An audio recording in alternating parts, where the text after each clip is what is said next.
right. Everybody good? Okay, Mr. Klinger's in class. Good job. All right. We're going to do a few bills. We're going to see how this goes. And we're going to start with Assembly Bill 6. Any takers? Assembly Bill 192. Any takers?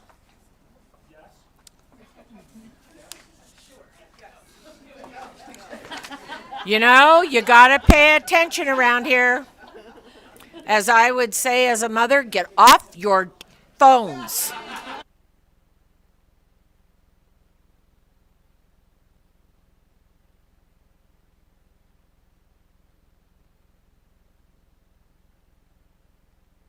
Go ahead, please, when you're ready. Thank you very much, Madam Chair. Gabriel DeCara, for the record, from the Secretary of State's office, presenting AB 192 on behalf of Assemblywoman Cecilia Gonzalez. AB 192 has three major provisions, one of which would allow counties to enter. Oh, I'm sorry. Where is the Assemblywoman? That's a great question. Thank you. I didn't want to miss our chance. I totally understand. I just didn't know where the Assemblywoman was. Should I? AB 192 has three provisions, the first of which would allow Have I counties. scared you enough now? We run a tight ship in here. Go ahead, sir. I won't interrupt you again. Assembly Bill 192 has three provisions. The first would allow counties to enter in a contract, would allow the state of Nevada to enter into a contract with a print vendor on behalf of counties for all envelopes, mail ballots, et cetera, related to elections. We believe that this will save the state money over time. The second provision would require the Secretary of State to set the form of all envelopes and mail ballots for uniformity across the state. And the third provision relates to electioneering, which I will turn over to Ms. Prasad Zamora.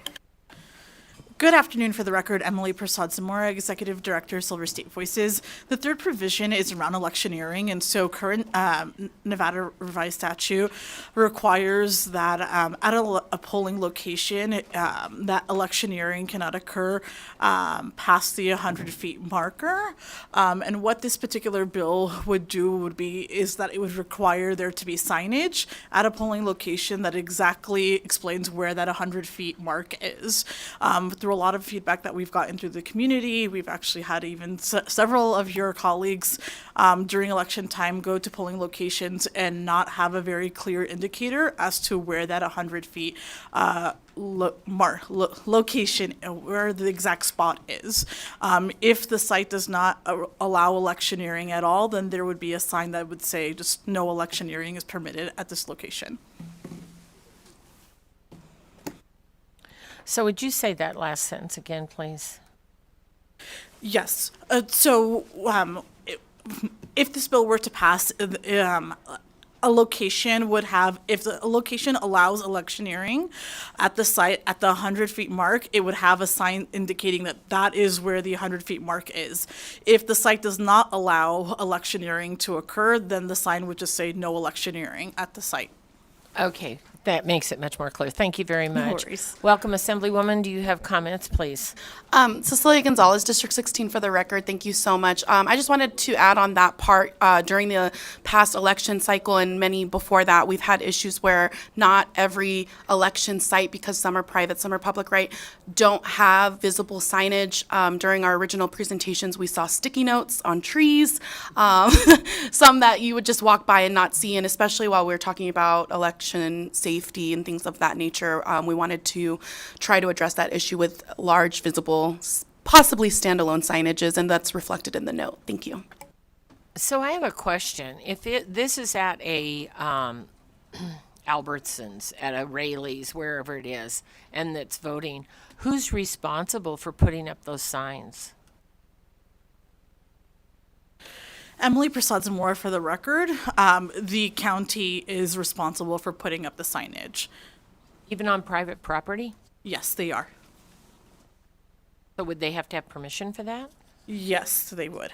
So what if I have a store and I say, nope, you're not putting up signage, even though I have an election, I don't know, for whatever reason, I'm at Albertsons and I'm the owner of the complex, right? Because the owner of the complex is in Albertsons where the voting is going on. So I own that. I own that as a real estate development company. I don't know. And I say, I don't want those signs in my grass or my turf or whatever it is. Is there a way around that? Is there a way to mandate that?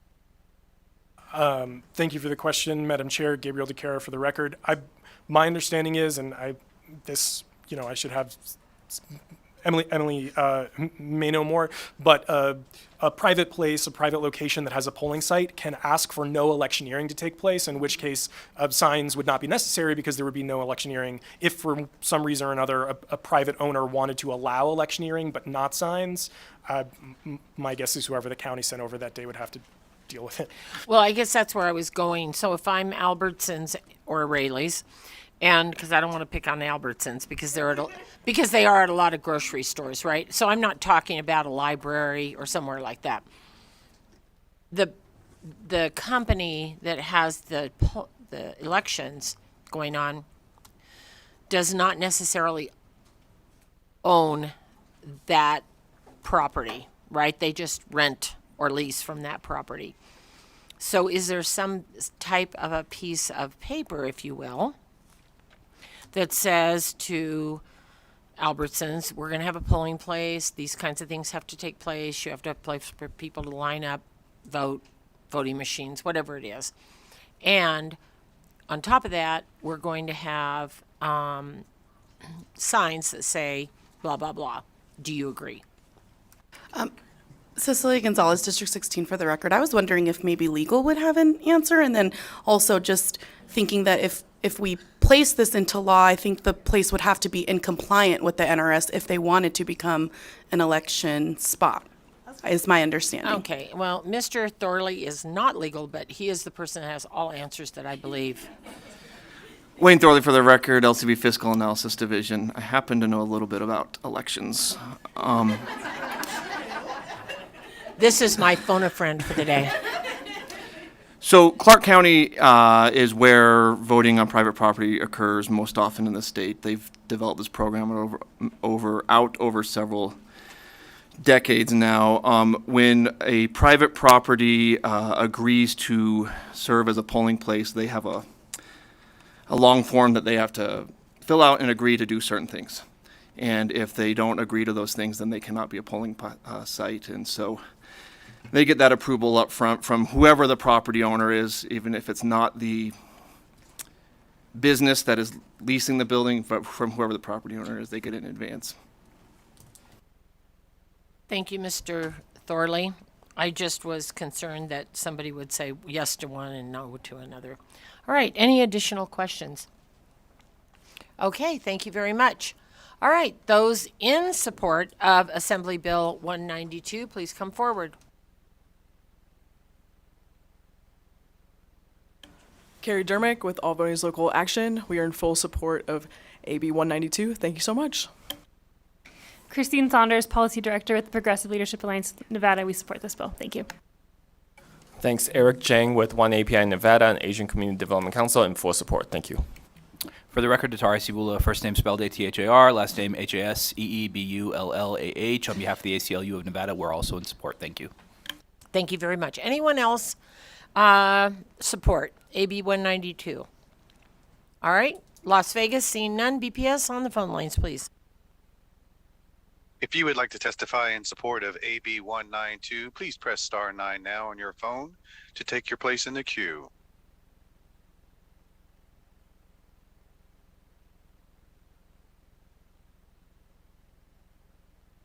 The public line is open and working. There are no callers at this time. Thank you very much. Anybody in opposition here in Carson City?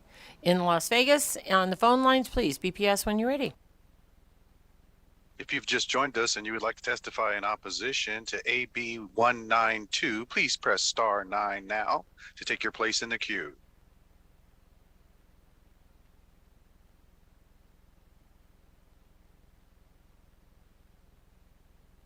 The public line is open and working. There are no callers at this time. Thank you very much. And with that, we'll go to neutral here in Carson City. Las Vegas, BPS on the phone lines, please.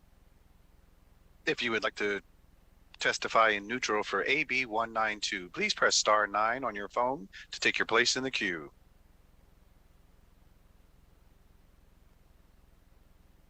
The public line is open and working. There are no callers at this time. Thank you very much. Any closing remarks?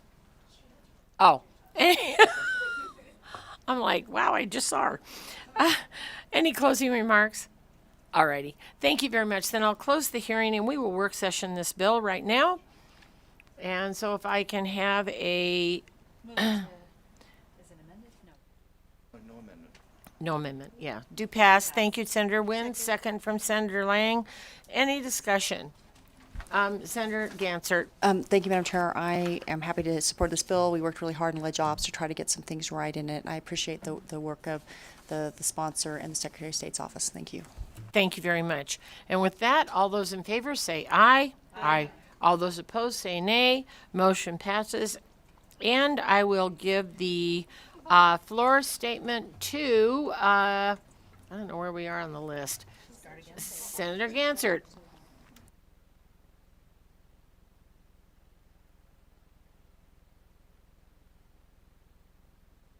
Okay, Assembly Bill 245. Any takers?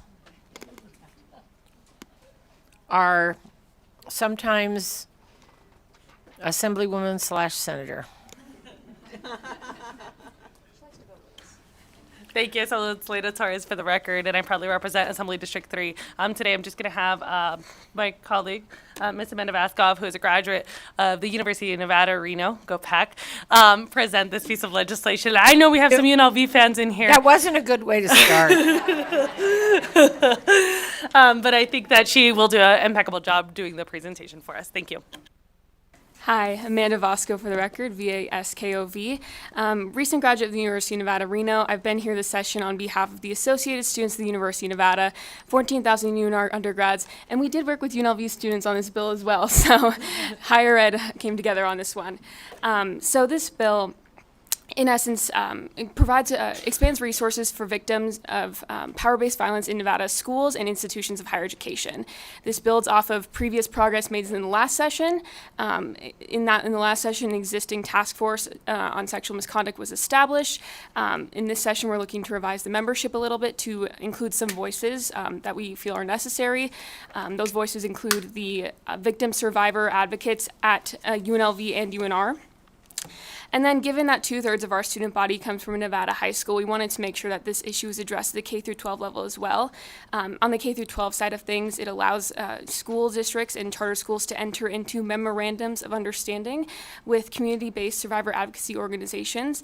The intent there is that if a K-12 student ends up as a victim survivor, they'd have access to resources if they choose to take them. And then the other part of this is creating a subcommittee on the statewide committee on education, statewide committee on school safety to review best practices regarding power-based violence and create recommendations to the interim education committee. As for fiscal impact, there is none to the state. Our April amendment removed the fiscal impact, and happy to answer questions at this time. Thank you very much, and thank you for spending time with us at the legislature. All right, any questions on this particular bill? All right, seeing none, thank you very much. We'll go to those in support of Assembly Bill 245.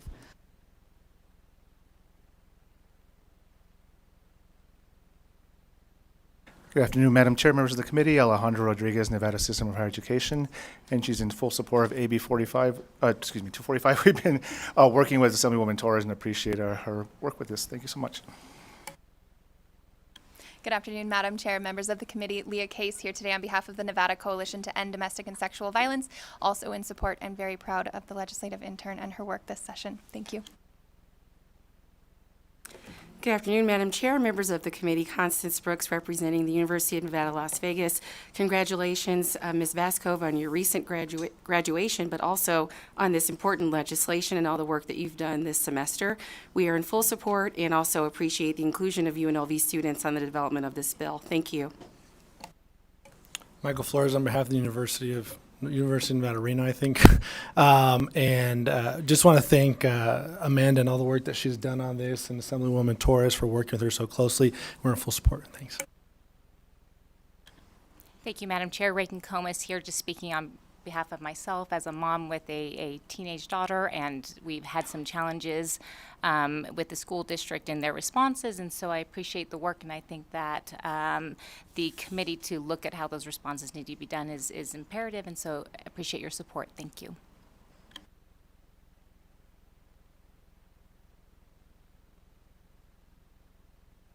All right, any additional support? Then we'll go to Las Vegas. Seeing none, BPS on the phone lines, please. If you would like to testify in support of AB 245, please press star 9 now on your phone to take your place in the queue.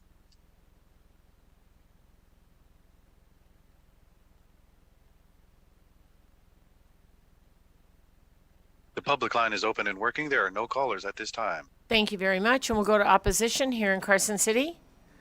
Ooh, don't get up when I call that. Las Vegas and on the phone lines, please. If you would like to testify in opposition to AB 245, please press star 9 now on your phone to take your place in the queue.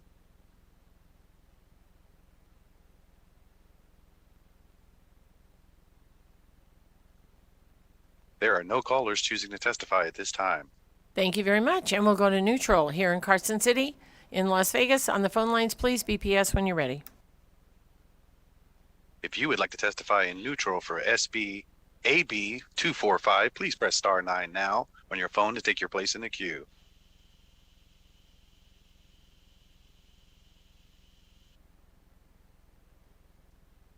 There are no callers choosing to testify at this time. Thank you very much.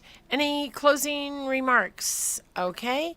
With that, we'll close the hearing on Assembly Bill 245, and we'll open the work session on Assembly Bill 245, and we just heard the bill, so I will accept a motion of due pass. Do pass. Thank you very much, Senator Wynn. Second from Senator Titus. Any discussion? All those in favor say aye. Aye. All those opposed say nay. Motion carries, and I will take the floor statement. And thank you very much for being here. And again, congratulations, and thank you for all your work. All right, we will go to the person with patience today, Assembly Bill 286.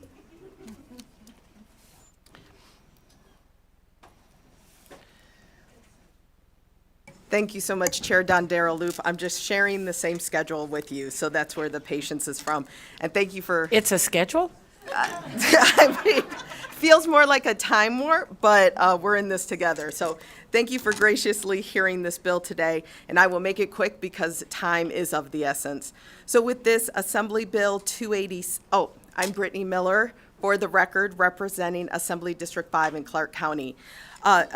Assembly Bill 286 enables people that are currently detained in jail to exercise their constitutional right to vote. These are people who have not been convicted of a felony, so they have not therefore lost their right to vote. They may have been convicted of a misdemeanor. They may also eventually be released from jail without ever having a trial, or they may go to trial and be acquitted. So constitutionally, they've not lost their right to vote. There were two major amendments on this bill that really impacted the fiscal notes. The first one was it was done on our side in the Assembly, which when it came out of drafting, the original version of the bill had included making jails actual polling places, as well as juvenile detention centers and camps. So that first one came off, which said that we were absolutely not making jails voting places, the same with any juvenile detention centers. So that was the first amendment that impacted any fiscal notes. The second one was I submitted over here on the Senate side because the bill was already in Senate Finance by then. And that one was by request to remove the e-voting system ability. So Secretary of State has the ability, we have the E system, which is currently used by active duty military overseas and people with special needs. And we had originally put that in the bill, but that has also been removed from the bill. So basically, people would be exercising their right to vote or to register to vote by requesting an absentee paper ballot in the jail. Okay. With that, any questions? Senator Cancer. Thank you, Madam Chair. Senator Scheibel has a bill that's similar to this. Are they aligned at this point in time?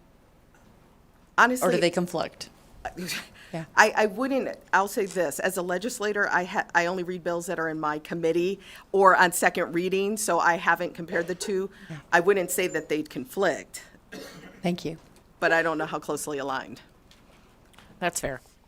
All right. Any additional questions on this bill? All right. With that, if you'll step back, I will go to support for Assembly Bill 286.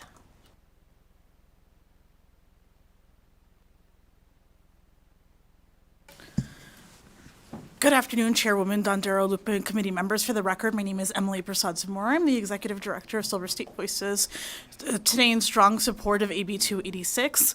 I know this is a Finance Committee, so we'll keep it short, but I just wanted to say that we were very grateful that this bill did receive a hearing, and we're also really grateful to Assemblywoman Miller for working with us on this piece of legislation. We've been working on it for over a year, and there's been a lot of meetings, stakeholders, and all that jazz, so just wanted to show our gratitude and appreciation. Thank you. Good afternoon, Chairman's Committee. Christine Saunders, Policy Director, Progressive Leadership Alliance in Nevada. We support the bill. Good afternoon, Chair, members of the committee. My name is Dakota Hoskins, Political Director for STIU Local 1107. We support this bill as well. We believe anyone who has the right to vote should be able to do so, and we urge your support. Thank you. Madam Chair, Dan Musgrove with Strategies 360, representing the Campaign Legal Center. You know, AB 286 is Nevada's opportunity to join a growing vanguard of states that are working to ensure that all eligible voters have meaningful access to the ballot. This would reaffirm Nevada's commitment to the principle that democracy works best when all eligible voters can participate, and we urge you to take this very important step. Thank you. Greetings, Chair Dondolero Loop and committee. My name is Jageda Chambers. I'm actually the Rights Restoration Coordinator with Silver State Voices. Definitely been invested with this team in this legislation over a calendar. I do just want to take a moment to salute Assemblywoman Brittany Miller. Definitely kept me as a directly impacted person who the right to vote literally changed the course of my life. So I appreciate her having my voice consistently pulled into that space. Thank you. For the record, Atara Sibula, first name spelled A-T-H-A-R, last name H-A-S-E-E-B-U-L-L-A-H, Executive Director for the ACLU of Nevada. We too are grateful to the bill sponsor for bringing this bill, and also very grateful to law enforcement for working with us and the bill sponsor during the pendency of the last year to support this bill. Thank you. Good afternoon. Leo Murrieta, I'm the Executive Director of Make the Road Nevada, M-U-R-R-I-E-T-A for the record. Ditto what all of our partners have said. This is important for our democracy. Thank you. Aisha Goins, A-E-S-H-A-G-O-I-N-S. Here on behalf of the NAACP, we appreciate the bill sponsor and also all of those who has advocated, and we are in support of this bill. Thank you. Hello, Chair, members of the committee. Eric Chang with One API Nevada and Asian Community Development Council. First of all, thank you, the committee, for hearing this bill. And second of all, thanks to Assemblywoman Miller for working with the community on this bill. Fully support. Thank you. Carrie Dermick with All Voters Local Action. We just want to ditto our partners' comments on this bill, and we are in full support. Thank you. Gabriel Tejera, on behalf of Secretary of State Francisco Aguilar, the Secretary of State strongly believes that everyone should have their constitutional right to vote. Thank you. Thank you very much. All right. We'll see no one in Las Vegas. We'll go to the phone lines. BPS, when you're ready. If you would like to testify in support of AB 286, please press star 9 now on your phone to take your place in the queue.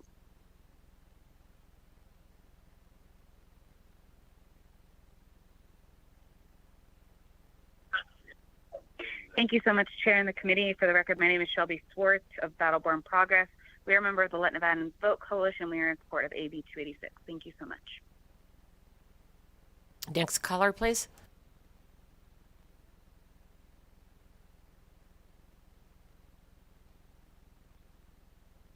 Good afternoon, Chair and members of the committee. For the record, my name is Quentin Savoie, Quentin. Last name S like Sam, A like Apple, V like Victor, WOIR. I'm calling on behalf of the Las Vegas NAACP. We stand in strong support of this bill. This bill is essential to strengthening our democracy, especially in this time where it's constantly under attack. We urge your support. Thank you. Next caller, please.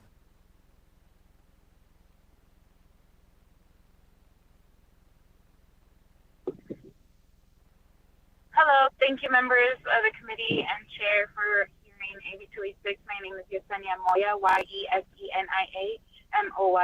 I am with Mass Liberation Project Nevada. I am so grateful that y'all are hearing this today. I urge your support, and I say ditto to every single other person here, and I'm so grateful for the impacted folks that continue to lead the way, and to every stakeholder that signed on to this bill. Thank you. Thank you very much. Next caller, please.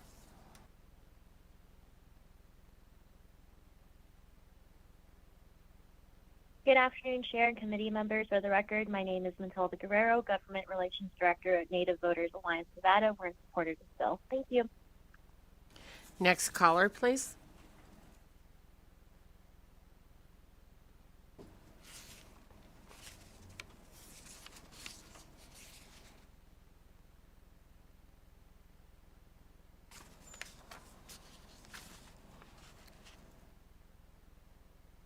Caller 17, go ahead.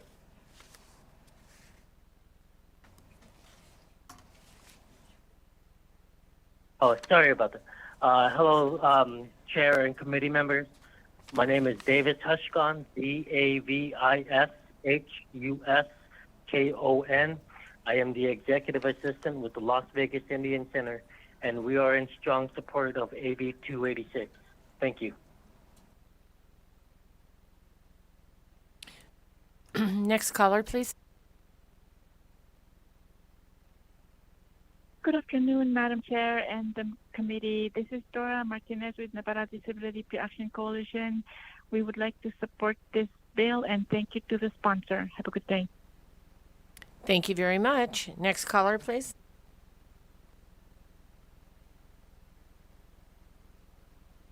Good afternoon, Chair and members of the committee. For the record, my name is Aria Flores, ARIAFLORES, and I'm here on behalf of Chispa Nevada, which builds the power of low-income Latinx families, and also here on behalf of the Let Nevadans Vote Coalition, or with the Let Nevadans Vote Coalition, and we're in strong support of AB 286. Thank you for your time. Thank you very much. Next caller, please. If you're just joining us and you would like to testify in support of 286, AB 286, please press star 9 now to take your place in the queue.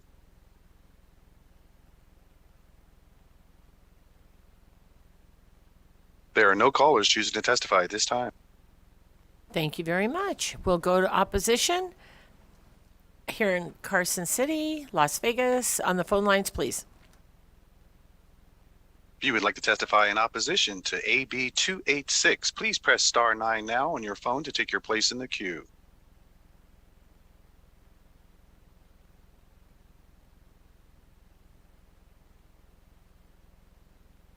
There are no callers choosing to testify at this time. Thank you very much. And we'll go to neutral here in Carson City, in Las Vegas. On the phone lines, please.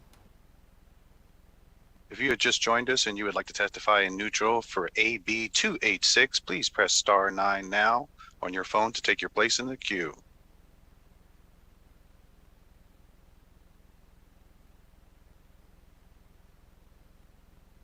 There are no callers choosing to testify at this time.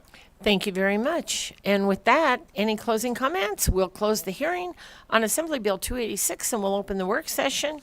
Any discussion? If not, I'll take a motion.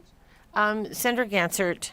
Thank you, Madam Chair. The sponsor talked about taking out the electronic voting that we have for overseas, but I didn't see an amendment for that. I don't know if it's sitting in our pile or... Yes, please.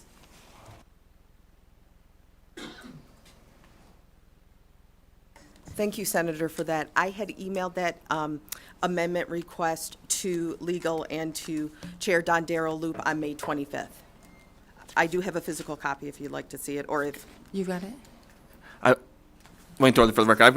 I've got a copy too. It would simply remove the references to the e-system, the effective absentee system for elections from Section 6 and Section 16.3 of the bill. Okay, thank you. So I think I'm fine for now. We'll just see it when it hits the floor, I guess. Thank you.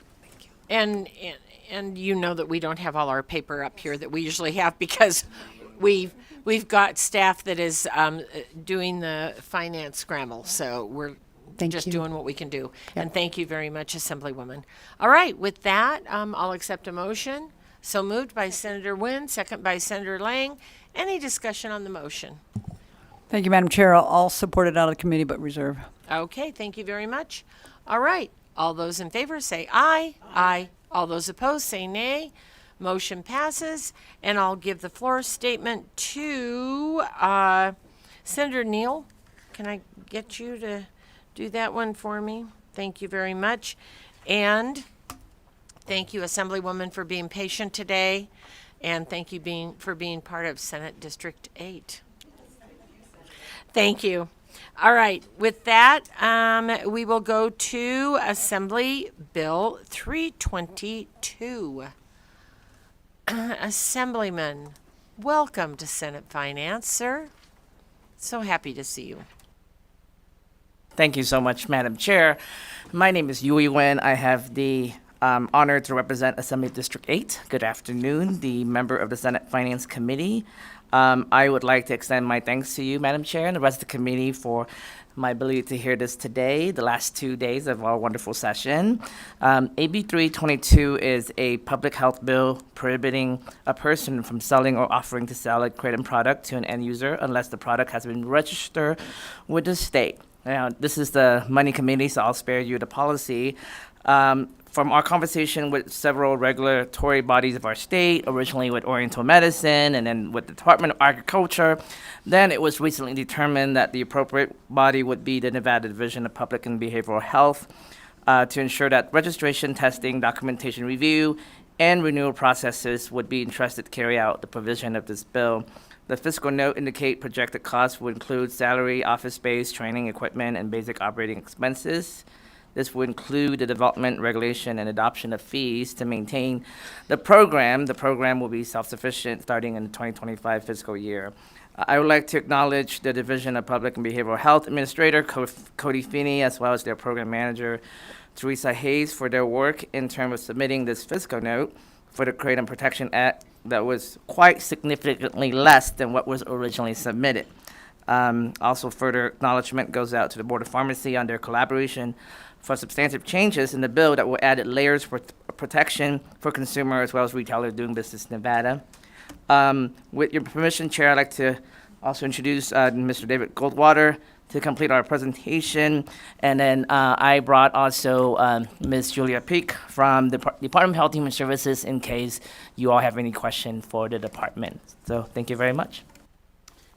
Thank you, Madam Chair. Thank you, Assemblyman Nguyen. David Goldwater with Pinion Public Affairs representing Nevada wholesalers. This does have a $261,172 appropriation to get the program started. Just to clear up any ambiguity, this is not a bill to allow Kratom in the state. This is a bill, Kratom is a botanical health supplement that's sold in health food stores and smoke shops all over the state. This is a bill to protect consumers and make sure that the state is selling Kratom that has been tested and is regulated by the state of Nevada. The fee in there is been approved and is accepted and supported by the quote-unquote industry, both wholesalers and retailers, who are want to see good Kratom be sold and have consumers be protected. I'll stop there, Madam Chair, unless there are any questions.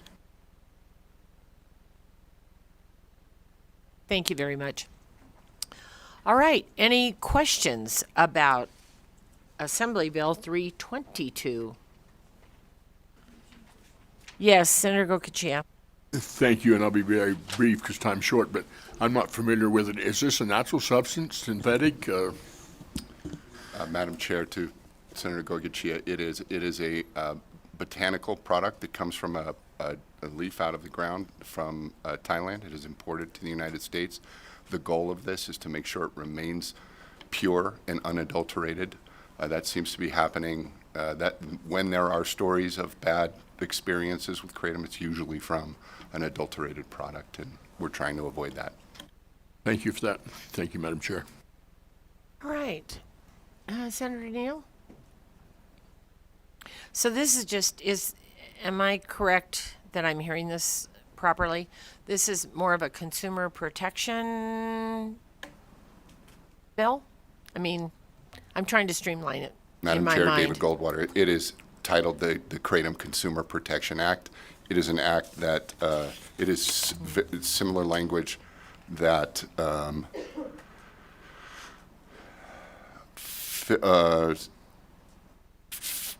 15 other states have already enacted, and we're looking forward to protecting consumers with this legislation. There's 15 million Americans who use kratom and hundreds of thousands of Nevadans who currently are using it and want to make sure it's unadulterated. Okay, I'm going to call on the other Senator Wynn, who is going to help us. I know that there's lots of opinions about kratom, but the fact of the matter is I think there was some legislation in 2019 that was brought by Speaker Yeager and I think Assemblyman Wheeler at the time. And this product is already lawfully sold, and this allows like testing and regulatory like consumer protection, so it isn't laced with things, it isn't adulterated, there isn't any like issues with the product that people are already able to sell. Is that correct? Madam Chair, David Goldwater, that is correct. You said it better than I did. Thank you very much. All right, any additional questions? Senator Titus. Thank you, Madam Chair. So it's going to be regulated by the Board of Health? I'm sorry, David Goldwater, Senator Titus, the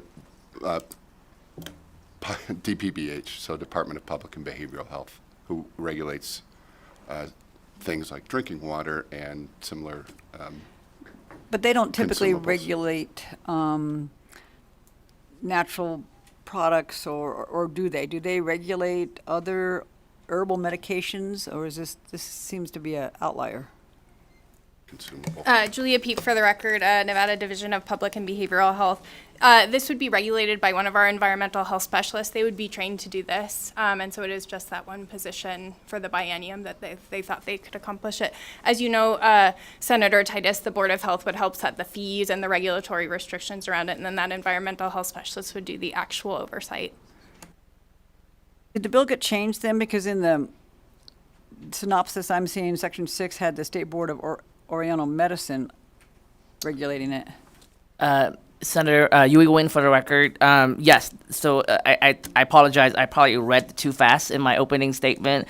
Originally, when the bill was drafted, it was put into Oriental Medicine incorrectly, and then we shopped it around to a different body, and then it ended up with Public and Behavioral Health. All right, thank you. Thank you, Madam Chair. Thank you very much. All right, any additional questions? Okay, seeing none, thank you very much. And we will go to all of those in support of Assembly Bill 322.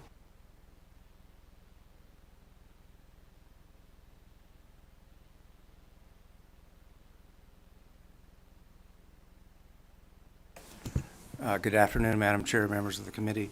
Irvin Nelson on behalf of the American Kratom Association, which is a body that lobbies for consumers. And I'll just say ditto to everything that's been said. The only thing I will point out is that I've met with a number of veterans in Nevada who take kratom to help them stay off of opioids that they became addicted to when they were in Afghanistan or Iraq. Thank you. We're in support, of course.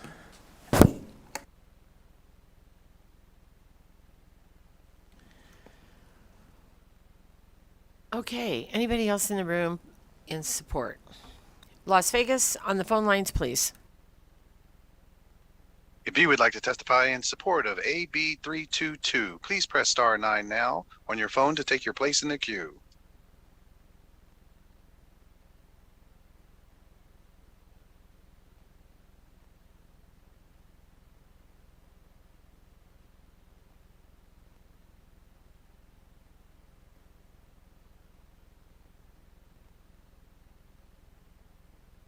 This is Matt Caddo with the American Kratom Association. That's HADDOW. We are a consumer organization, has been noted. Surrounding states to Nevada, including Utah, Arizona, Oregon, and Colorado, have passed similar legislation. This is critical to protect consumers from adulterated and synthesized compounds that are added deliberately by some unscrupulous vendors. It is something that protects consumers so that when they go to a store in Nevada, they know they're buying pure kratom. And we know that in doing so, we strengthen the provisions of the previously passed Kratom Act, which didn't have the kind of enforcement that this does. We strongly support its passage. Thank you.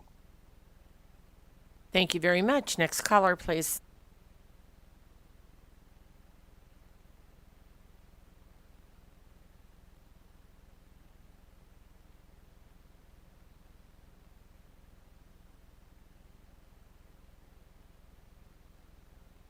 Thank you, Chair and committee members. My name is Peter Guidry. I'm a Las Vegas retired Air Force veteran, and I'm co-founder of a suicide prevention organization called Forgotten Not Gone. And for the last 9 years of service, we have dedicated our lives to stomping out veteran suicide. Part of our journey of why veterans are taking their lives, we're in a lot of uncontrollable pain. And what I found probably about 7 years ago or so, kratom has a solution to be able to control the chronic pain and the suffering I was going through because of my military injuries. So I did security forces in the military, and my body was beat up. I was actually medically retired from the service, and for a period of time I was on psychotropics, narcotics, and for the last 10 years I've been off all that medicine, and all I've taken lately, for me, is kratom. And so I thank you guys for taking consideration and support AB 322 because it hasn't been a solution over suffering for me. I've been able to be productive in the community. Again, I'm a co-founder of successful veteran nonprofit the last 9 years. And just like this morning today, physically it was hard for me to get up in the morning. I took my kratom supplement, and then we had 8 veterans riding today at Craig Ranch Regional Park. Veteran Pure Sport outdoor recreation. And so it's just I'm grateful to be able to have access to safe plant-based medicine or supplements, like kratom instead of the psychotropics and the narcotics that the VA give me. So thank you for your time, and I want to also thank the American Kratom Association, their support of actually educating us on this plant-based supplement. Thank you for your time. Thank you very much. Any additional callers in support? There are no callers choosing to testify at this time. Thank you very much. Anybody in opposition here in Carson City?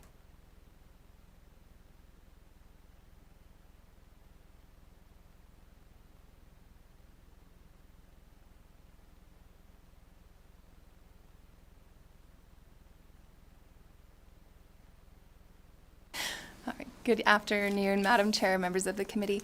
Leah Case here today on behalf of the Nevada Psychiatric Association in opposition to Assembly Bill 322.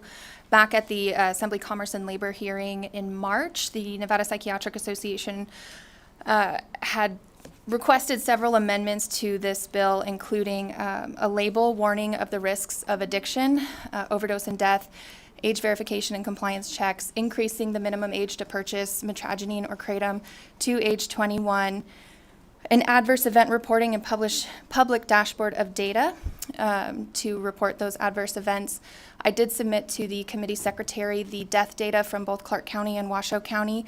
Most of those deaths you'll see in that list are a combination of substances, so using kratom or metragynine in combination with things like alcohol, other opiates, even marijuana increases your risk of overdose and death. However, we do have several cases, especially here in the north, of metragynine deaths alone. No other substance was involved. Dr. Laura Knight is the medical examiner up here. She's a published author on overdose deaths related to mitragynine. We have met with the sponsor many, many times since before session started when I first saw the BDR list come out. We continue to meet February, March, April, May, and we're still here in opposition. If this bill should fail to pass, the Nevada Psychiatric Association, in conjunction with law enforcement and the county coroners, will continue the scheduling process through the Board of Pharmacy. We had started that in 2019. We all know what happened in 2020. We came back to, again, attempt to schedule this through the Board of Pharmacy in 2022, and then that regulation was halted at the direction of the Board of Pharmacy. So we would continue that process should the bill fail, and if it continues, we would at least request those amendments, including the minimum age to purchase to age 21, which Florida just signed into law about 5 minutes ago. Thank you so much. Good afternoon, Chair Dondera Loop and the committee members. My name is Lieutenant Beth Schmidt. I represent the Las Vegas Metropolitan Police Department as well as the Nevada Sheriffs and Chiefs Association tonight. Both of us are opposed to AB 322 as amended due to the opioid and stimulant-like effects of kratom. We support regulation through the Department of Pharmacy. Thank you very much. Hang on just 1 second. Senator Wynn. Can I ask a question of Ms. Case, if that's okay? So currently, right now, there are no regulations. Is that correct? Madam Chair, through you to Senator Wynn, Leah Case on behalf of the Nevada Psychiatric Association. I do not know the current status of regulations, just that we have attempted to regulate this through the Board of Pharmacy, and that was our attempt. Okay, so right now you just have the pending ability to do that, but you just don't care for where this is going to be housed? Is that the issue here? Madam Chair, through you to Senator Wynn, Leah Case on behalf of the Nevada Psychiatric Association. Even if it is housed in the Department of Public and Behavioral Health, Environmental Health Services, we do have those requested amendments, including minimum age to 21, a warning label so that folks know that there are risks to taking this, especially in conjunction with other substances, illicit and prescription, and then an age verification and compliance checks, all of which should be included in the legislation and not just the regulatory process. I guess my question is, without the bill, I'm just trying to figure this out for myself as well. Whether or not you agree with kratom, it seems like it is in our, it's lawful. And so without this legislation, there's nothing. Is that correct? Madam Chair, through you to Senator Wynn, that is correct right now, and we do support this being a scheduled drug through the Board of Pharmacy. Beth Schmidt. But that's not what this bill is, and that's not the current state of it right now. Correct. Okay. Thank you very much. So with that, is there anyone else here in opposition? Las Vegas? Phone lines, please. If you would like to testify in opposition to AB 322, please press star 9 now to take your place in the queue.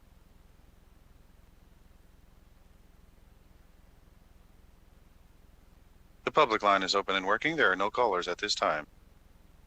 Thank you very much. Neutral here in Carson City. Las Vegas? On the phone lines, please. If you would like to testify in neutral for AB 322, please press star 9 now on your phone to take your place in the queue.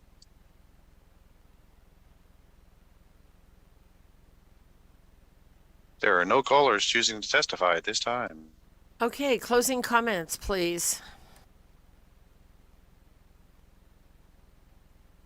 Thank you, Madam Chair. Yui Nguyen, Assembly District 8 for the record. I want to make sure I acknowledge and thanks all the stakeholders in this process. Just like some of the comment that has been made, this law is intent to protect the consumer, and this is the first step to do so.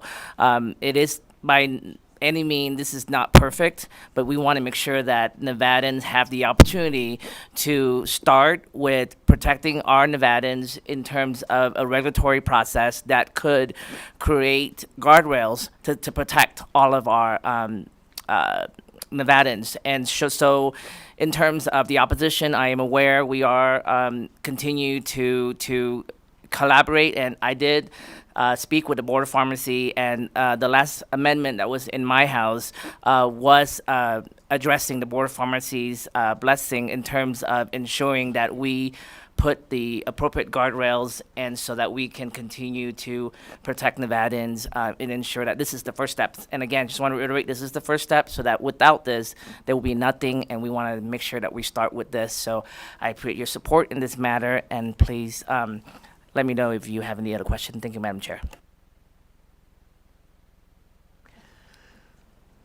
All right. Well, I do feel like I have lots of questions, but Senator Titus? Thank you, Madam Chair. I've really worked on this subject for the last several sessions when Assemblyman Wheeler and Speaker Yeager brought it forward in the past. And I really do feel that it needs some regulatory process. It's no more a benign drug than cocaine is, right, or heroin is. And I think we have an opioid epidemic going on. They're lacing things, and I really think we need to kind of bring this under some control. Any other discussion? Senator Gocochea. Thank you, Madam Chair. And I think it's clearly not a scheduled drug from the FDA. It's available. So I do believe that anything we can do to put at least some sideboards on it would be better. And there's a lot of things out there that are harmful for you. So let's get a handle on them and get them licensed. Thank you. Thank you, Madam Chair. And Senator, you've said it way better than I could, so thank you. Thank you very much. All right, with that, we'll close the hearing. And we'll move to a work session. And we'll open the work session, and I'll accept a motion. So moved from Senator Nguyen, a second from Senator Lang. Any discussion on the motion? All those in favor say aye. Aye. All those opposed say nay. Please mark Senator Neal and Senator Gansert absent for that vote. And with that, motion passes, and I will give the floor statement to Senator Nguyen. Thank you very much. Okay, we will go to Senate Bill 370. Wait a minute. I saw Assemblywoman Monroe Moreno, and I know her time is short. And Assemblywoman, I apologize, but I don't have every single bill in front of me. Can you tell me what number you are? I am going to do your bills while you are here. So if you will come up, we will do Assembly Bill 386.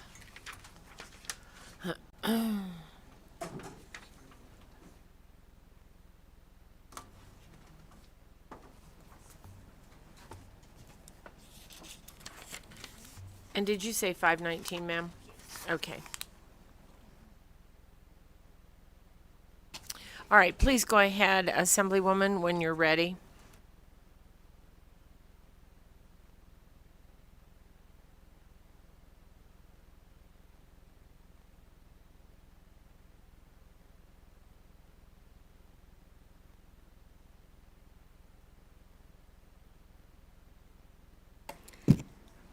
Good afternoon.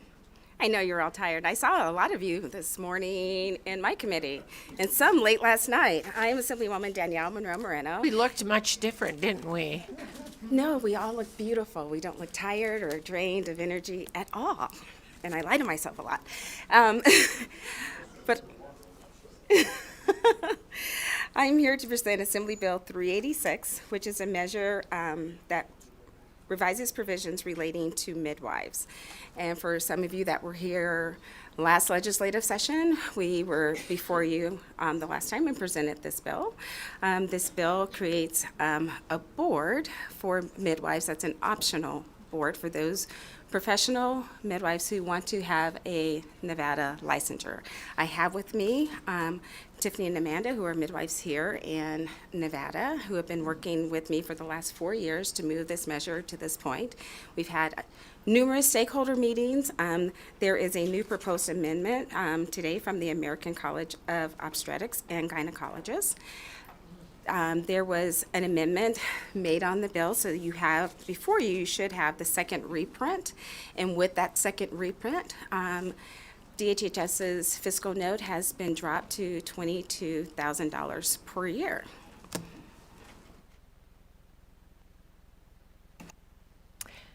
Thank you very much. Questions about this particular bill?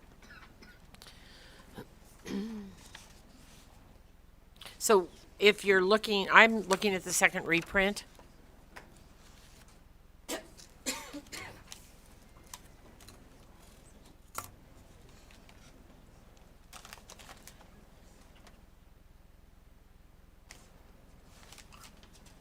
All right. I see no questions. I hear no questions. All right. That's good. Thank you, Assemblywoman. With that, we'll go to support on Assembly Bill 386. And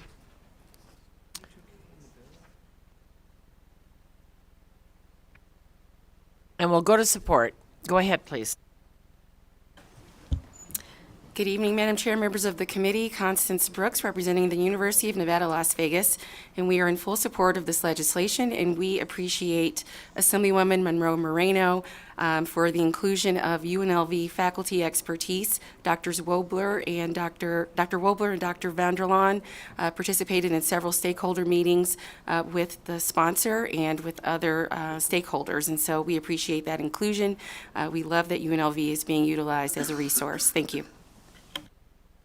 Madam Chair, members of the committee, Anthony Ruiz with Nevada State College. We're proud to support this bill. Thank you. Thank you, Madam Chair and members of the committee. For the record, my name is Paige Barnes with the Fratto Company here today on behalf of the American College of Obstetricians and Gynecologists. We really appreciate the sponsor for working with us on this bill. We come in support with the proposed conceptual amendment today. We believe that this bill will provide protections to patients and improve health outcomes. OBGYNs understand the role that midwives serve, and we believe that voluntary licensure will advance the midwifery practice. Additionally, this bill provides protections to providers who receive patients from and collaborate with midwives. Again, we support with the proposed conceptual amendment, and we urge your support as well. Thank you. Madam Chair, members of the committee, Sheila Bray, University of Nevada, Reno. We are in full support and thank Assemblywoman Monroe Moreno for bringing this forward. Aisha Goins with Women in the NAACP and also NAACP of Las Vegas, Nevada. I just want to thank Assemblywoman Danielle Monroe Moreno for the countless hours that she has put into this bill, for listening to all the phone calls, taking all the Zooms, and ensuring that she put a piece of legislation that was just as good as she could get it. And I appreciate the women who have been advocating for this. I support this bill. All righty. With that, we'll go to Las Vegas, and then we'll go to the phone lines. BPS, when you're ready. If you would like to testify in support of AB 386, please press star 9 now to take your place in the queue.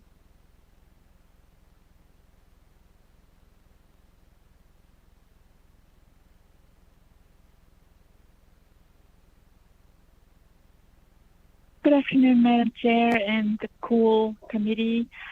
This is Dora Martinez, representing Nevada Disability Action Coalition. We wholeheartedly support this common sense bill, and we very much thank you to the Assemblywoman Monroe Moreno. Thank you.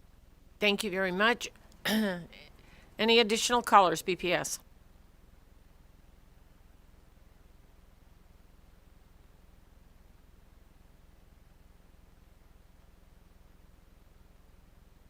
Individuals, my name is Taylor Rackey, R-A-C-K-E-Y for the record, and I am a certified professional midwife and a licensed midwife from Oregon who is a new resident of Nevada.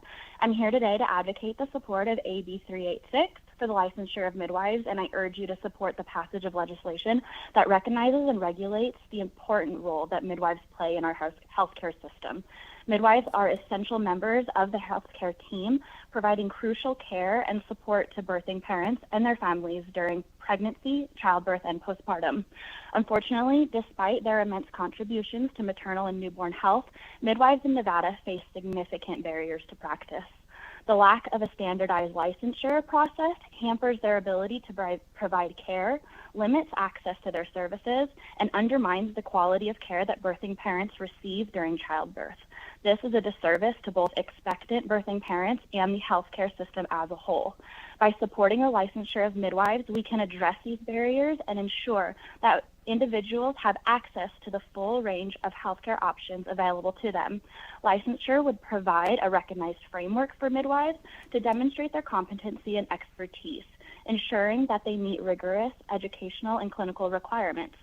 Moreover, licensure would enable midwives to participate fully in our healthcare system, working collaboratively with other healthcare providers to improve the outcomes from both birthing parents and babies. Midwives can help reduce unnecessary interventions, promote natural childbirth, and provide comprehensive prenatal and postpartum care. In the focus today, midwifery licensure has the potential to generate significant Medicaid savings and reduce overall government costs, with significant points that include but are not limited to the following. Midwives are trained to provide comprehensive prenatal care, including routine screenings, education, and counseling. By focusing on this preventative and primary care, midwives can help identify and address potential health issues early on, reducing the need for costly interventions or emergency care later in pregnancy. This proactive approach can result in healthier pregnancies, fewer complications, and decreased healthcare costs for the government and Medicaid programs in general. Midwives are known for their expertise in promoting natural childbirth.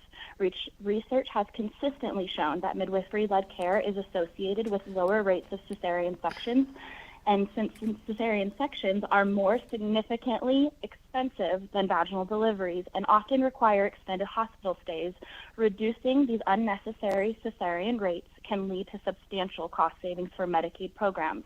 Additionally, studies have demonstrated that midwifery-led care is associated with lower rates of intervention, lower rates of hospitalization, and for both mothers and babies. By promoting these healthy pregnancies and avoiding unnecessary hospitalizations, midwifery licensure can contribute to cost savings for Medicaid programs. Furthermore, by expanding the access to midwifery services through licensure, if you could wrap up more your birthing remarks, parents thank you in- so much. Midwifery licensure has the potential to generate Medicaid savings and reduce overall government costs. Let's take this important step forward and ensure that midwives can continue to provide safe, compassionate, and evidence-based care. I implore you to support the licensure of midwives and pave the way for a brighter and healthy future with support of AB 386. Thank you. Thank you very much. And if everyone could be brief with their remarks, it will help us. We are starting to run out of time. And we really need everybody to be me too or be brief. Thank you so much. With that, caller, is there another caller on the line? Yes, Chair, one moment.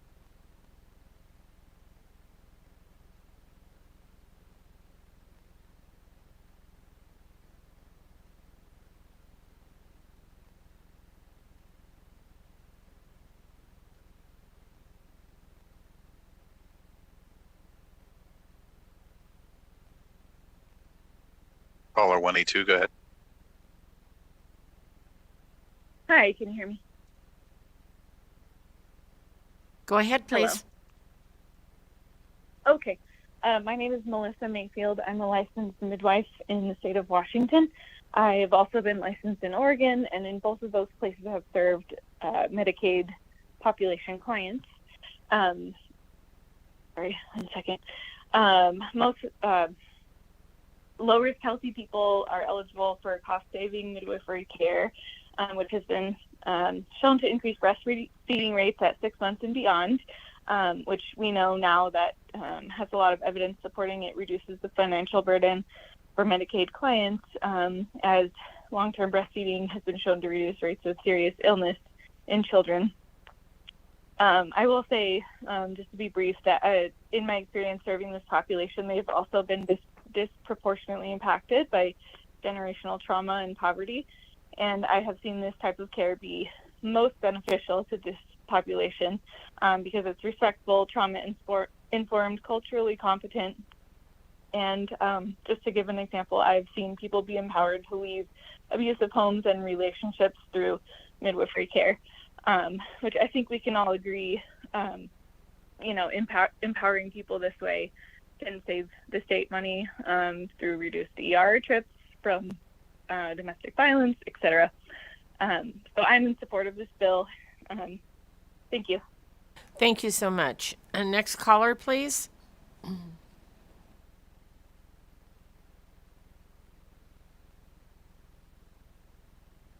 If you would just joined us and would like to testify in support of AB 386, please press star 9 now to take your place in the queue.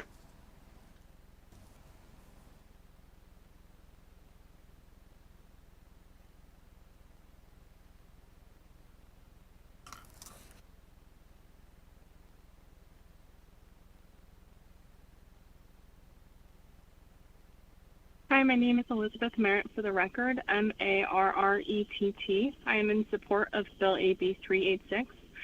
If you help and assist in passing this bill, it would help many more women to afford a home birth, as right now insurance and Medicaid kind of put up a few too many walls and helping it cover it for families. So home birth is actually much cheaper than hospital births, but since we aren't covered by many insurances due to the lack of regulation that 386 is trying to mitigate, many families aren't able to afford it. Additionally, it's been proven via professionally documented studies that home births lower state's overall cesarean rate, which therefore also reduces state and government's costs, as previously stated by other callers. So in summary, I am in support of this bill. Thank you. Thank you very much. Next caller, please.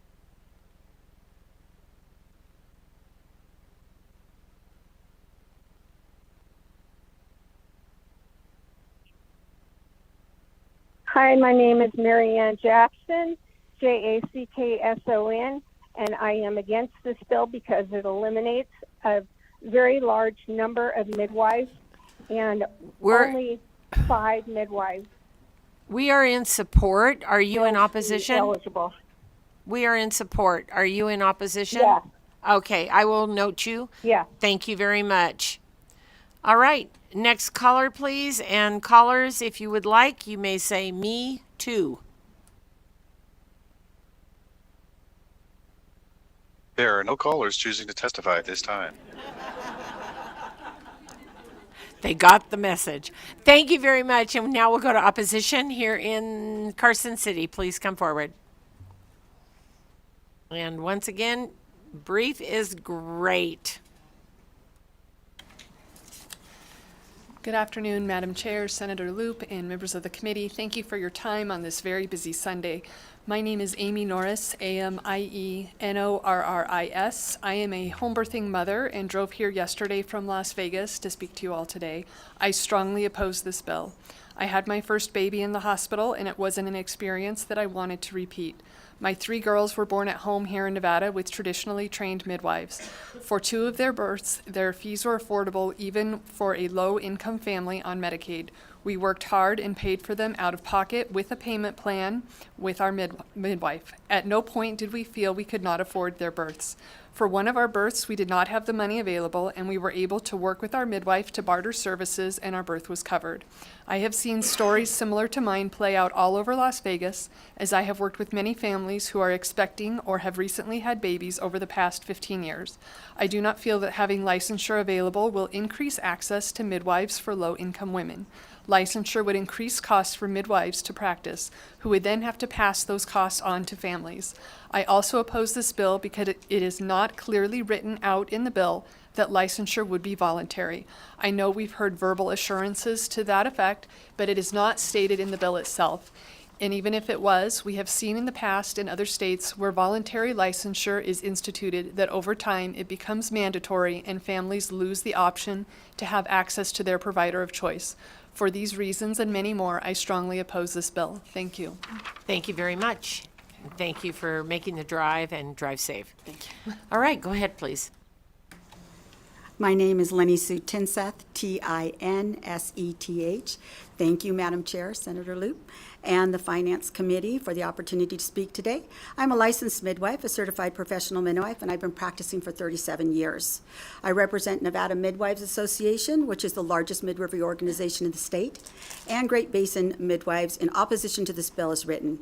Over 80% of families, mothers, and midwives oppose this bill for many aspects. This does not provide inclusive care. I only speak to a few. I appreciate the attempt by Assemblywoman Monroe in the revisions made yesterday to the bill. Unfortunately, they did not resolve the problems. In Section 16 regarding the division, although the revisions now include midwives in the Division of Health, the division is still described here. It is still open to funding with gifts and grants, and we are concerned about how that would be funded over a long period of time. The cost has been reduced, as you heard from the Assemblywoman, and we still have concerns due to the fact there are an estimated 20 CPMs in the state that are actually practicing. Even if 10 chose to become licensed, this is not an opportunity to have a board supported by this many practicing midwives. The other aspect of this bill that is concerning is Section 17, where 4 licensed professional midwives will be appointed to the board. This does not designate North and South. So just as this bill in general does not account for the wide diversity of families and midwives, it does not account for the diverse needs of the 2 poles of our state. Section 20, the licensure fees were increased to not exceed $1,000 every year from $500 every year. This is a great burden for midwives in small practices and in rural environments. And also, if by chance, which we still are not clear whether or not in Section 83 and Section 84, where it refers to liability insurance, they contradict each other. We're not quite sure if we're required to have liability insurance or not. We have been unable to get legal to define whether or not licensure is mandatory in the state or not. The barrier, Section 20 is actually quite the barrier to midwifery care. In Section 22, there is what we call the PEP process in midwifery, which is the apprenticeship model that is approved by NARM, our accreditation board. CPMs are all certified in this country. And we have a board that we have to answer to for disciplinary actions. We are required to do educational processes and peer review. This apprenticeship process will be approved by the board on a case-to-case basis. This restricts care to rural Nevada, as midwives will not be able to serve that area because of the costs that they will have to incur, or either pass it on to the families. I really appreciate all your comments, and I don't want to cut you off, but we are trying so hard to get through this, because if these bills don't all get through, we're going to have a problem. I was actually done. Thank you. Please go ahead. Good afternoon, Madam Chair and committee. My name is Taylor Turner. I'm a home birth mother as well, a doula and an educator. I'm here out of concern for the future of midwifery. We know that licensure came about originally to get rid of midwives. And there was a time when traditional midwives were the only ones attending births, and then this wisdom was passed down to others. We are losing this art to medicalized midwifery. I hear all the time from many mothers in the community who are not happy with the medicalized midwifery care they are seeing today. Regulating midwives will push out traditional midwives and the women who want to provide that kind of care. Please oppose AB 386 so we can preserve midwifery and autonomy. Thank you. Thank you very much. Go ahead, please.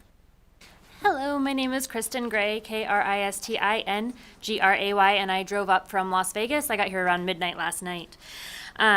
So with this bill in particular, the new amendment, it steps on women's rights. It's forcing co-care. In one section, it actually strikes out with the client's consent, which means that you will then be forced to take on co-care where you may or may not want it. It's stripping you of your autonomy in your pregnancy. And I know this isn't a policy session, this is finance, and so in the original fiscal note, it said around 315K annual, and they did reduce that down to 152K annually. With just a handful of midwives that would license, there's really no way to fund this bill, and so that's why they put in there, they can take gifts and grants to fund it, which I don't feel is ethical to be doing that, to be stripping money away from other things that need the money. The bill itself is contradictory in and of it. In itself, it has 19.5. It enacts an advisory board under the board and division, and then it says that no one's allowed to be paid or have per diem for the meetings for that. But if you're a state employee, you still get to have your pay, and you're excused from work for those days. So people who may be on the advisory board that aren't state employees have to take time off from work and not get paid for that. But a state employee would get paid for that board, and that's just one of the places that it is. And also in the 4 statements, we heard from a midwife from Washington and a midwife from Oregon, but you didn't hear, apart from the 2 midwives presenting this bill, that any of the midwives in Nevada are actually for this particular bill. And I don't know of any midwives personally that are for this bill as it stands. Thank you. Thank you very much. Please go ahead. Hello, Scott Tinseth, Tinseth, and I oppose this bill because it will do great harm to rural Nevada. Thank you. Okay, with that, we'll go down to Las Vegas. Please go ahead.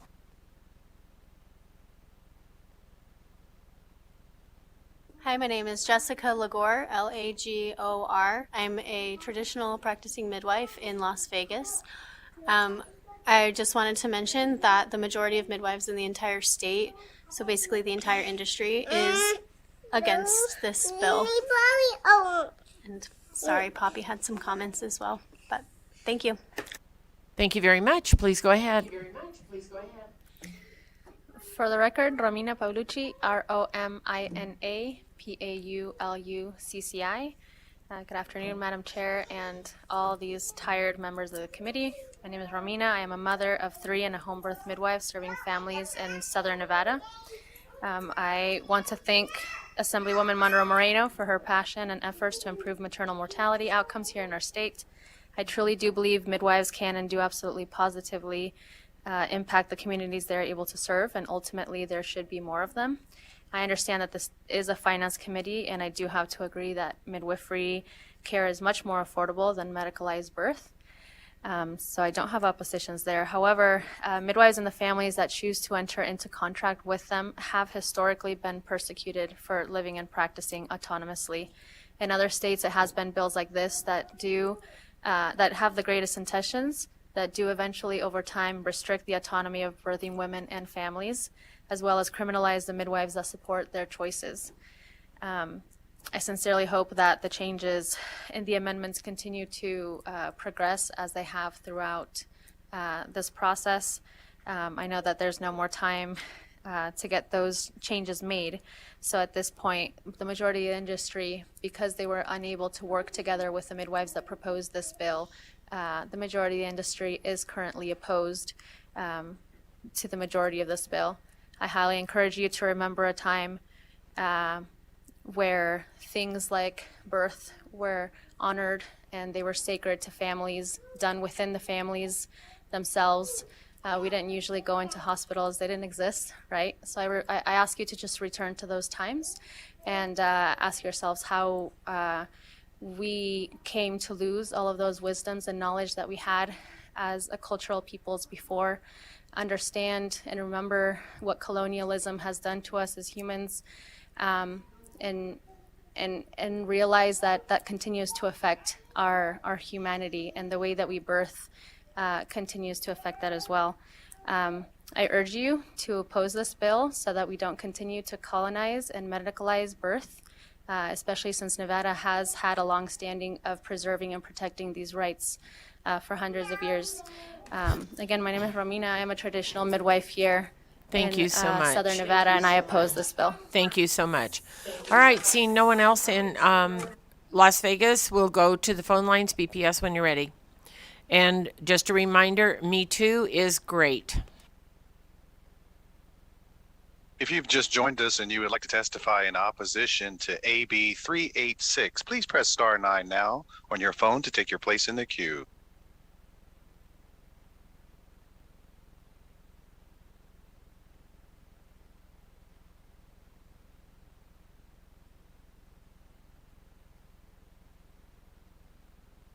Hello, my name is Cassia Lopez, CASSIA-LOPEZ. I am a rural mother in southern Nevada, and I am, despite the noble reason behind this bill, the amendments and the bill itself do not support women's choice to birth in Nevada, and I would like to ask you to oppose this bill. Thank you very much. And next caller, please.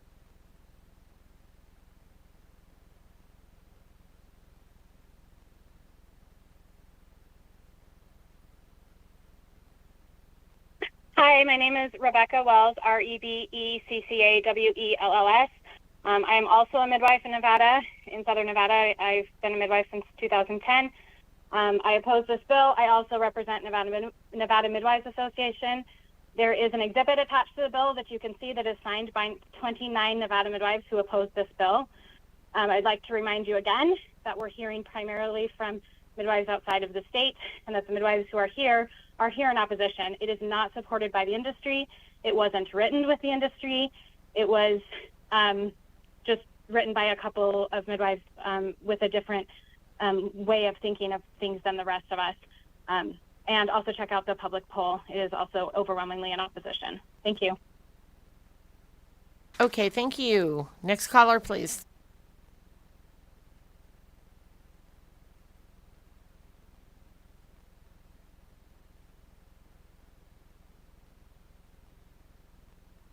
Hi, my name is Eliza Hall, ELIZAHALL, and I oppose this bill.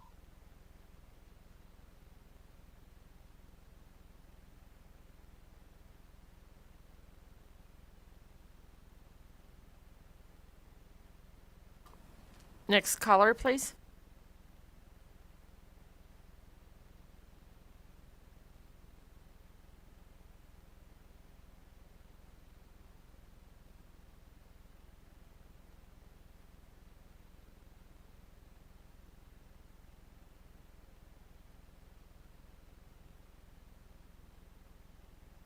BPS, are there any more callers, please?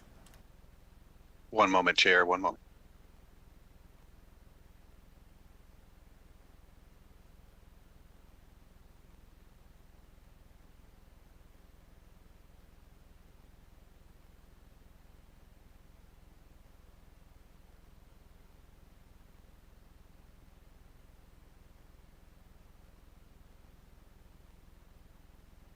Hello, I'd like to thank the Chair and the Senate for hearing us today. My name is Roma Wolf with 2 Fs.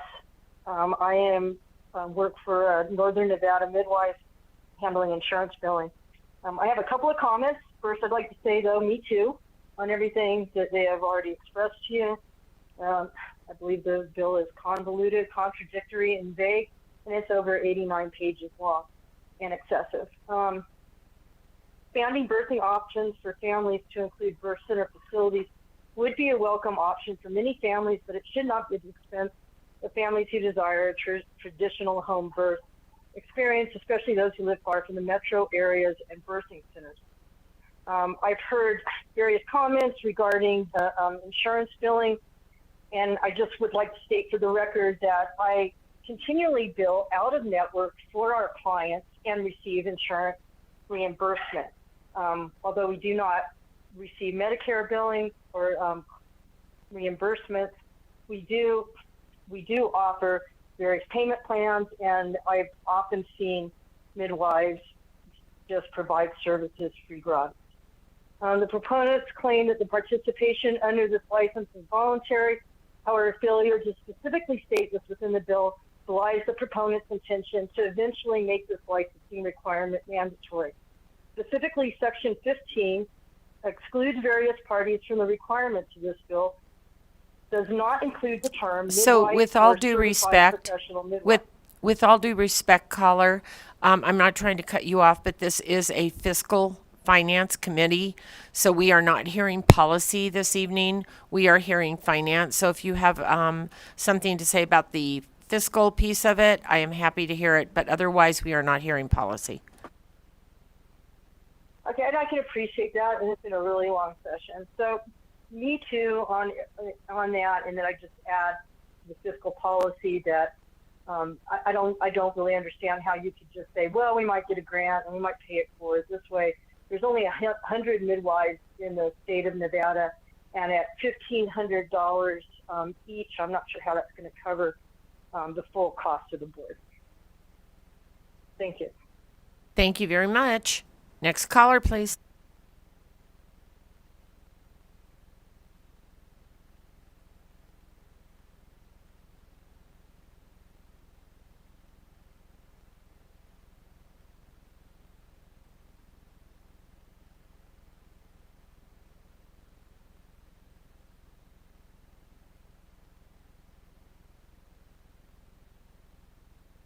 BPS, do we have another caller? Hi, my name is Samantha DeAndrea. Hi, can you hear me? We can. If you'll be brief, we'll appreciate it. Thank you. Fabulous, yes.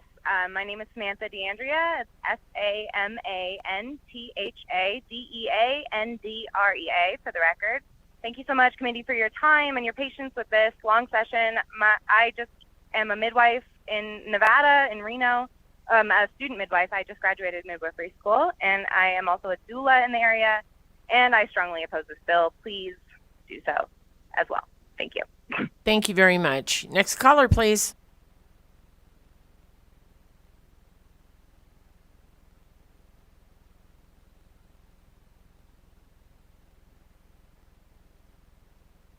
Caller 145, press *6 to unmute.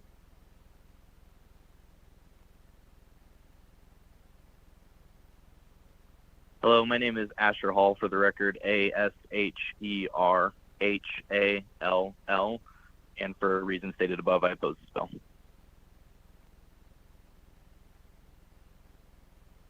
Go ahead, please.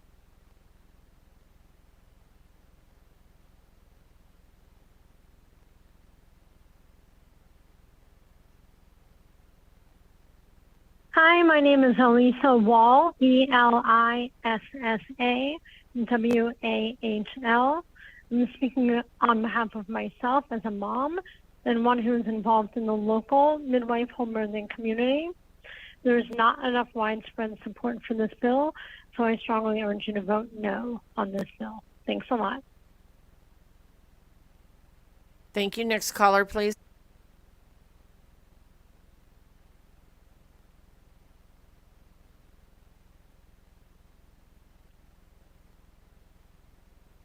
Hi, my name is Ashley Soler, SOHLER, and I oppose this bill. I am a licensed certified professional midwife in the state, and this bill does not represent me or 80% of my colleagues. Thank you. Thank you very much. Next caller, please.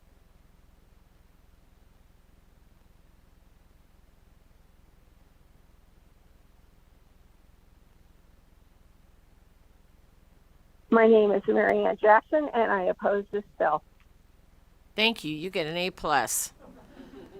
Next caller, please.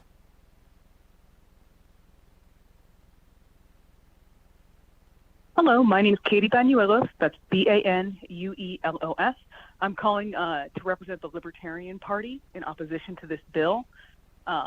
Just speaking to the fiscal aspect of this bill, it's basically rent-seeking. There's a small number of providers within this industry who are going to personally benefit from this bill, and the cost of that is not only imposing costs on the state and taxpayers by creating a whole new licensure apparatus that then needs to be funded and maintained into the future indefinitely.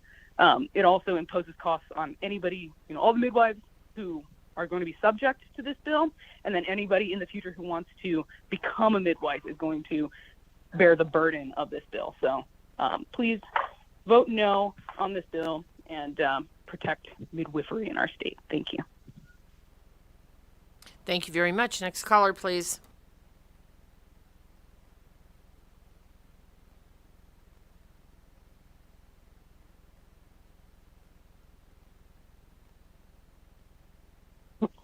Good day, fine people. My name is Suzanne Reed, Suzanne, D for Deirdre, Reed. I'm against this bill because it is unnecessary to create a government board to regulate midwives. Midwives can already get all the licensure and education they want from whoever they wish. It seems like many of the people who are advocating for this bill come from other states and now want to bring their expensive, expanded government models with them. More government interference in childbirth is not needed in our states. Once again, I'm against this bill. Thank you very much. Thank you very much. Next caller, please.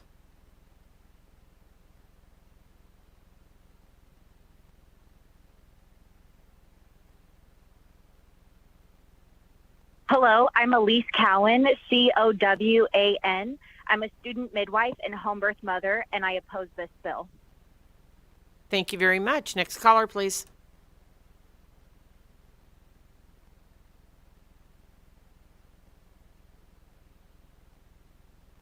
Hi, my name is Rachel Reed, Rachael,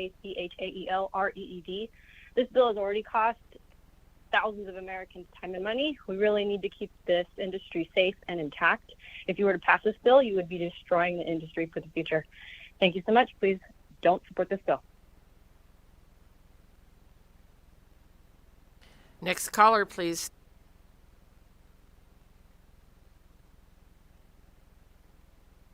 My name is Dustin Cowan, and I oppose this bill. Thank you very much. Next caller, please.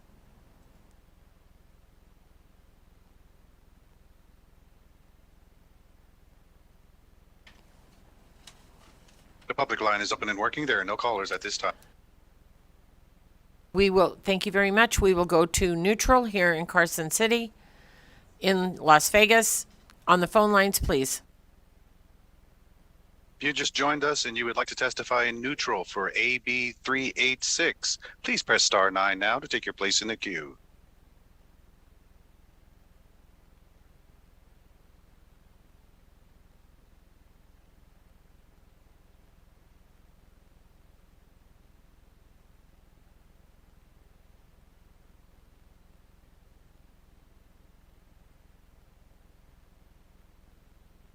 Hi, my name is Camila Santiago.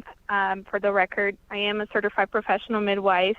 I was in line to testify in opposition, but I don't know why I'm in a neutral line. But I oppose this bill. I'm a CPM, and I oppose this bill. Thank you very much for calling in. Next caller, please. If you just joined us and you would like to testify in neutral for AB 386, please press star 9 now to take your place in the queue.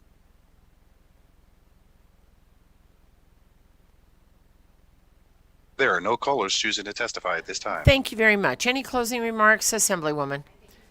Thank you very much. Alrighty, with that, I will close the hearing and I will open up the work session for Assembly Bill 386, and I will take a motion. So move. Amend and do pass. Amend and do pass, please. Amend and do pass. Thank you very much, and I'll take a second from Senator Neal. Any discussion on this motion? Senator Gokachia. Thank you, Madam Chair. I'm going to support the bill in the 2/3 to get it out of committee, but reserve my right on the floor. Thank you. Thank you very much, sir. All right, we are missing Senator Titus is absent. Senator Ganser is absent. But all those in favor say aye. Aye. All those opposed say nay. Motion passes. And I will give the floor statement to Senator Wynn. Thank you very much. And with that, Assemblywoman, would you like to do 519 now, or would you like to circle back around? All right, let's do it now then.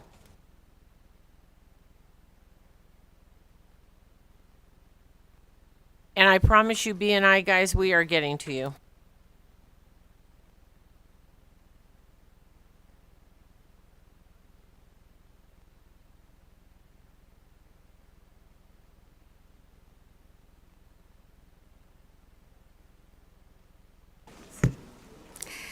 Good afternoon, Chair and committee members. My name is Danielle Monroe Moreno. I represent Assembly District 1 in Clark County, and I'm happy to present Assembly Bill 519. This bill makes desperately needed appropriations to support capital projects for Nevada school districts while establishing new provisions that govern county funds for capital projects.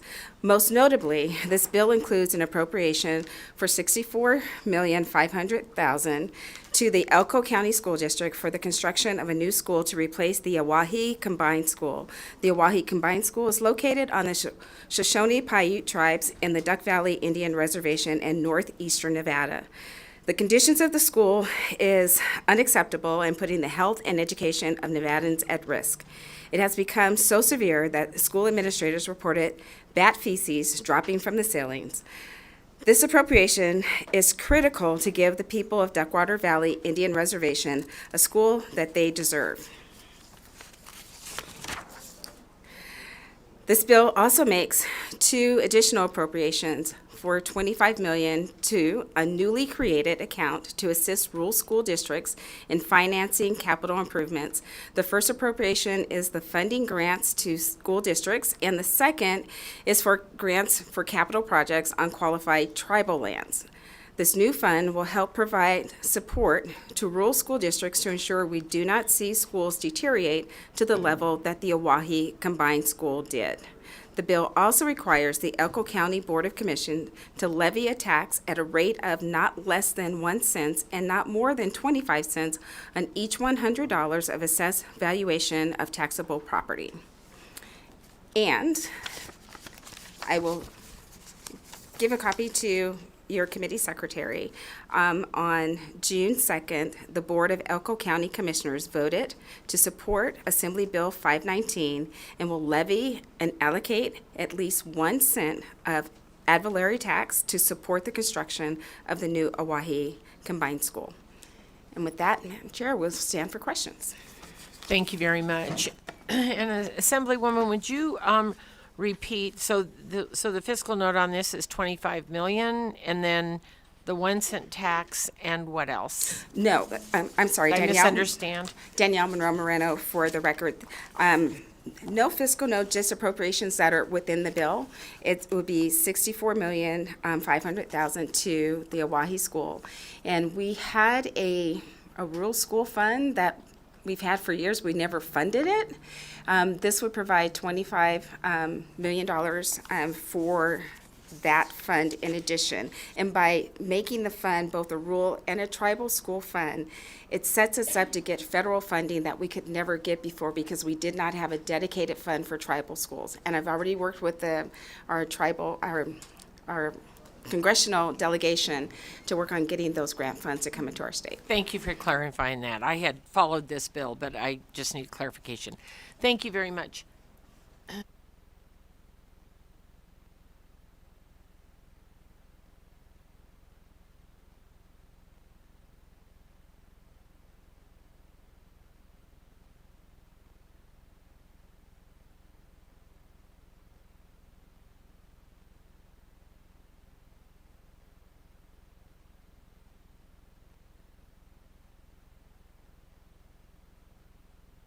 Assemblywoman, Mr. Thorley had a couple of questions about the tax, the levy on the tax, and so what I'd like to do is to hear this, and then we'll have that discussion.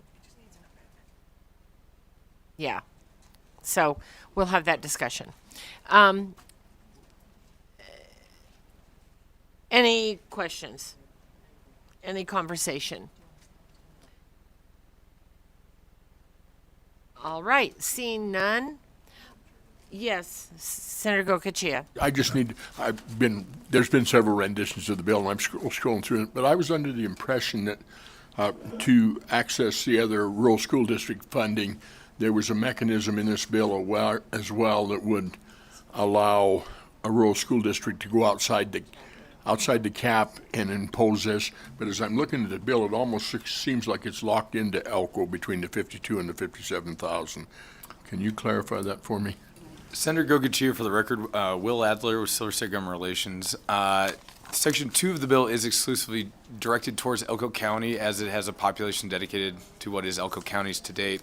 But if you go to Section 3 of the bill, there's an additional section that goes into any county of 100,000 or less shall be allowed to go into a local agreement where they levy a 1 cent to 25 cent tax that they can then house at their own treasury, keeping a local account, and then those funds will be matchable to this state account in Section 4 of the bill, where you can then levy the funds raised at a local level against matchable funds that are available in the account at the time. So the idea is a local school district of any kind, including Elko, could have a second one of these accounts if they wish to, could enter into one of these under Section 3. And I see that pop cap on the counties of 100,000 or less, but they would not be eligible for any of the federal funding. Try and help me out there, Will. Danielle Monroe Moreno, for the record. Further in the bill says that the account can take grants, gifts, donations, and any of that money that would come into that account would be available. Thank you. Thank you, Madam Chair. Thank you very much. Any additional questions on Assembly Bill 519? All right, thank you very much. And with that, we'll go to those in support here in Carson City. Be brief and be gone, please.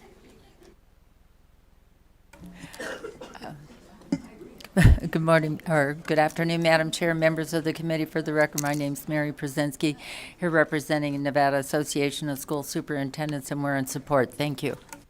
Thank you very much. Go ahead, please. My name is Christina Erling. I'm Vice President of Government Affairs for Barrick. Barrick is the operator of Nevada Gold Mines, and we are in support of AB 519. Thank you very much. Go ahead.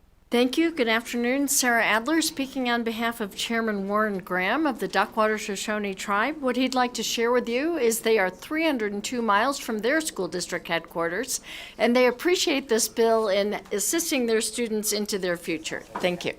Thank you very much. Go ahead. Thank you. Alex Tanchek with Silver State Government Relations, representing the Pyramid Lake Paiute Tribe. Full support of the bill. Great bill. Hope you support it too. Thank you very much. All righty. Anyone else in support? All right. We'll go to Las Vegas, and then we'll go to the phone lines. BPS, when you're ready.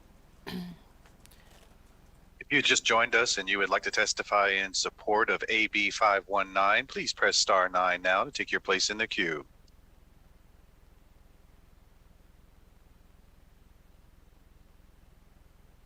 The public line is open and working. There are no callers at this time. Thank you very much. Anyone in opposition? Opposition in Las Vegas on the phone lines, please. BPS, when you're ready.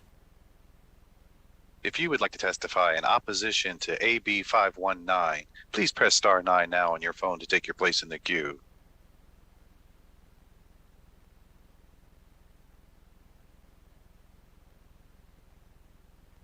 Madam Chair, my apologies. This is Dora Martinez with Nevada Disability Action Coalition. I am actually calling in support, and me too, and thank you. Thank you very much. Anyone else in opposition on the phone lines?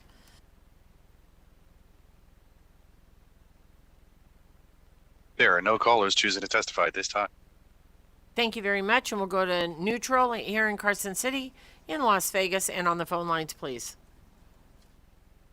If you just joined us and you would like to testify in neutral for AB 519, please press star 9 now on your phone to take your place in the queue.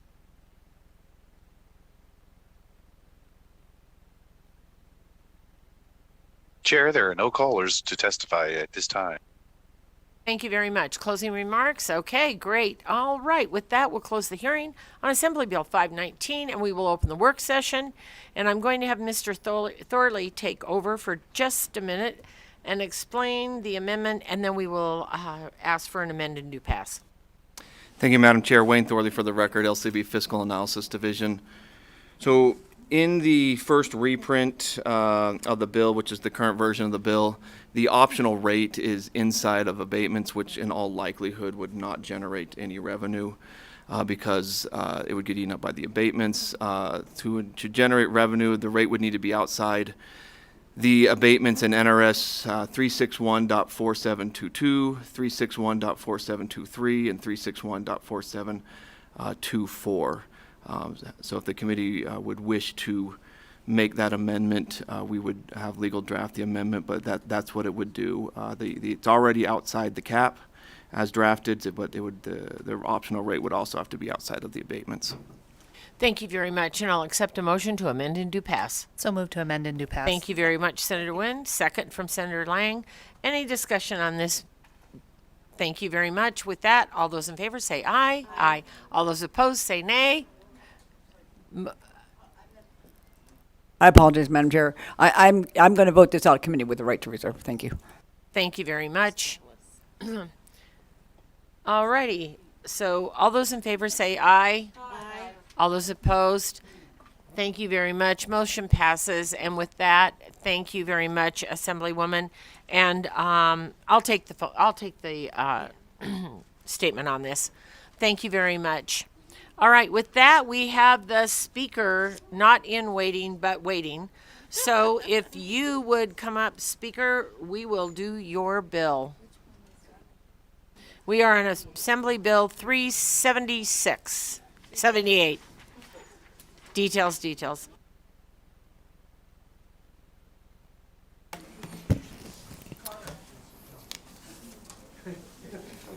Thank you so much, Madam Chair, members of the committee. For the record, Steve Yeager from Assembly District 9.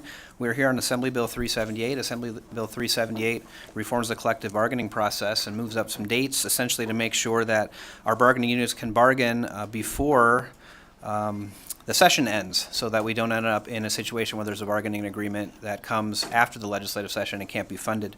We're here because there's a fiscal note, obviously, and the fiscal note comes from the thought that in this process of mediation and arbitration, there's a lot of waiting time to select mediators, arbitrators, try to get them scheduled. So the bill requires that the mediator and arbitrator be selected at the outset of negotiations, and if possible, that a date be set for those for the mediation and the arbitration. And so the fiscal note comes from, well, we can let the Department of Administration explain, but basically comes from their belief that they would have to have the authority to expend the full amount of a mediation or arbitration at the time the mediator or arbitrator is selected. That's where it comes from. I personally believe that probably only be looking at a cancellation fee if you didn't go to mediation or arbitration, and I think Mr. Bundy has some additional information about that process and can speak to the $125,000 per biennium fiscal note. Madam Chair, I'm sorry. Speaker, do you want to stand for questions, or would you like your guest next to you to speak? Thank you so much, Madam Chair. I would love for Mr. Carter to be able to provide to the committee the research he's gathered on this fiscal note. Thank you very much, and please be brief. Madam Chair, members of the committee, Carter Bundy with AFSCME. Our concern is we don't disagree with the amount that arbitrations would cost. It's just that nothing in this bill actually creates any more or less arbitration. You're just pre-selecting the arbitrator or mediator. And so what this bill really adds in terms of fiscal costs is a potential for some cancellation fees, not the entire cost of arbitrations, which already the state and the union split 50-50 and are on the hook for. Thank you very much. All right, any questions on this bill? All right, seeing none, thank you very much. And with that, we'll go to those in support in Carson City. Good afternoon, Madam Chair. Todd Inglesby, President of Professional Firefighters Nevada. We support this bill. We've worked with pre-selected arbitrators. We've pre-selected dates. We've actually had dates where we've had to cancel. A lot of times those arbitrators will let you use them in a future arbitration at no cost because your fees and stuff are already included. Thank you. Good afternoon, Madam Chair, members of the committee and staff. Rick McCann, Nevada Association of Public Safety Officers, and a member of the Nevada Law Enforcement Coalition. Ditto to what has just been said before me. I've been a litigator for more than 40 years. I can assure you if I have an arbitration or a trial date looming over me, I'm getting things done a lot quicker. There may be an occasional cancellation fee. Beyond that, it's not going to, pre-selecting is not going to make it that much more expensive. Thank you. Thank you very much. Cancellation fee, that's a great idea in here. All righty. Any additional comments here in Carson City, none in Las Vegas. Let's go to the phone lines. BPS when you're ready. You just joined us and you would like to testify in support of AB 378, please press star 9 now to take your place in the queue.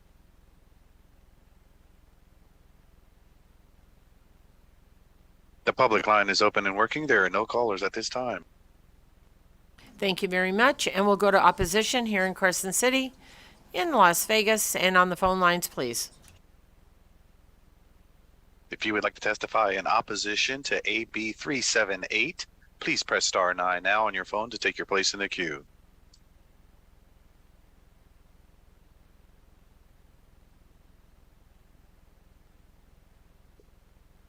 There are no callers choosing to testify at this time. Thank you very much. And we'll go to neutral here in Carson City.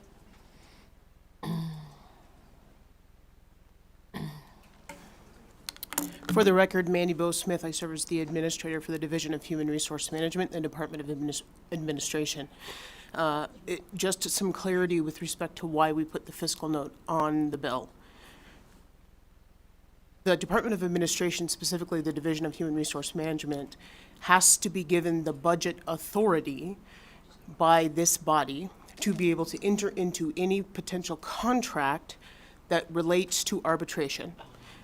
Whether the bill sponsor and the folks that he worked with believe it or not, we must have the full budget authority to be able to enter into contracts, which means that that $125 fiscal note is to appropriate those funds for that authority.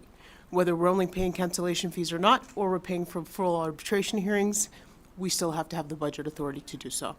That's why we put the note on. I'm happy to answer any questions you may have. Okay, thank you very much. All right, anyone else in neutral in Carson City, in Las Vegas, and on the phone lines, please, BPS, when you're ready. If you just joined us and you would like to testify in neutral for AB 378, please press star 9 now on your phone to take your place in the queue.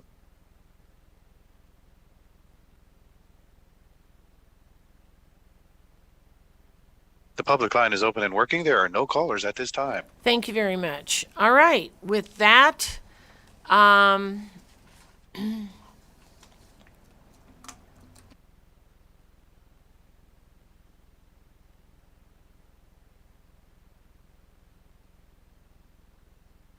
we're going to take a recess just for a minute.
All right, we're back in, and we're going to work session this bill, and Mr. Thorley is going to explain.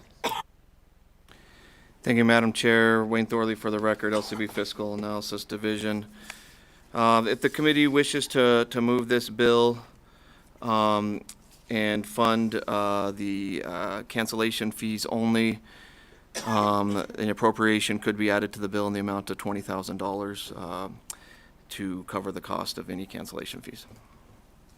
All right, so I would accept a motion for amend and do pass. So move to amend and do pass. Thank you very much, Senator Nguyen. Second from Senator Lang. Any discussion on that motion? All right, all those in favor say aye. Aye. All those opposed say nay. Nay from Senator Titus. Senator Gokachia. All righty. Then the motion passes. Thank you very much. And with that, I'll give the floor statement to Senator Harris.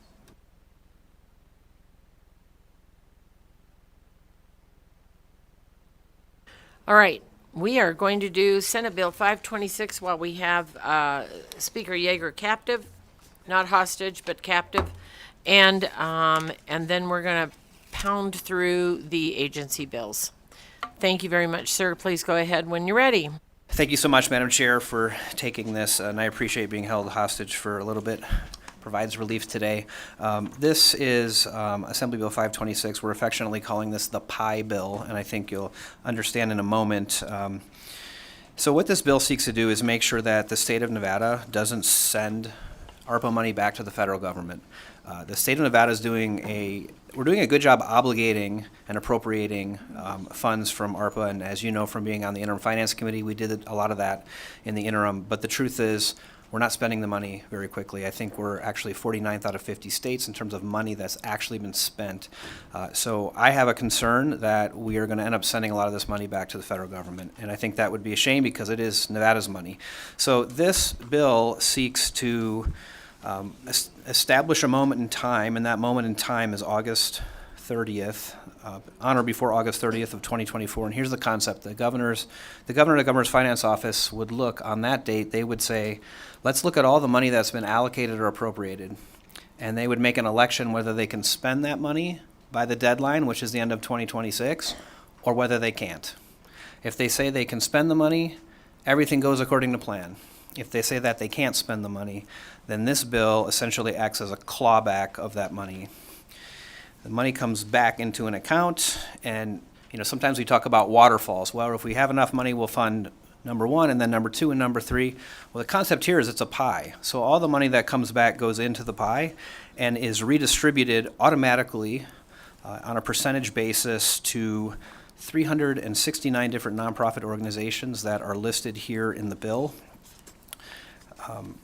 And just to very quickly take you through, there are really, you can think of the pie as slices and then bites within those slices. So the big slices of pie, we have services, and within services, we've got children, we've got disability, we've got domestic violence, legal, seniors, miscellaneous.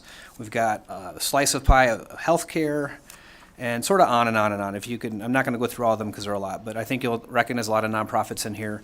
And so that is the idea. We don't know how much money that might be, but this is a way that the money can get out the door. And there's also a process in here where there is a pre-approval because they have to be vendors of the state to receive this money. So that's the concept. And the goal is to make sure we don't send any of this money back to the federal government. And Madam Chair, I know you guys are under a time crunch just like us, so I'm going to leave it there. And I have the treasurer with me who helped come up with these different, the concept and the different organizations. So happy to answer any questions about the hows and the whys. We have gotten a lot of questions about adding others. This is not a perfect bill, but I think it's the best we could get it in the time that we had. Thank you, Speaker. I personally would love to make one adjustment. While I recognize the value of Opportunity 180, I would like to know if perhaps we could share that piece of the pie so that we don't alter the end balance. Could we do Opportunity 180 at 25% and do Silver State Education Foundation at 25%? Madam Chair, Steve Yeager for the record. I would be amenable to anything you as the chair and your committee would like to do to get this bill moving forward. All right. I just, I think that it's a very valuable foundation that is doing a lot of teacher and principal training. And so if you would be amenable to that amendment, I would be very appreciative. All right. Madam Chair, I'm looking for those. I don't know what the current percentages are. What are they right now? Because you want to go to 25, I am 25? looking at page 6 at line 25.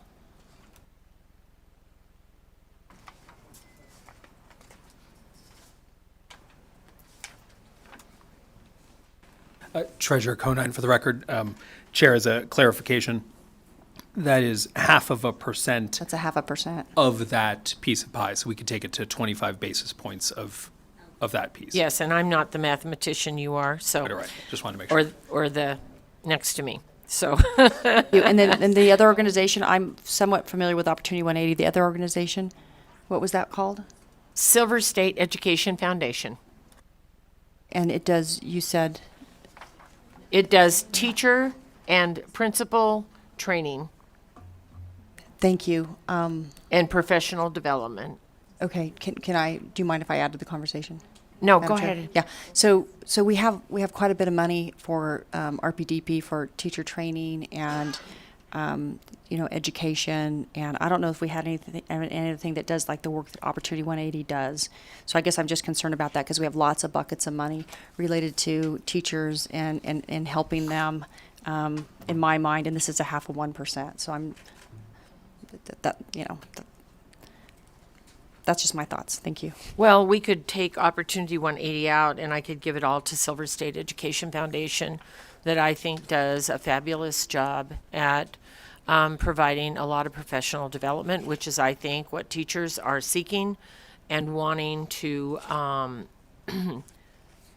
move their career and their craft in a different direction. So, well, thank it's you. your bill, Speaker, so I'll let you speak to that. I'm trying to look to see if I have a piece here on them. I just am trying to find it, but I'm on my phone and I'm trying to run a meeting, and I just think I would not bring it up if I didn't think it was important. Steve Yeager, for the record, understand, Madam Chair, and I would be agreeable to that amendment. Thank you very much. All right. So with that, yes, Senator Gokachia. Thank you, Madam Chair, and we're talking about clawing back some money, and we just had a couple of bills here previously. We were talking about school funds. Any chance we can roll some of this money? If we're going to pull it back, we've got some needs maybe on the local government side that could be met. Steve Yeager, for the record, thank you for the question through you, Madam Chair. I think the answer is we could, but I also think, the beauty of this bill is it's self-executing. The money comes in, they're registered, it just goes out. The checks are cut. There's nothing that has to happen. This is government getting out of the way of government. Although to your question, I will say this, like when the governor's office makes the election that they're going to be able to spend the money, if between that time period and when the money has to be spent, they realize, we're not going to be able to spend the money, there would still be the ability to come back to the interim finance committee and with like a new work program to be able to do something else, hopefully in that time frame. But our most important thing here is just to make sure that the money is being spent, and we know that these nonprofits are doing good work. So I think the answer is we could do that, but I also, given that we're on day 119, I would think it's probably unwise to try to add another concept at this point. Thank you very much, sir. All right, Senator Titus. Thank you, Madam Chair. Just thinking of the logistics of this and looking at all the number of potential recipients, going through the bill, I don't know what the total is, but it's a lot. And so so you're going to ask the folks that have been allocated this money, if they cannot spend them by X date, which we've spoken to all along so we don't lose the money, you're going to take back whatever money they can't spend, and then you're going to cut the new check to all these hundreds, it looks like, of other group. How will you monitor that money? Because they have to spend that too. And so for me, it's not just a fiscal cost that, we have this money, it's the monitoring, and now they can't get it done, and we're we're now looking at cutting it up again, redistributing that pie yet a second or third time, so you're gonna stay on top of that logistically? Treasurer Conine, for the record. So one of the point of the bill, right, is to make sure that it's self-executing, but also the end of the conversation. So under the final Treasury, State, and Local Fiscal Relief Fund rules, nonprofits can be beneficiaries. So not sub-grantees, which then requires them to report what they've done, but beneficiaries, just like a recipient of housing assistance or anything else. And so when these dollars get to the nonprofit, what we're effectively saying is that nonprofit, which we've vetted and will have gone through an attestation thing, was damaged during the pandemic, and this is trying to get them closer to whole. And so when the money leaves the state, we don't have to do any additional work. The work is up front. And the period of time between now and when that money gets clawed back, we'll work with the controller's office to make sure that they're all registered as vendors and they know what's going on, so that when the money gets clawed back, we can get it out before we'd have to return it to the federal government. Treasurer Conine, for the record, if I didn't say that. And just to follow up on that, Madam Chair, so Please. just real quick, so you're going to look at an X dollars, so when it does get clawed back, it's going to be one pile of money, you're going to then redistribute it and shoot that out to all of these that you have listed in the bill. Treasurer Conine, for the record, that's right. It's just a model. You put a number in the top, kicks out 369 checks at the end. All right, thank you. 370, I think, after the amendment. And thank you very much. And just for edification,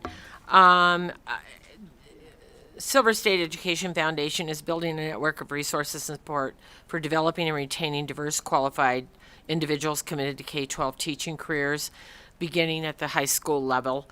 And they are also developing our homegrown teachers. So I could go on and on and on. I just kind of wanted to give you, a little bit of a synopsis so it was on the record. So with that being said, Madam Chair, yes, Senator Gansert. I want to thank you for that information, and I defer to you because I know that you know education better than I do, and I didn't know the organization. And I think when we keep talking about what these organizations do, part of it's the teacher pipeline, and we know if we start talking to the kids early, 6th grade, high school, whatever, that's how we get them, we raise their interest. So thank you for that. Thank you, Senator Gansert. I just know that the Nevada Association of School Administrators has grown exponentially over the last, I would say, 5 years. I mean, literally, because I used to go as a teacher, and if we were lucky if we had 100 attendees, and now they actually have to turn people away. They have done such a fabulous job. I cannot tell you enough about what they do, and I'm happy to share this with you. But in that vein, I would love to amend this and at least give them a piece of the pie. Senator Neal. Thank you, Madam Chair. So I guess I'm looking at this and I'm trying to understand, the power structure in the bill. I need to understand this. I don't understand why IFC is not the person who's going to have the revocation power. Steve Yeager, for the record, through you, Madam Chair, to Senator Neal. I think, frankly, it's a concern about the money getting out in time. And the IFC program is what it is, but it requires work programs to come before us. And frankly, I think it's just, the idea here is we've gone through the IFC process, and the money's not being spent. We sat through budget hearings and we heard about positions not being filled because the position hasn't been created by HR, hasn't been posted.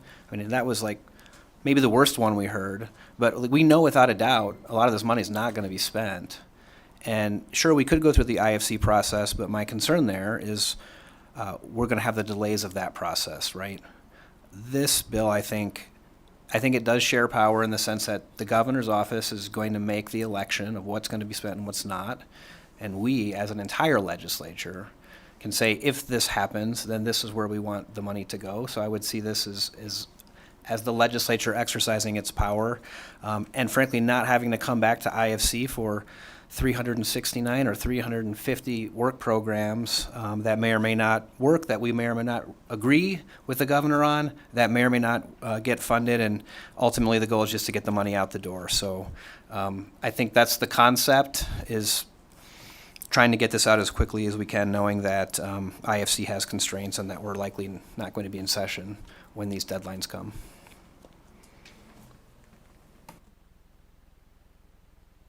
Thank you very much. All right, any additional questions? All right, well, we will work on the amendment. And so I would accept, we will go to support. I guess I'm such in a hurry to get over with all these bills.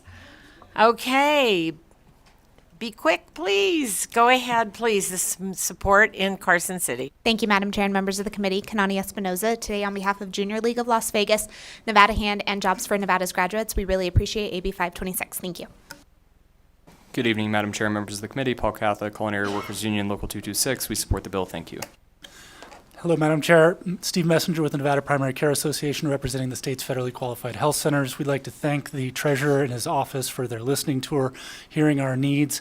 Thank the speaker for bringing this bill. We see a couple of our members on the list, and we're in support. Thank you.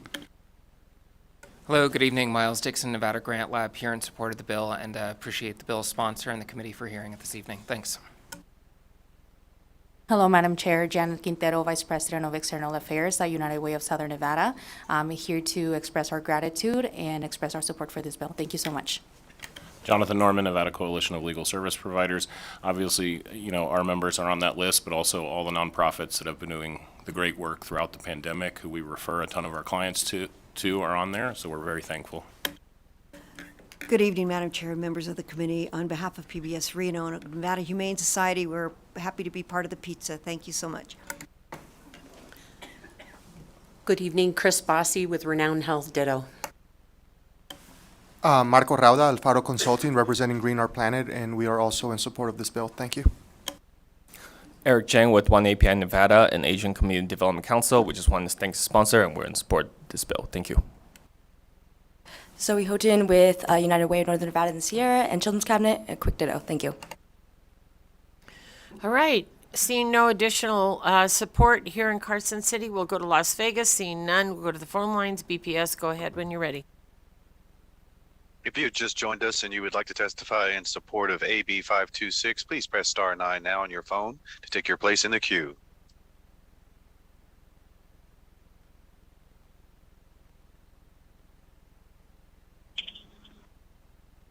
Good evening, hardworking Madam Chair and the committee. This is Dora Martinez with Nevada Disability Action Coalition. We thank the sponsor, Yeager, and the Zach Conine for this common sense bill, and I see that Blind Center is on there, so thank you. Have a good day.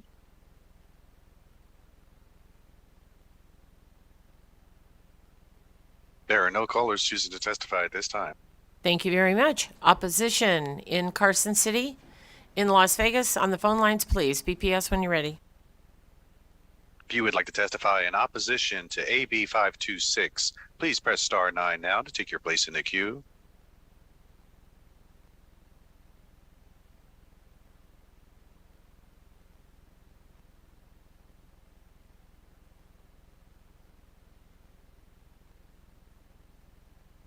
Good evening, Chair and Committee. My name is Jim DeGraffenreid, Nevada's Republican National Committeeman in opposition to AB 526 on behalf of the Nevada Republican Party. Similar to the Christmas tree bill, AB 525, AB 526 is a last-minute bill introduced just 6 days ago and is also an affront to transparent and responsive government. There are more than 22 pages listing the labor and charitable organizations that are proposed to be gifted unspent COVID funds, which were estimated at the end of 2022 as much as $135 million. The grants are listed anywhere from a fraction of 1% to 10% of the total funds available, and there is simply no way for the legislature nor the public to properly review these expenditures in the one day before tomorrow's adjournment to determine if these are the appropriate recipients or if the relative share of the pie is fair. As with the $55 million in the Christmas tree bill, there are plenty of good groups doing good work on this list, and that is not the issue here. But handing out government money without accountability or proper review is never appropriate. This bill is particularly troubling given the Governor Sisolak and Treasurer Conine traveled throughout Nevada in the summer and fall of 2021 on a listening tour to hear how the public wanted unspent COVID funds allocated.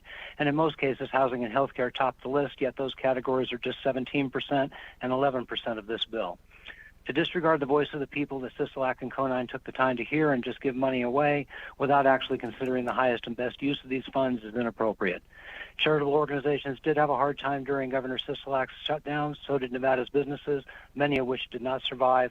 Most have not begun to recover to the level they experienced pre-shutdown.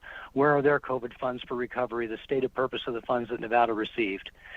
This bill is particularly inappropriate given that other bills in this session also propose to give unprecedented tens of millions of dollars to charitable organizations without proper vetting. This is an easy bill to vote against. If you support transparent and effective government, then the only possible vote on AB 526 is a no. Thank you. Just a reminder, we're discussing fiscal policy and not the policy part of it, just the fiscal part of it. Next caller, please.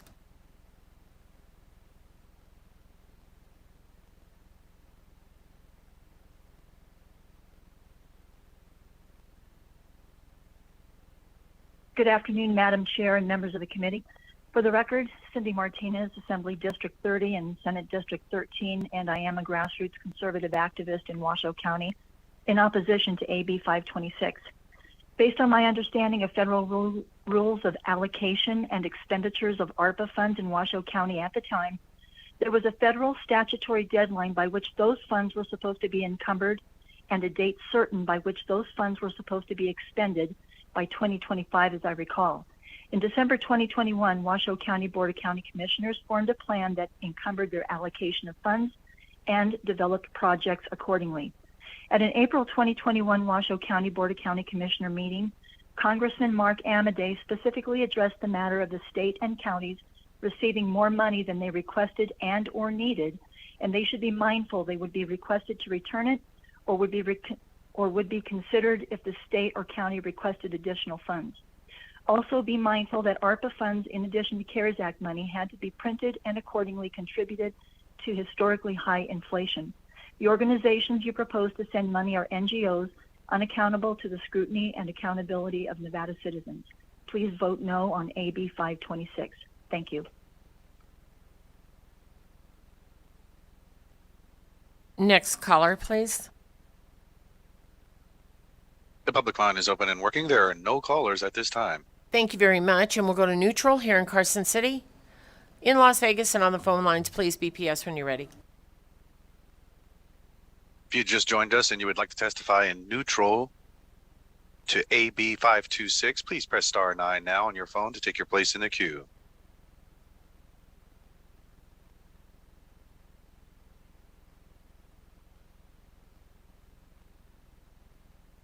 The public line is open and working. There are no callers at this time. Thank you very much. Any closing remarks, Speaker? Okay, with that, we'll close the hearing, and we will take an amend and do pass motion. And thank you very much, Senator Wynn, and second by Senator Lang. Senator Titus. Thank you, Madam Chair. I will be a no on this bill, although I do not want to send any money back to the federal government. There are bills that we have not heard in this committee with good projects, well-meaning, that are not necessarily nonprofits, such as our airports and other buildings and infrastructure needs that we're not addressing. And I think this money should be going to something like that and not some of these that are listed here. So I'll be a no on this. Thank you. Thank you, Senator Titus, but this day is not over. Just FYI. So if you want to stay for the rest of the day, we might be hearing those bills. Madam Chair? Yes. I'll be supporting the motion. I think that... Thank you, Senator Ganser. We've worked very hard to make sure that we spend this money, and we are behind, and we have to put something in place to make sure that that the citizens of our state benefit. Thank you. Thank you very much. Okay, with that, so sorry, Senator Gocochea. Thank you, Madam Chair, and I'm going to oppose this. I don't disagree. We need to spend the money, but there are a lot of places to spend it, and we're putting it in statute.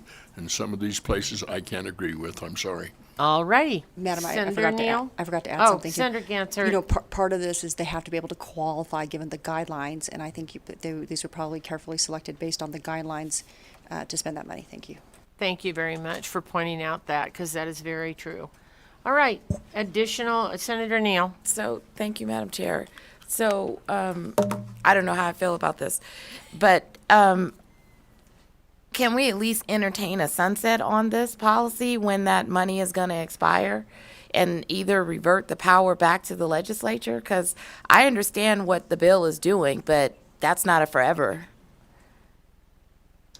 I'll let Speaker Yeager answer that, but I will point out that Section 3 says are eligible to apply for registration pursuant to Section 2 of this Act. Go ahead, please. Thank you, Madam Chair. Steve Yeager, for the record, through you to Senator Neal. There's really no, it's just a one-time election. Once the governor makes the election, that has to happen by I think it's August 30th of 2024. It's a one-time election. The money comes back, it goes out. The money doesn't get clawed back like a second time. Like if there's something that happens after that, it'd go through the normal IFC process. So it's just one time. Madam Chair, if I can comment. The other thing is we've experienced at different times where the federal government changes the dates, right? They change the date, so I'd worry about a sunset because they may give us a year or two, or we don't really know. Thank you. Thank you very much. All right, any additional discussion on the motion? All right, all of those in favor say aye. Aye. All of those opposed say nay. A nay from Senator Titus and Senator Gokachia. Motion passes. Thank you very much. And I think I will work with Speaker on that amendment, and I will also take the floor statement, Speaker. All right. With that, Speaker, do you have one more bill? Okay, maybe quick. Thanks. Thank you, Madam Chair, members of the committee. Steve Yeager, for the record. Assembly Bill 517 authorizes the LCB Audit Division to do performance audits of the school districts. This comes on the heels of this committee meeting with the Assembly Ways Committee to talk to the school districts over those 2 days that we had. So essentially, that's what it does. It mandates a performance audit of the 2 largest school districts every 4 years, and then there's an ability to audit some of the smaller school districts and the Public Charter School Authority as well. Our auditors are great. They do great work. That's the policy. LCB there's not a fiscal impact on LCB because this is baked into the budget that we passed. Thank you, Madam Chair. Thank you very much. Questions on Assembly Bill 517? Senator Gokachia. Yes, thank you, Madam Chair. I'm just trying to skim through the bill quickly. You can probably answer it quicker. Is there kind of a pecking order? Are we going to start with the larger and work down? I would hope so. Steve Yeager, for the record, through you, Madam Chair, to Senator Gokachia. Exactly that, and it's going to take a little bit of time because performance audits have to look backwards. So basically, in the next 4-year cycle, they're going to do the 2 largest school districts as well as the Charter School Authority, and then there'll sort of be an alternating where they can look at the smaller ones, and that would be at the election of the chair of the Education Accountability Subcommittee of the Interim Finance Committee. So there are 2 bills that are working in tandem. Thank you. Thank you, Madam Chair. Thank you very much. Additional questions? Senator Gansert, anything? I just think it's a good idea. Thank you. All righty. All right, with that, thank you, Speaker, and we'll go to those in support in Carson City, Las Vegas. On the phone lines, please. If you would like to testify in support of AB 517, please press star 9 now on your phone to take your place in the queue.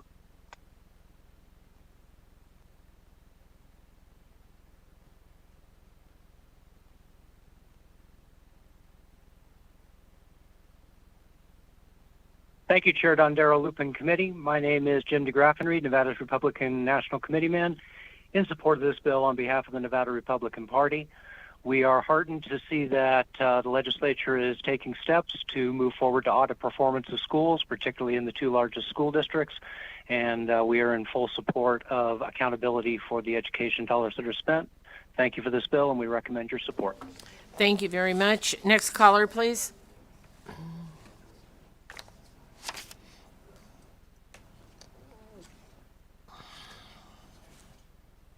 Good evening, Madam Chair. This is Dora Martinez with Nevada Disability Peer Action Coalition. Good evening to you and the rest of the hardworking member, and we thank the sponsor of the bill, and thank you, we sponsored this bill. Next caller, please.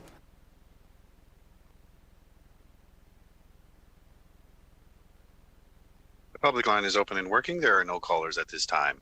Thank you very much. And neutral here in Carson City, in Las Vegas, and on the phone lines, please. If you just joined us and you would like to testify in neutral for AB 517, please press star 9 now to take your place in the queue.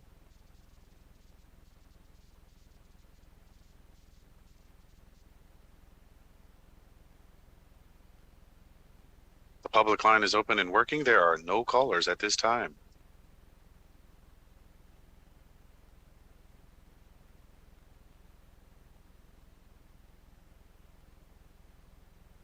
All right, thank you very much. With that, closing comments, I'm guessing none, and I will close the hearing, and I would entertain a motion. I'd so move to, is it just do pass? Thank you very much. Second from Senator Lang. Any discussion on the motion? All those in favor say aye. Aye. All those opposed say nay. Motion passes. Thank you very much, and thank you, Speaker, for being here with us in Senate Finance this afternoon, and I'll talk to you in just a tad bit when I escape. Okay, we are going to go to the, floor statement, Senator Wynn. All right, we are going to go to Assembly Bill 468, and I believe Director Robb is with us, and thank you, Director Robb, for your patience as we have gone through this day. And I trust you will be quick, so go ahead, please, when you're ready. Jack Rowe, for the record. I'm going to allow Amy time to get up to the speaker to go over the fiscal impacts of this. Thank you, Madam Chair. For the record, Amy Stevenson, Director for the Governor's Finance Office. AB 468 makes an appropriation to the Interim Finance Committee, broken out in 3 different buckets of money. $126,635,910 of general fund, $29,704,720 of highway fund, and $10 million of ARPA for costs related to the enterprise resource planning system. All right, any questions on this particular item? Senator Titus? Okay. All righty. Everybody seems to not have questions. All righty. If you'd like to step back, we'll go in support in Carson City and Las Vegas. And on the phone lines, please, BPS, when you're ready. If you would like to testify in support of AB 468, please press star 9 now on your phone to take your place in the queue.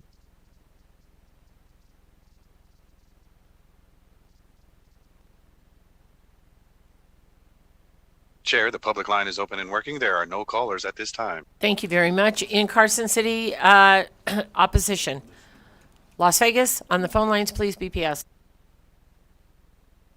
If you would like to testify in opposition to AB 468, please press star 9 now to take your place in the queue.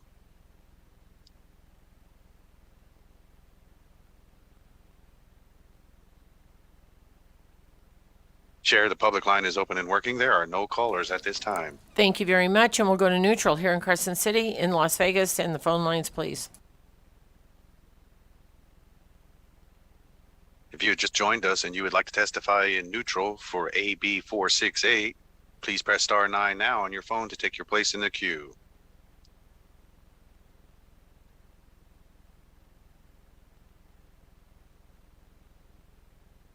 Chair, the public line is open and working. There are no callers at this time. Thank you very much, and I'm going to close the hearing. I'm guessing there's no closing remarks. I'll close the hearing, and I'll accept a motion. So move. Thank you very much from Senator Wynn, second from Senator Lang. Any discussion on the motion? All those in favor say aye. Aye. Aye. You can say aye, too. It's been a long day. All those opposed say nay. Motion carries. Thank you very much. And I'll give that floor statement to Senator Harris. All righty, 482.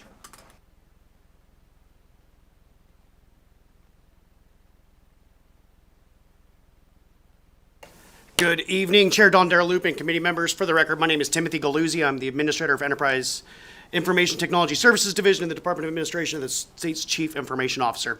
I'm here today to introduce Assembly Bill 482, which makes an appropriation to the Enterprise Application Services Unit, which is the agency IT services unit for computer equipment replacement, and the replacement of end-of-life IT service management system used for the incident ticketing and tracking. AB 482 has been amended in Assembly Ways and Means to be transitioned into a general fund loan due to SB 446 not progressing and language in NRS 242 being interpreted to prevent direct general fund appropriation. We are not envisioning any additional amendments. At this time, I can answer any questions the committee may have. Thank you very much. Any questions from the committee? Seeing none, thank you very much. Step back. Support in Carson City, in Las Vegas, and on the phone lines, BPS, when you're ready. If you would like to testify in support of AB 482, please press star 9 now on your phone to take your place in the queue.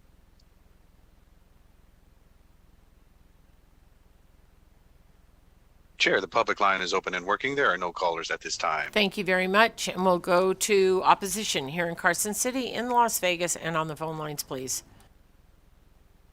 If you would like to testify in opposition to AB 482, please press star 9 now on your phone to take your place in the queue.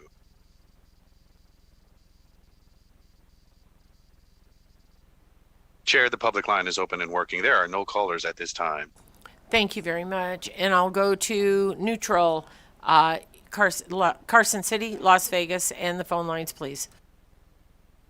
If you are just joining us and you would like to testify in neutral for AB 482, please press star 9 now to take your place in the queue.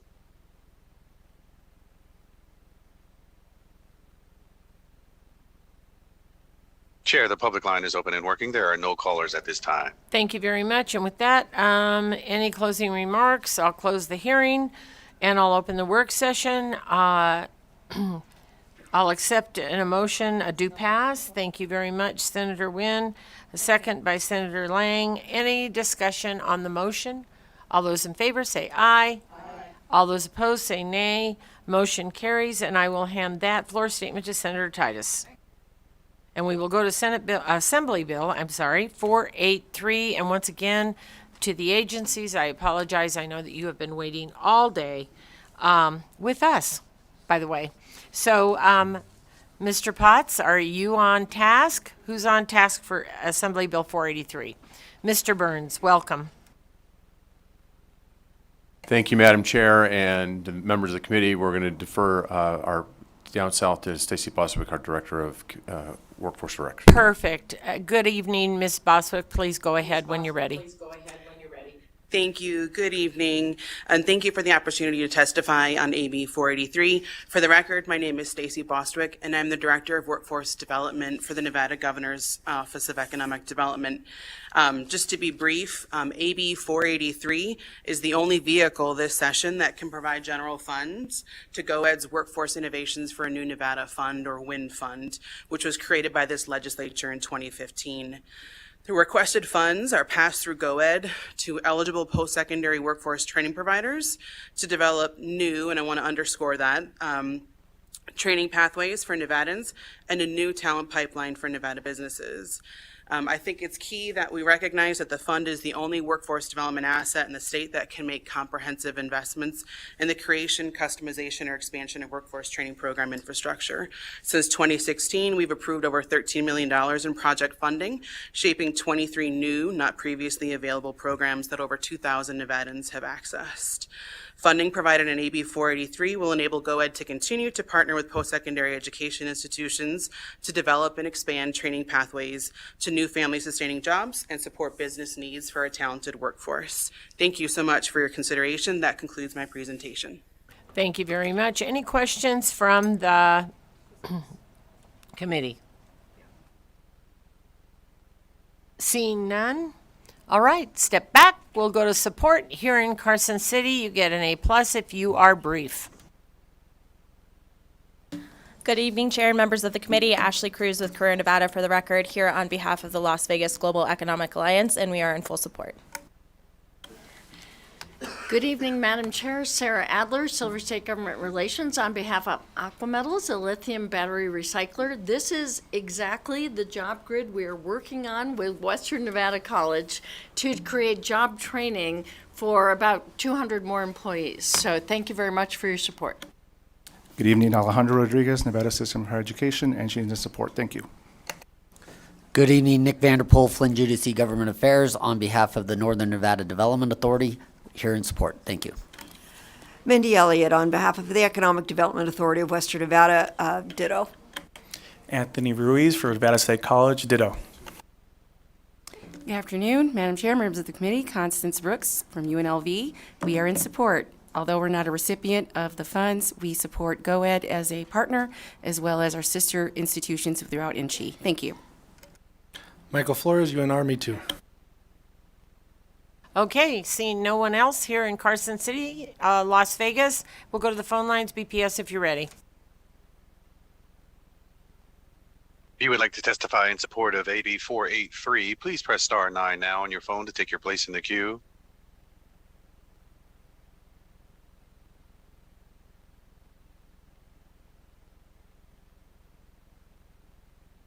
Hi, good evening, Madam Chair and the committee. This is Dora Martinez.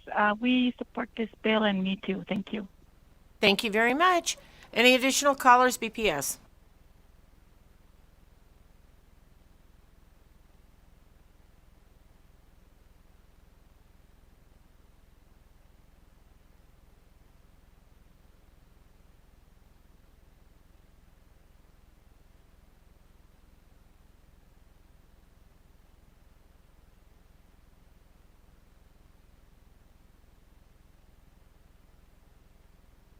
BPS, do we have anybody on the phone lines?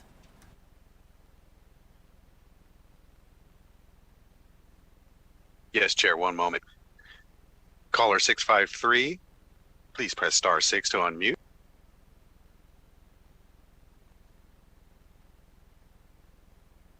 Sorry, Madam Chair, I already spoke.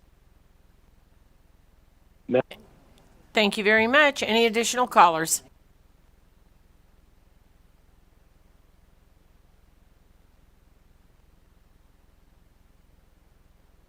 This is Frank Woodbeck of the College of Southern Nevada, calling in strong support of this bill.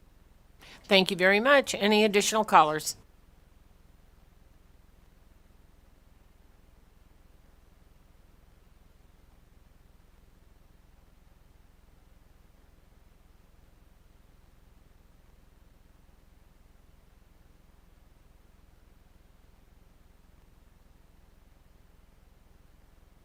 The public line is open and working. There are no callers at this time. Thank you very much. Anyone in opposition? Carson City, Las Vegas, on the phone lines, please.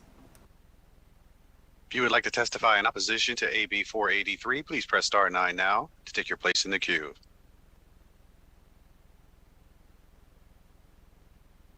The public line is open and working. There are no callers at this time. Thank you very much. And we'll go to neutral here in Carson City, Las Vegas, and on the phone lines, please.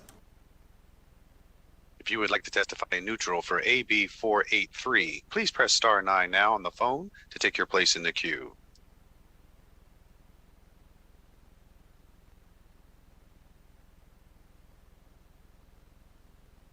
Chair, the public line is open and working. There are no callers at this time. Thank you very much. And with that, any closing remarks? We'll close the hearing and we will open up the work session. I'll accept a do pass on Assembly Bill 483. Do pass. Thank you very much, Senator Nguyen. A second from Senator Lang. Any discussion on the bill? All those in favor say aye. Aye. All those opposed say nay. Motion passes, and I will give the floor statement to Senator Neal. Alrighty, we will move on to Assembly Bill 484. Mr. Potts, it is your turn to shine. Go ahead, please. It's been a long day, right? For the record, Chair Dondero Loop and members of the Senate Committee on Finance, thank you so much for the opportunity to testify in the merits of Assembly Bill 484. For the record, my name is Bob Potts. I am the Deputy Director here at GoEd. Thank you for taking the time to hear this bill. GoEd currently provides grants to support the activities of Nevada's 8 regional development authorities. Unfortunately, this support has continued to shrink over the last 3 years because of budgetary cutbacks as a result of the pandemic. Over this period, with the onset and impacts of the pandemic on our economies, the RDAs have had to step up their efforts to include a much broader range of business, workforce, education, and community development support. Specifically, they are now called upon to play a much larger role in supporting housing, broadband, transportation, and entrepreneurial opportunities. With this shift from the accelerated structural changes in our affirmative economy, it is now more than ever essential that we support the RDAs to ensure that that the development of our state's economy stays on track. They are an essential and integral part of Nevada's economic development ecosystem and provide adequate and additional resources for them at this juncture as necessary in support of GOED's mandate. Lastly, the one-shot appropriation is also needed to address inflationary impacts and ongoing staffing challenges. Even if funding is restored to pre-pandemic levels, those amounts will still be inadequate because of inflationary costs, impacts, and staffing shortages the RDAs have also experienced. Thank you for your time and consideration of this bill, and I'm happy to address any questions you might have. Thank you very much. Any questions from the committee? Okay, step back. We'll go to support. All those in support of Assembly Bill 484, please go ahead when you're ready. Good evening, Madam Chair, members of the committee. Ashley Cruz with Career Nevada for the record, here on behalf of Las Vegas Global Economic Alliance. They're Southern Nevada's Regional Development Authority, and they are in full support. Thank you. Thank you very much. Go ahead, please. Good evening, Madam Chair and members of the committee. For the record, Mindy Elliott, representing the Economic Development Authority of Western Nevada, and we too are in full support, and we thank you very much for your time this evening. Thank you very much. Go ahead, please. Good evening, Madam Chair. Nick Vanderpool with Flynn Judici Government Affairs on behalf of Northern Nevada Development Authority in full support. Thank you. Thank you very much. All right, seeing no more support here in Carson City, none in Las Vegas. We may have even lost our feed. And we'll go to the phone lines. BPS when you're ready. If you would like to testify in support of AB 484, please press star 9 now on your phone to take your place in the queue.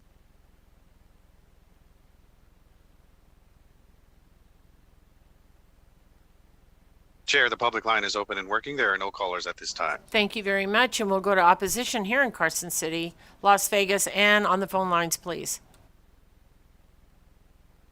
If you would like to testify in opposition to AB 484, please press star 9 now to take your place in the queue.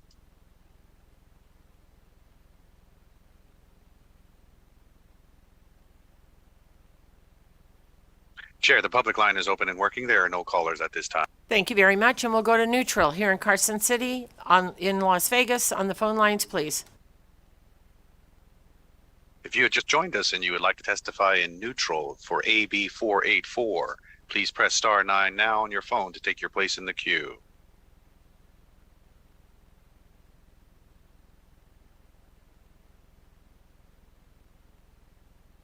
Chair, the public line is open and working. There are no callers at this time. Thank you very much. And with that, we'll, no closing remarks. We'll close the hearing on Assembly Bill 484, and I'll accept a do-pass motion. Thank you very much, Senator Wynn. Second from Senator Lang. Any discussion on this motion? All those in favor say aye. Aye. All those opposed say nay. Please mark Senator Harris absent, and we'll give Senator Gokachia the floor statement. All righty, we'll go to Assembly Bill 487.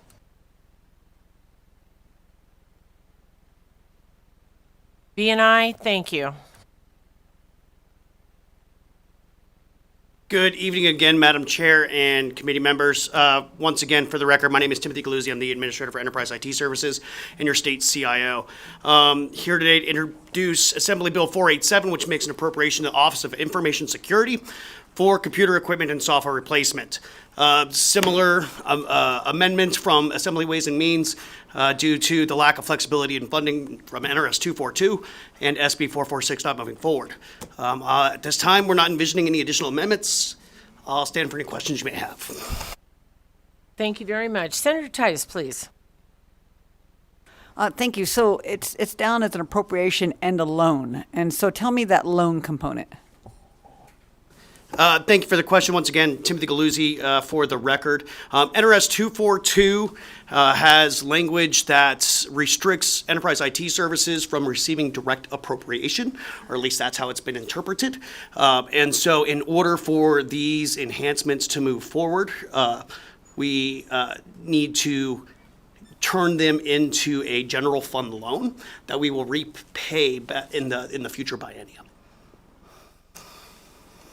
With what money do you repay it? Thank you for the question. Once again, Timothy Galuzzi for the record.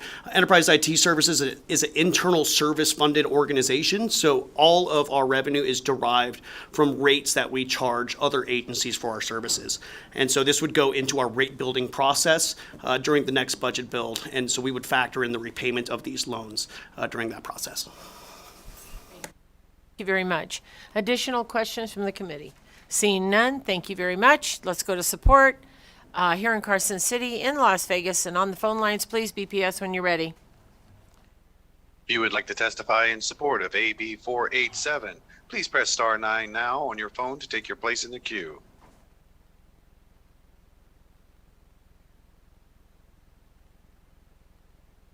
Chair, the public line is open and working. There are no callers at this time. Thank you very much. We'll go to opposition here in Carson City, in Las Vegas, on the phone lines, please. If you had just joined us and you would like to testify in opposition to AB 487, please press star 9 now on your phone to take your place in the queue.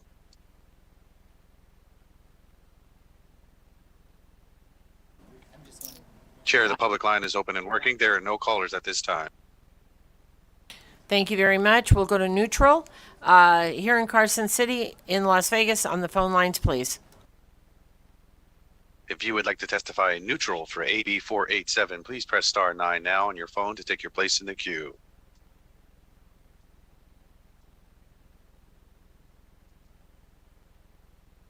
Chair, the public line is open and working. There are no callers at this time. Thank you very much. And with that, I'll close the hearing and I will accept a motion. Do pass. Thank you very much, Senator Wynn. Second from Senator Lang. Any discussion on the motion?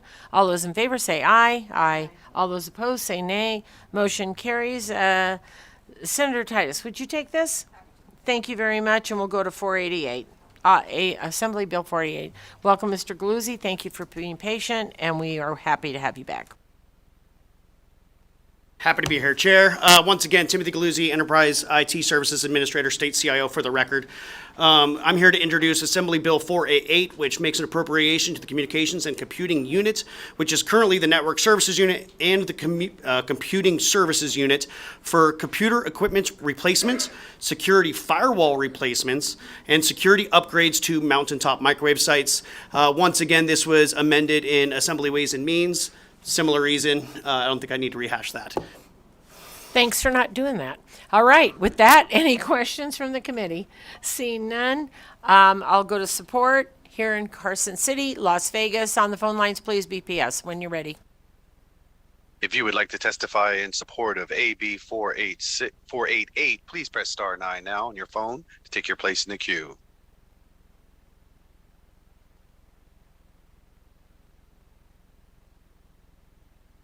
Chair, the public line is open and working. There are no callers at this time. Thank you very much. We'll go to opposition here in Carson City, Las Vegas. On the phone lines, please.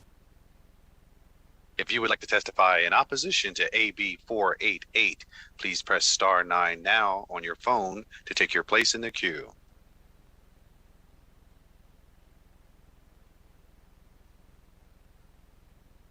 Chair, there are no callers choosing to testify at this time. Thank you very much. And we'll go to neutral here in Carson City, Las Vegas. And on the phone lines, please. If you have just joined us and you would like to testify in neutral for AB 488, please press star 9 now to take your place in the queue.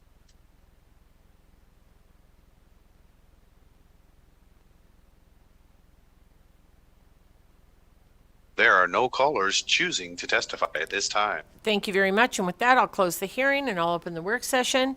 And I'll accept a do pass from Senator Wynn, a second from Senator Lang. Any discussion on the motion? All in favor say aye. Aye. All opposed say nay. Motion passes. And I'll give this floor statement to Senator Gansert if she doesn't mind.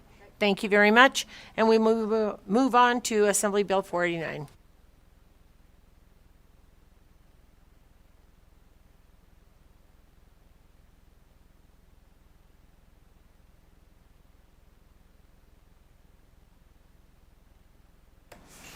Thank you, Madam Chair, members of the Senate Finance Committee. For the record, my name is Amy Stevenson. I'm the Director for the Governor's Finance Office.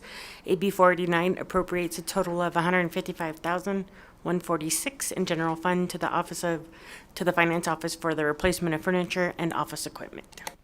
Thank you very much. Any questions on this? Okay, good. Thank you. Move back and we will go to support here in Carson City, in Las Vegas, and on the lines. BPS when you're ready. You would like to testify in support of AB 489, please press star 9 now to take your place in the queue.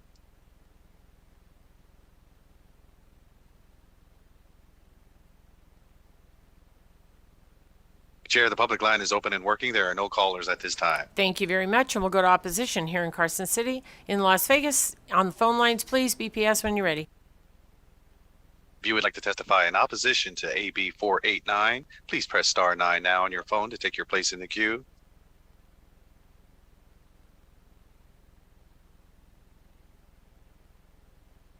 Chair, there are no callers choosing to testify at this time. Thank you very much. And we'll go to neutral in Carson City, in Las Vegas. On the phone lines, please. If you would like to testify in neutral for AB 489, please press star 9 now on your phone to take your place in the queue.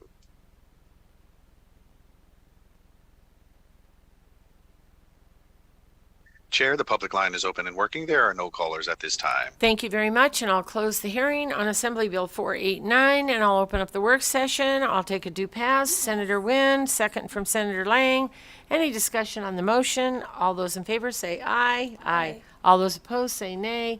Motion passes, and I will please mark Senator Neal absent, and I will hand the floor statement to Senator Gansert again. Thank you. All right. With that, I'll go to Assembly Bill 491.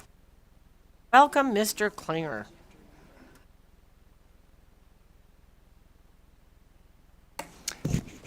Good evening, Madam Chair, members of the committee. For the record, Andrew Klinger, Chief Financial Officer, Nevada System of Higher Education, here to present AB 491. Sections 1, 2, and 3 of AB 491 appropriate funds to Great Basin College, CSN, and TMCC. These funds will ensure that those three institutions do not fall below base level funding, so their base budget for FY23. This is necessary because under the funding formula, these three institutions actually had enrollment declines, and so they saw through the funding formula their appropriations reduced. So again, this will ensure that they maintain a base level of funding so that they can retain their faculty and staff while their enrollment recovers. Sections 4 and 5 were added in Assembly Ways and Means. Sections 4 and 5 provide funding to WNC and Nevada State College. The funding in Section 4 and 5 is a result of, during the joint subcommittee closing, the joint subcommittee closed the budget using what was called Option 3, which essentially was a partial departure from the funding formula. The funding in Section 4 and 5 basically restores the funding that those two institutions lost as a result of Option 3 under the funding formula. And with that, happy to answer any questions. Thank you very much. Any questions for Mr. Klinger? All right, seeing none, thank you very much. Step back. All those in support, please come forward. Be quick and be gone. Kent Irvin, NFA, support. Anthony Ruiz, Nevada State College, we're in strong support of this bill. It ensures that schools that had enrollment loss during the pandemic as well as enrollment gains are held harmless. Thank you. Thank you very much. Seeing no more in support, Las Vegas, seeing no one there, we'll go to the phone lines. BPS when you're ready. If you would like to testify in support of AB 491, please press star 9 now on your phone to take your place in the queue. Thank you very much. Are there any callers there? Chair, the public line is open and working. There are no callers at this time. Thank you very much. We'll go to opposition here in Carson City, in Las Vegas, and on the phone lines, please. If you would like to testify in opposition to AB 491, please press star 9 now on your phone to take your place in the queue.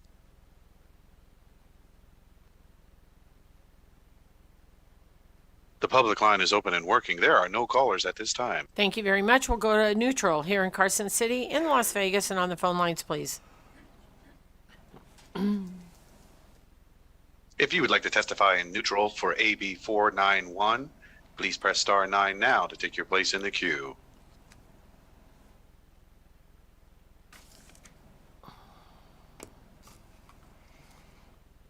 Chair, there are no callers choosing to testify at this time.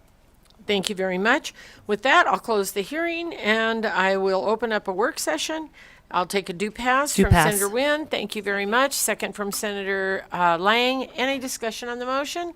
All those in favor say aye. Aye. All those opposed say nay. Motion passes, and I'll give the floor statement to Senator Wynn. Thank you very much, and we will close the hearing and close the work session and go to Assembly Bill 494.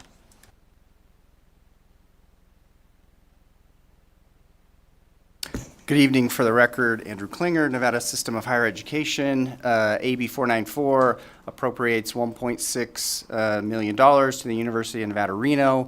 This is for students that transition from Sierra Nevada University to UNR as part of the acquisition. They were not counted as part of the funding formula, so this makes an adjustment for those students. Thank you very much, Mr. Klinger. I actually have a question about this, and I don't want to elongate this conversation, but I know that you have purchased Sierra Nevada College, but how many students are there currently?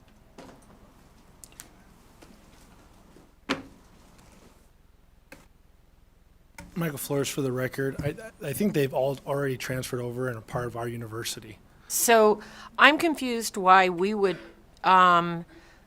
appropriate money for student credit hours to UNR when you didn't have them at UNR at that time. Madam Chair, for the record, Andrew Klinger. So the way the funding formula works, when you look at what we call caseload growth, it's actually a look back. So the way the formula works in this case is it actually looked back to fiscal year 22 and compared that to fiscal year 20. Well, these Sierra Nevada students were not part of the INSHE system in fiscal year 22, so this makes that adjustment. And normally when we do that look back, it's just a look back and we don't look at whether or not those students are registered. In this case, we actually took the extra step and only counted students that ended up enrolling at the university in the fall of 22. I hear that. I just still struggle about paying for something when you didn't own something, so to speak. Madam Chair, for the record, Andrew Klinger. And again, it's just recognizing those students through the funding formula. And again, it's a 2-year essentially delay in funding. It's just the way the funding formula works. We, unlike other agencies like K-12 who actually will do a projection on enrollment, the way our formula works, it's actually we just go back and look at actually what happened. So it's really more a function of the formula. So they do have additional students that enrolled at UNR as a result of the transition, and so this is providing that funding. But we no longer have student credit hours, correct? We no longer Weighted student credit hours. when the budget subcommittees close the budget, there is caseload growth in there that uses the weighted student credit hours to calculate the caseload growth. So this is done basically the same way. Okay. Any additional questions? All right. Thank you very much. With that, we'll go to support in Carson City.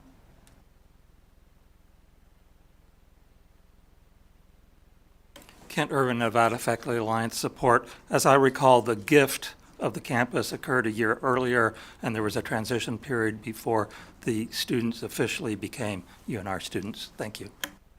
I understand that, and gift is the key word there. All righty. With that, seeing no other support, none in Las Vegas, we'll go to the phone lines. Please, BPS, when you're ready. If you would like to testify in support of AB 494, please press star 9 on your phone to take your place in the queue.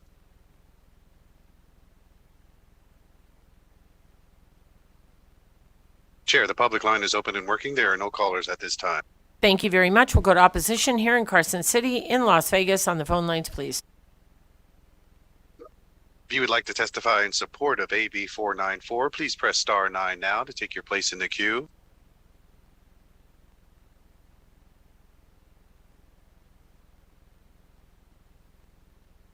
Chair, there are no callers choosing to testify at this time. Thank you very much. And I'll go to opposition here in Carson City in Las Vegas. On the phone lines, please.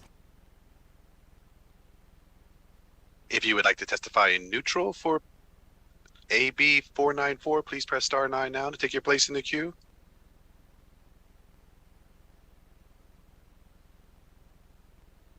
Chair, there are no callers choosing to testify at this time. Thank you very much. And we'll go to neutral here in Carson City in Las Vegas. And on the phone lines, please. If you would like to testify in neutral for AB 494, please press star 9 now to take your place in the queue.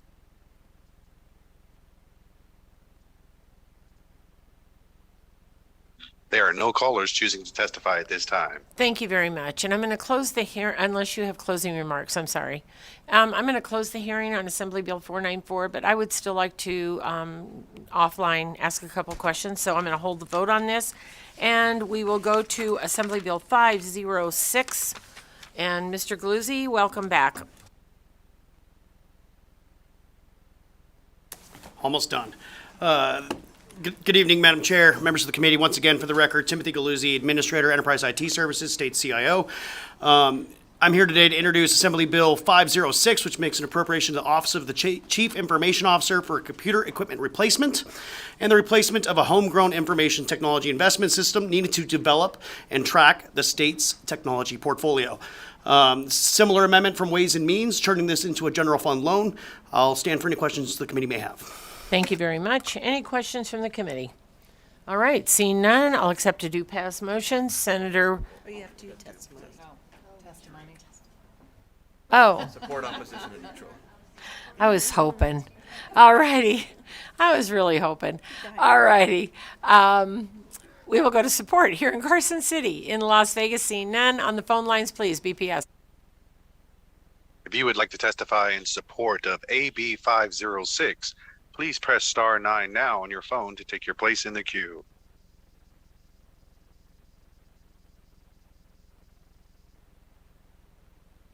Chair, the public line is open and working. There are no callers at this time. Thank you very much. And we'll go to opposition here in Carson City in Las Vegas. And on the phone lines, please. If you would like to testify in opposition to AB 506, please press star 9 now on your phone to take your place in the queue.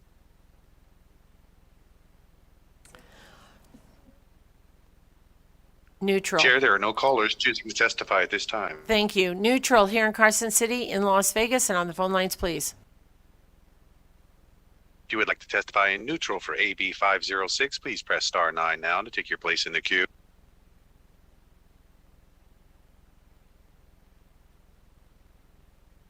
Chair, there are no callers choosing to testify at this time. Thank you very much. And with that, I'll close the hearing. And now I will accept a do pass from Senator Wynn and a second from Senator Lang.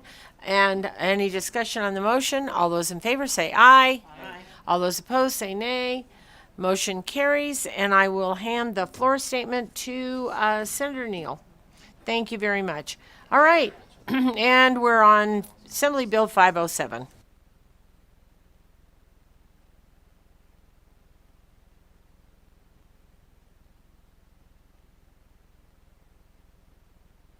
My goodness, Director. Thank you for hanging in there with us. Please go ahead. Good evening, Chair Dondera Loop and members of the Senate Finance Committee. I'm James Arenda, Director for the Nevada Department of Corrections. I would love to say me too, but I need to go over this quick amendment. AB 506 as amended makes appropriations for vitally important and needed equipment department-wide, including medical equipment, computers, information technology equipment, facility culinary, facility food service equipment, transportation vehicles, a garbage truck, and a replacement and other replacement equipment. All the equipment recommended for replacement has reached the end of its useful life and is necessary for the safe and effective operation of all our institutions. Additionally, in Section 2, the bill funds an important staffing study which will allow the department to work with an expert in the first year of the biennium to review its shift relief factor, post charts, and non-custody positions in order to determine best practices and provide staffing recommendations for the consideration during the 2025 legislative session. The department's last shift relief factor review was performed and approved during the 215 session and is in need of a comprehensive analysis and update. Section 4 of the bill was amended to reduce the funding from $3 million to $22,392 to $2,822,392 to remove its costs for switch replacements for facilities that will or are closing. Section 6 and 7 were deleted by the amendment adopted by the Assembly Committee on Ways and Means due to the closure of Warm Springs Correctional Center. Funding was not approved to the reopening of the facility for fiscal year 25. Section 16 was deleted by amendment costs for security cameras at the Humboldt Conservation Camp, which is in the process of being closed. Thank you for your consideration. I'm happy to answer any questions. Thank you very much, Director, and thank you for your patience today. Any questions by the committee? Seeing none, thank you very much, Director. Step back. We'll go to support here in Carson City. Seeing none in Las Vegas, we'll go to the phone lines. BPS when you're ready. If you would like to testify in support of AB 507, please press star 9 now on your phone to take your place in the queue.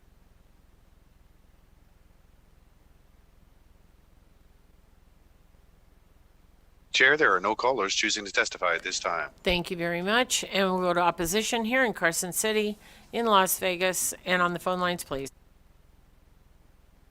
If you would like to testify in opposition to AB 507, please press star 9 now on your phone to take your place in the queue.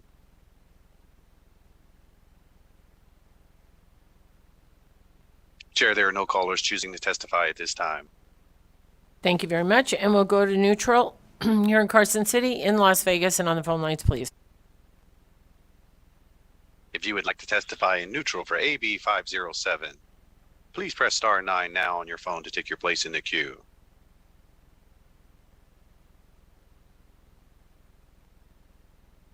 Chair, the public line is open and working. There are no callers at this time. Thank you very much. And with that, I see no closing remarks, I'm guessing. I will close the hearing on Assembly Bill 507, and I will open the work session. Do pass from Senator Wynn, a second from Senator Lang. Any discussion on the motion? All those in favor say aye. Aye. All those opposed say nay. Motion passes, and I will give the floor statement to, Senator Harris, mark her absent, please. And I'll give the floor statement to Senator Gokajia. Okay, thank you very much, and thank you, Director. All righty, with that, we are going to pause here for a minute. Those of you that are coming up are probably pulling your hair out right now, but this committee needs just a minute. So I guess we're going to take a recess. Hang on just a minute.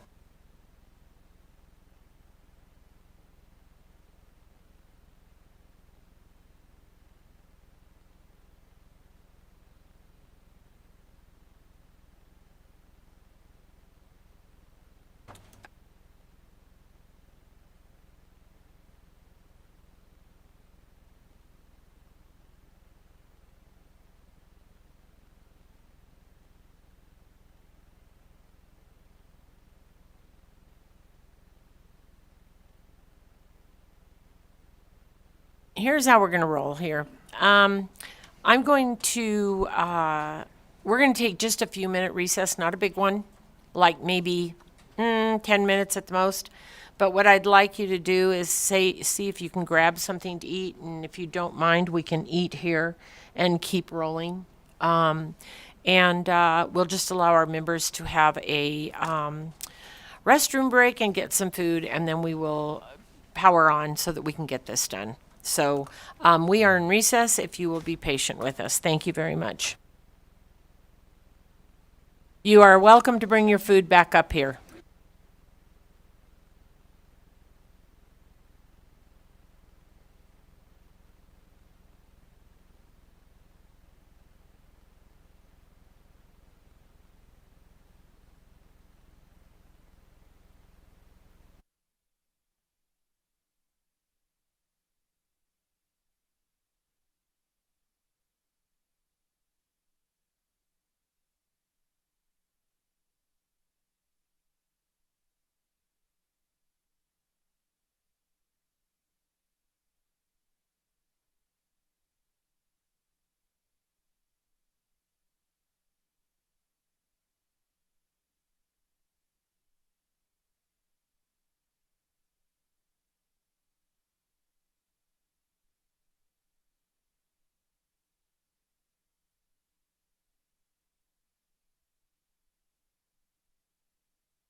Okay, we'll come back in from recess.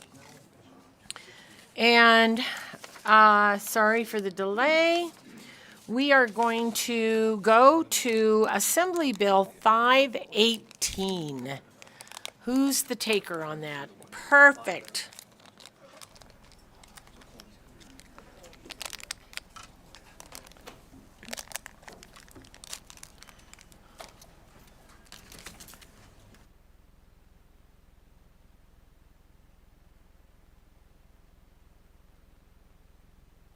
Go ahead and begin when you're ready. Good evening, Madam Chair and committee members. For the record, my name is Colby Nichols. I'm a program analyst with the LCB Fiscal Analysis Division, here to present the first reprint of Assembly Bill 518. Just a brief reminder, as your nonpartisan staff, I do not support or oppose any legislation, here to just give an informational overview of the bill as amended. As the committee members may recall, this bill was drafted and introduced upon request of the money committees in reviewing and approving closing the Department of Indigent Defense Services budgets.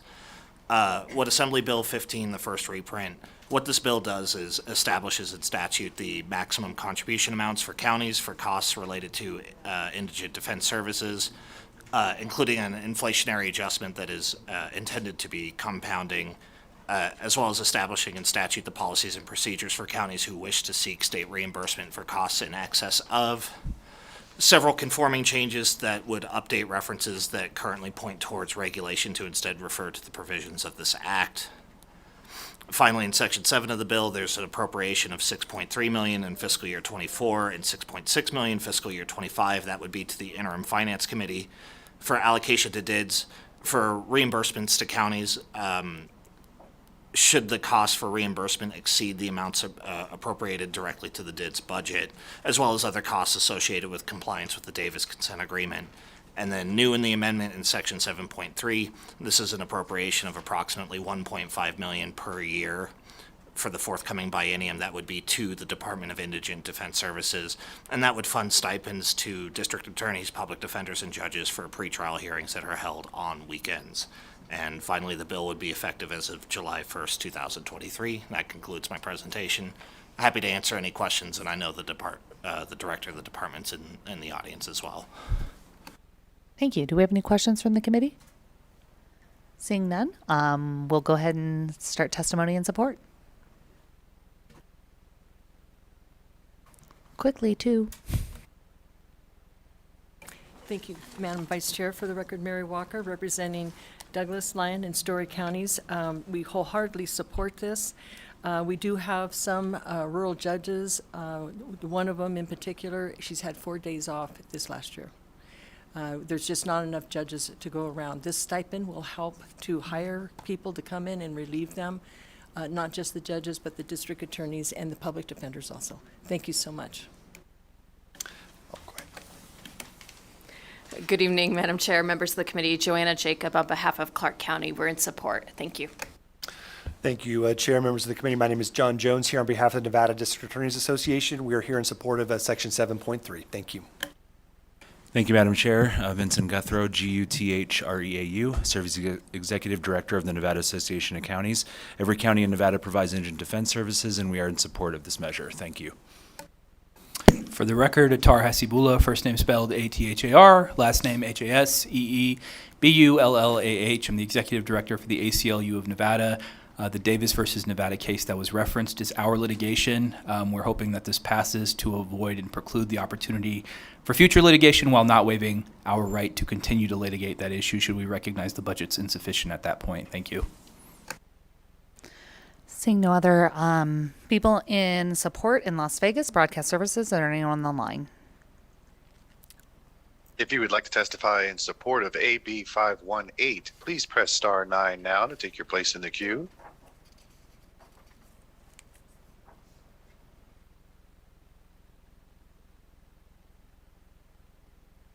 The public line is open and working. There are no callers at this time. Now moving to opposition. Is there, seeing no one in Carson City, Las Vegas, broadcast services, anyone in opposition? If you would like to testify in opposition to AB 518, please press star 9 now to take your place in the queue.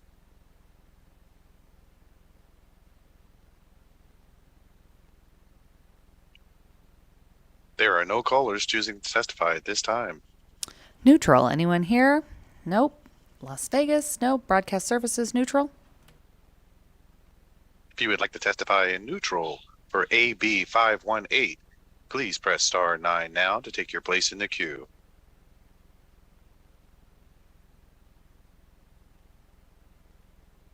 There are no callers choosing to testify at this time. This time I will close the hearing on AB 518 and move into a work session. Do I have a motion to do pass AB 518? Do I have a second? I have a motion from Senator Dondera Loop, a second from Senator Lang. Any further discussion? Seeing none, all those in favor say aye. Aye. Anyone opposed say nay. And I'm going to give myself that statement. At this time, we will move into Assembly Bill 525. This makes appropriations for various purposes relating to health, education, employment, and other community service. Do we have someone here in the building to present AB 525? 525, 525. Okay, seeing no one, we're going to move on to Assembly Bill 527. 527 revises provisions relating to... We did 526. 527 revises provisions relating to state financial administration. Well, this is interesting. Okay. Okay. I'm just going to move on to the next one then. How about Assembly Bill 346? Okay.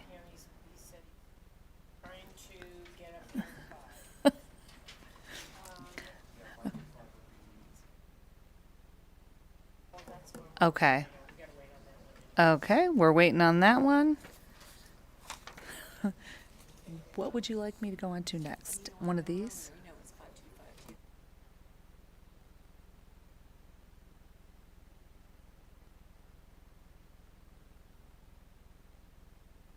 We are going to move into a work session on Assembly Bill 258. And I don't know whether or not one of our LCB staff might be able to remind the committee what this was.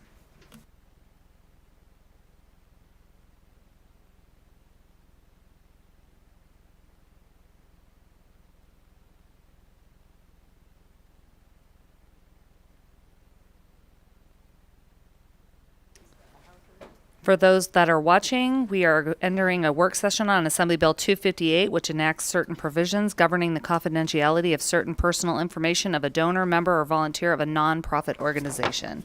And I'm hoping that bought me enough time to turn this back over to Mr. Thorley. Thank you, Madam Vice Chair. Assembly Bill 258 was heard in this committee yesterday, was presented by Assemblywoman Backus. Regarding the fiscal impact, there is a general fund appropriation to the interim finance committee in section 5 of the bill. This would be allocated to the Attorney General's office for a Deputy Attorney General position if needed, which is why the appropriation is being made to IFC. The AG's office would have to come request the allocation in the interim and demonstrate the need. There are no amendments. If the committee wishes to move this bill, the appropriate action would be to do pass. Do we have a motion to do pass? Motion from Senator Dondera Loop, a second from Senator Lang. Do we have any further discussion on this? Seeing none, all those in favor say aye. Aye. All those opposed say nay. I will note that Senator Gansert is not in the room, but the motion passes.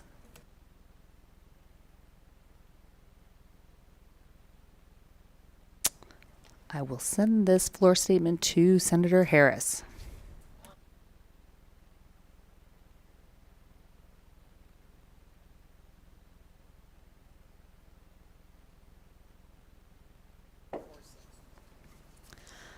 Welcome to Senate Finance, Assemblyman O'Neill. I think we are going to start with Assembly Bill 346. Please begin when you're ready.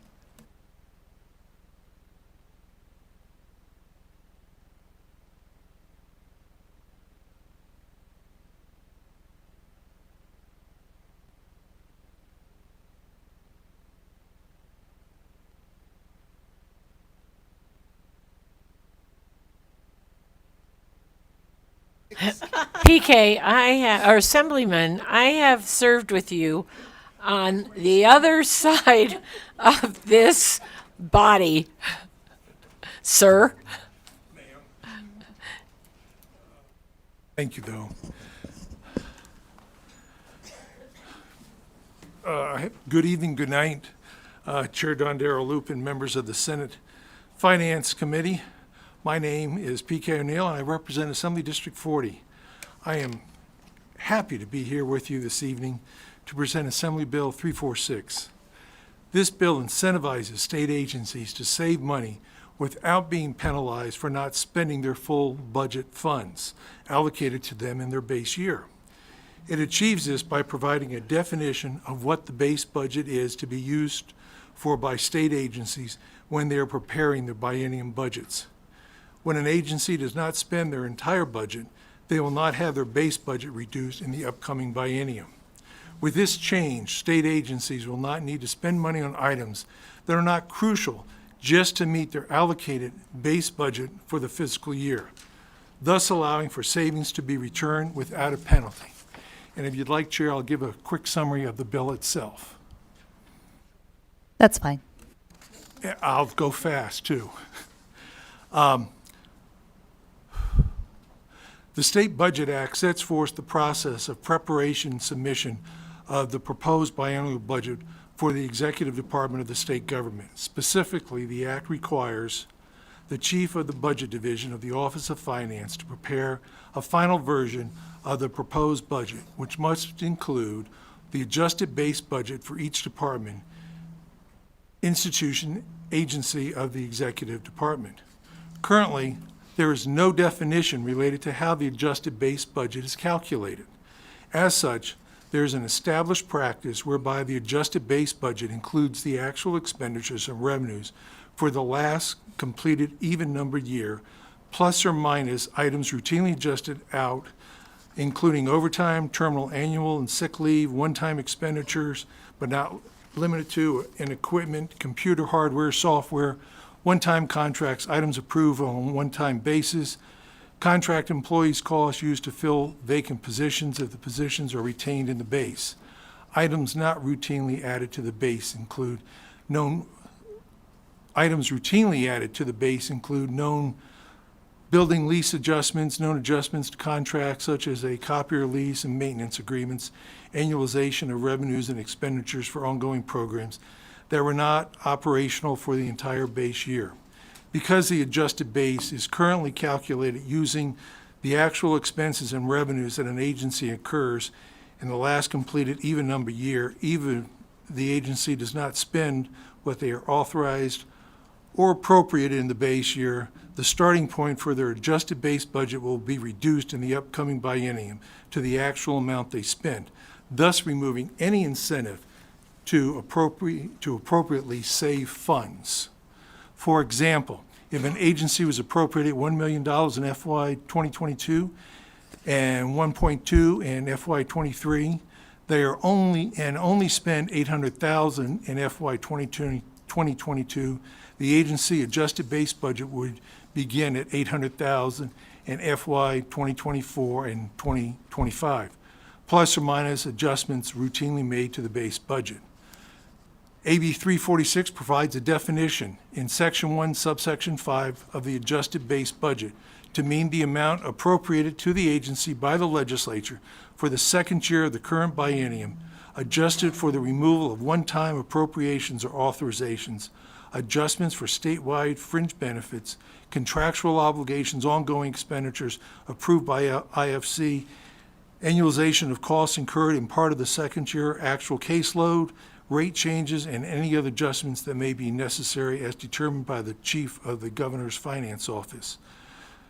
With the provisions provided in AB 346 under the same example that was previously provided, if the agency were appropriated $1 million in 2022 and 1.2 in 2023, they only spent $800,000 in 2022, the agency's adjusted base budget would not be reduced to $800,000 in 2024 and 25 as a starting point, but would rather begin at what was approximated in FY 2023 of 1.2 million plus or minus the adjustments defined in Section 1, Subsection 5.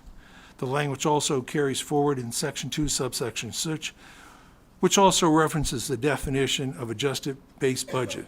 I am fortunate, and I truly do mean that I am fortunate, to have with me tonight Karen Hoppy from the Legislative Council Bureau Fiscal Analysis Division to assist me on any questions and the presentation of this bill to you. And I'm open for questions, Chair.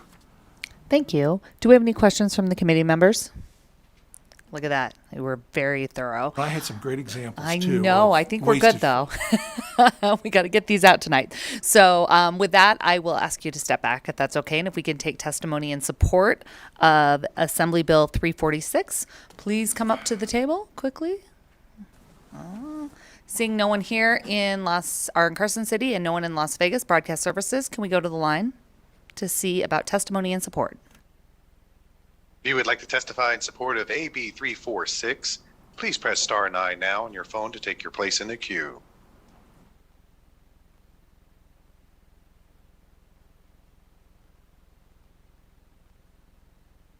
There are no callers choosing to testify at this time.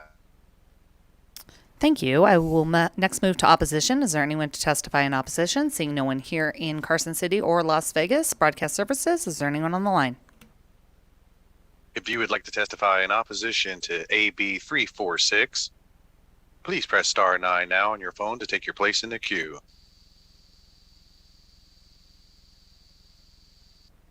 There are no callers choosing to testify at this time.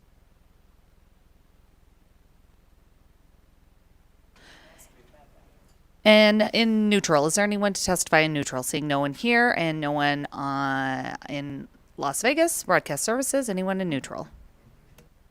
If you would like to testify in neutral for AB 346, please press star 9 now to take your place in the queue.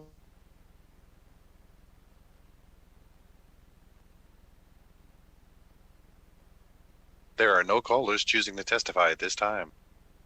Thank you. And Assemblyman O'Neill, you come back up and can you address just briefly the fiscal note that was, I believe, added during your committee hearing in Ways?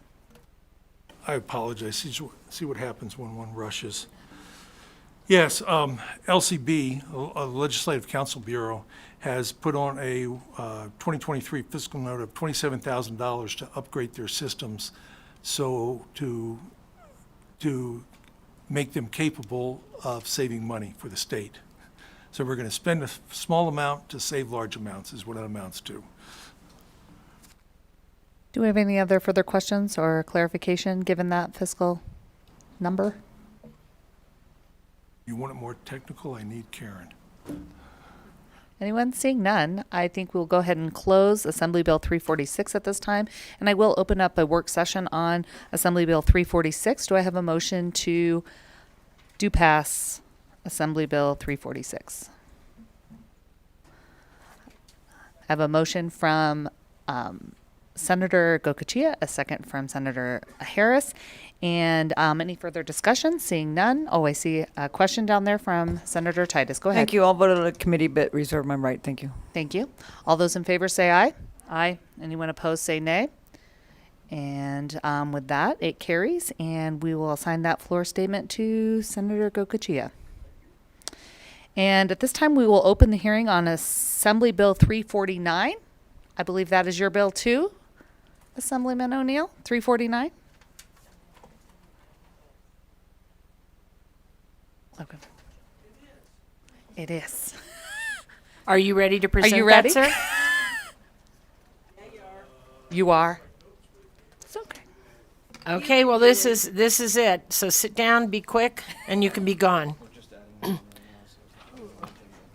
It's not on the agenda. I understand that, but you were here, and for whatever reason, Assemblyman, I said okay. If you can just give us a quick overview. Assemblyman P.K. O'Neill, I represent Assembly District 40. I'm here to present to you the best of my ability Assembly Bill 349. It deals with a wildlife commission that would be established that would make it possible for private agencies, private individuals, companies, et cetera, to donate money to the commission and then use it for various wildlife habitat and wildlife protection activities. There are members appointed by the governor under specific definitions, also by the various members, leadership in both the Senate and the Assembly side that will comprise, and once again, all of them have definitions of either being involved in energy, so we can get that part, involved in wildlife habitat, involved in the various components that make up our open area and ranges. Thank you. And go ahead, Senator Tara Loop. I have a question. And the question is actually for somebody that sits on this side. Senator Gokachia, could you weigh in on this? And I just wanted to make sure you weren't just going to be quiet. So thank you. Yes, thank you. I'm skimming through the bill here. I don't know how this is going to work. You've got this, is this going to take the place of the Wildlife Commission? Assemblyman O'Neill, for the record. Senator Gokachia, I really apologize. I may be using the wrong term when I say commission. But you've got Nevada Wildlife and I don't- Conservation Program, but presently we've got, the Wildlife Commission that is in place that manages and monitors. So it almost, I didn't know if they were going to, or this is a new department. It would Go be ahead. new, they would be subordinate and in somewhat to unison to it, if I recall it. I apologize, I don't even have the bill in front of me to, Well, I'm on my computer and I share it, but I struggle enough no, on my own. no, and I apologize, I truly do.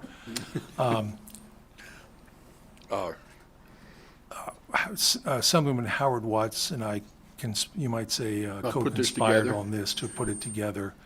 Well, I don't want to destroy your bill, but as I look at it, and again, there is going to be an interim committee. Oh, so you got some help now? Especially your glasses. But with the interim committee on natural resources, going to, in fact, look at the Wildlife Commission and some of these other agencies there. Maybe we're a little premature with creating this one, but I don't want to steal your thunder. You go ahead. No, I truly do apologize, because I had a nice written presentation that. But we don't have time to listen Yeah, to it. I I'm know. sorry. I But see what it's you've the got, but I wildlife- don't know how they're going to fit together. Yeah, it's the Wildlife Conservation Program account is established within the general fund. It will administer the program action, will shoot.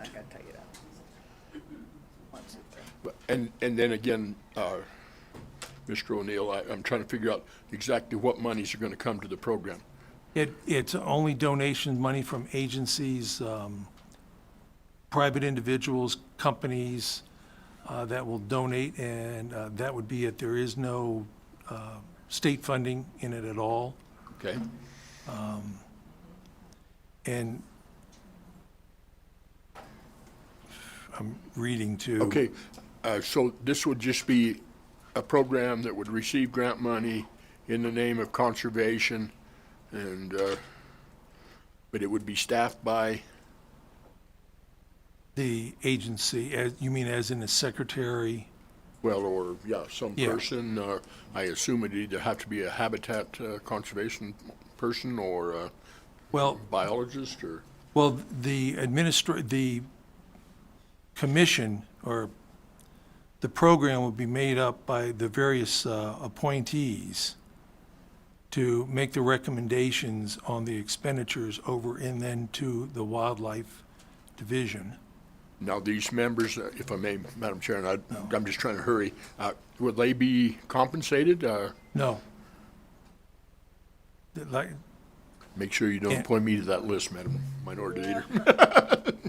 And any expenditures that they have are supposed to come out of, there should be self-funding for it.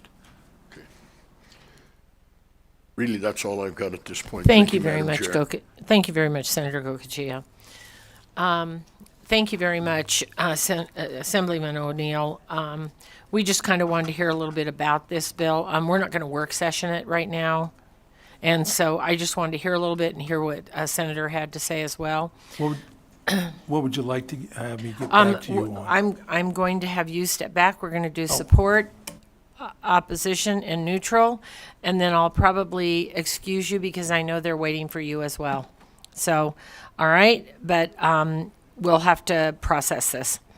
All righty, so thank you very much. And so with that, I'll call up those in support. We already did that. Oh, sorry.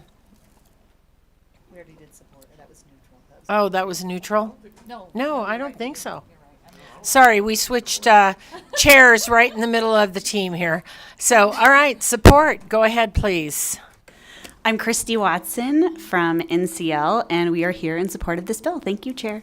Thank you very much. Any additional support in Carson City? Seeing none in Las Vegas, we'll go to the lines BPS. If you would like to testify in support of AB 349, please press star 9 now to take your place in the queue.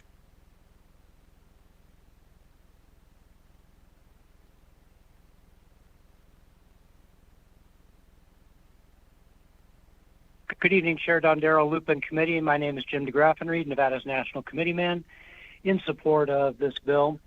This bill had unanimous support in the Assembly. It does not have any listed fiscal note, and it has significant support from a variety of people in the exhibits. It looks like a good way for us to find some private funding and additional funding for wildlife, and so we support this bill. Thank you.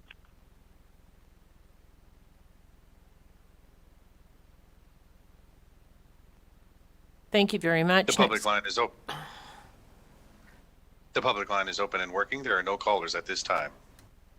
Thank you very much, and we'll go to opposition here in Carson City, in Las Vegas, and on the phone lines, please, BPS, when you're ready. If you would like to testify in opposition to AB 349, please press star 9 now to take your place in the queue.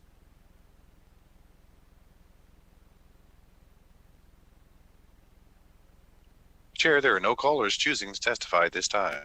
Thank you very much, and we'll go to neutral here in Carson City, in Las Vegas, in the phone line, on the phone lines, please. If you would like to testify in neutral to AB 349, please press star 9 now to take your place in the queue.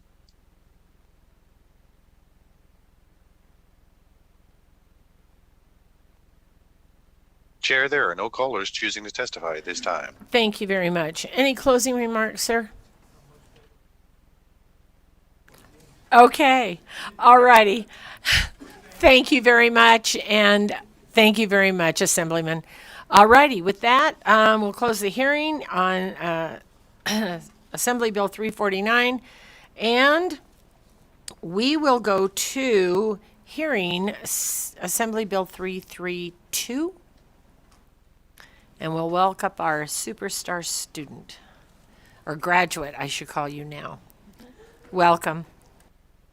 Hello, Amanda Vasco for the record, VASKOV, here on behalf of Assemblywoman Sarah Peters. As was mentioned, I'm a recent graduate of the University of Nevada, Reno, representing the associated students of the University of Nevada. That's our 14,000 undergraduate students. AB 332 is not a forgiveness or repayment bill. It establishes consumer protections for education loan borrowers. These are protections that already exist for several types of loans, like mortgage loans, installment loans, and payday loans in Nevada. It also establishes procedures for licensure of education loan servicers. In Nevada, we already license mortgage loan servicers, but not education loan servicers. And as for the fiscal note, with the first reprint, the fiscal note from the Department of Training and Rehabilitation removed their fiscal note. All the rest are zero fiscal notes, and the outstanding one is from the Department of Business and Industry in the Financial Institutions Division. Given that it's a self-funded agency, they will pull from reserves for the startup costs of the bill and replenish that with the revenue generated from the fee from the licensure, and an email verifying that has been sent to committee staff. And happy to answer questions at this time. All right. Any questions on this bill? I'm sorry? All right. Senator Wynn. I liked this last session, and I like it even more this session with the amendments and the changes and the work that you put into it. So that's it. Thank you very much. All righty. Seeing no questions, thank you very much. If you'll step back, we'll go to support in Carson City.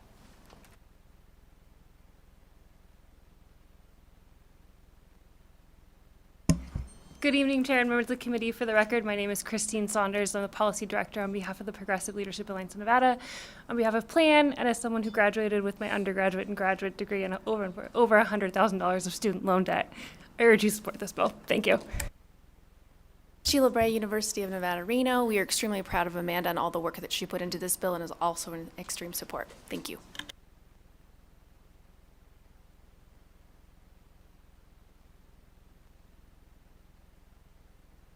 Any additional support here in Carson City? Seeing none in Las Vegas, we'll go to the phone lines.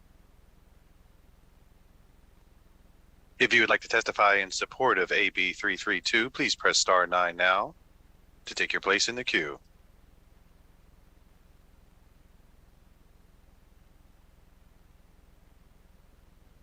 Chair, the public line is open and working. There are no callers at this time. Thank you very much, and we'll go to opposition here in Carson City, Las Vegas, and the phone lines, please. If you would like to testify in opposition to AB 332, please press star 9 now to take your place in the queue.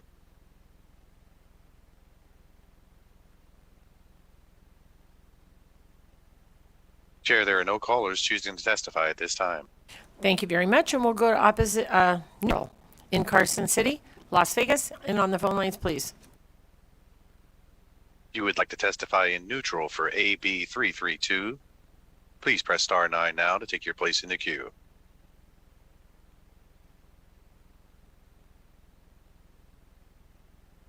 Chair, there are no callers choosing to testify at this time. Thank you very much. And with that, closing remarks, Ms. Bostwick? Okay. With that, we will close the hearing on Assembly Bill 332, and we will open up a work session. So moved. Thank you very much, Senator Wynn. Second from Senator Lang. Any discussion on that motion? Senator Gokachia. Thank you, Madam Chair. I'm going to vote yes on the committee, but reserve my right. I'm struggling with understanding exactly Fair what enough. this is. Thank you very much. And Senator Titus, thank you very much. All right. With that, all those in favor say aye. Aye. All those opposed say nay. Motion passes. And please mark Senator Gansert absent. Thank you very much. All right. Floor statement. Senator Wynn. All right. Just give us like a 1 second recess here so that I can figure out where we are on the agenda.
All right.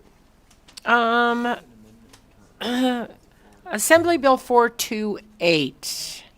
Any takers? Mr. Stewart. You feel like you're at the DMV and I called your number? Welcome, sir, and thank you for sitting all day.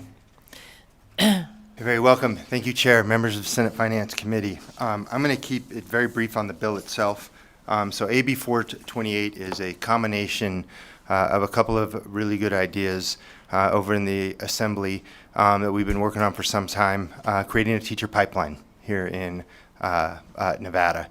The framework is pretty simple. It starts in 9th grade. It has an integration between 9th grade or between high school and K through 12. Where somebody's able to earn dual enrollment, get admitted to an NSHE institution, department of in their education department, and then if they teach in Nevada, they end up having whatever remaining tuition that hasn't already been covered by other scholarships like the Gwynn or others will be paid. So, and they'll have a job in the school district of their choice. And this is open to all schools in Nevada. They may all open the program. The only difference is that it will be mandatory in Clark County, all 49 high schools, unless you're a career and technical academy. It's the only way we knew we could diversify our teaching pipeline to match the students that they serve, is to make sure we're recruiting from the very communities that they're in. There is an amendment.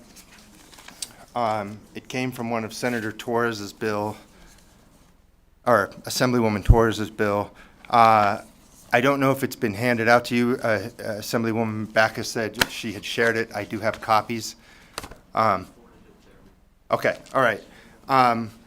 And so with that amendment, this adds things related to the commission. There's also pieces of this in another bill, but this expands the praxis, and it does add a fiscal note, additional fiscal note. Now, there's 2 fiscal notes that need to be added at this time. There was a fiscal note, and that's why I got all this paper. There was a fiscal note by NDE, they're both for NDE, that was prepared on May 23rd, 2023, but it was not posted in time for when Ways moved the bill. And then additionally, because we're adding Assemblyman Torres's stuff, there's an additional $200,000, both of those notes are reflected in the appropriation, or in the amendment that you see. If you go to page, there's no page numbers on this, but it's at the very back. It talks about the general fund appropriation of $398,509 in fiscal years 23-24 and $226,517 in fiscal year 24-25. There was, in Ways, 2 additional appropriations. There was the $10 million appropriation that's going to go to the Department of go to the Treasurer's Office. That's the seed fund for the scholarship that's going to eventually pay for this tuition. We're probably 5 or 6 years out, maybe even 7 years before the first graduates the program will get, and so the Treasurer's going to let that build up in an interest-bearing account. And then there was the appropriation for Goen in there as well to run the program in other areas outside of teaching. And with that, I'd be happy to take any questions. Thank you. So have you, just curiosity, have you presented this bill each time? I've been at the table one time. I was just wondering if Assemblywoman Backus has been presenting this bill, or who was in charge of this bill? Assemblywoman Daniel Stewart, for the record. Assemblywoman Backus was in charge of this bill. Okay, I was just curious. Yeah. And so the treasurer is going to, let me just cliff note this, make sure I understood it. Students are going to go to school and get dual credits, which they already can do.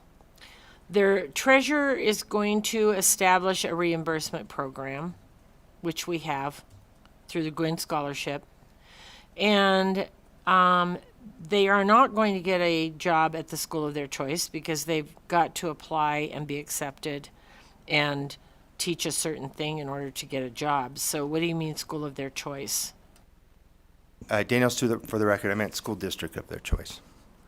The way this program is set up is they will be guaranteed a job at the end once they graduate from college. Not unlike all teachers, right? Daniel Stewart, for the record, I wouldn't be able to speak to that. Well, we're short 1,000 of them, so just checking. All right, I'm just looking at this bill. So, I guess I'm just trying to understand what the amendment is in here when you said Assemblywoman Torres's stuff. I don't know what stuff you're referring to, so could you please explain that for me? Yes, Daniel Stewart for the record. I apologize, like PK O'Neill, I was running from the floor. So Assembly Bill 323, which you may be hearing as well, is Assemblywoman Torres's bill. There was some worry in the last House that her bill wasn't going to get out, so she'd asked us to amend her language into this bill. If this committee would prefer to hear her language in 323, we are totally okay with that. We were doing this at the request of her and leadership.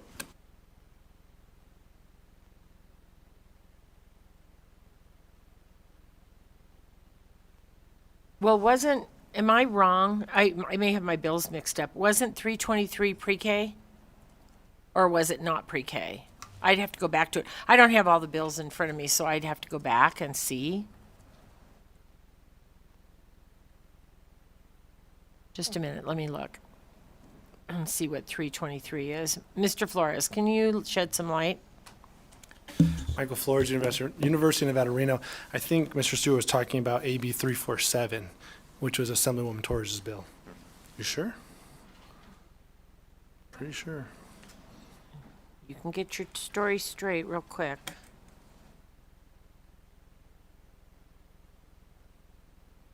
Yeah, but so does 347.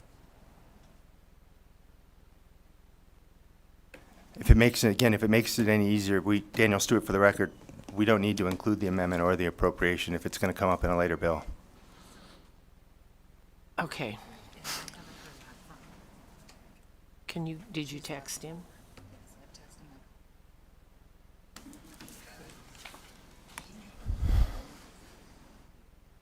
Okay, so in AB 347, there is some dual credit information.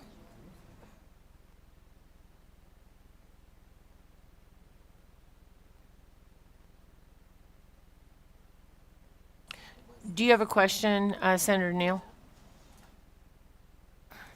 Thank you, Madam Chair. So was this appropriation vetted on the other side? She has her tennis shoes on now. I mean, well, but you were saying that, did the other bill die, though? Daniel Stewart for the record, the appropriation was approved in that bill. Assemblywoman Torres can speak to that. Okay, go. Assemblywoman Torres, thank you for taking one for the team. Go right ahead, please, when you're ready. Yeah, Assemblywoman Torres, for the record, I'm not sure what part of this discussion we're at. I was Okay, so what happened was we're hearing Assembly Bill 428.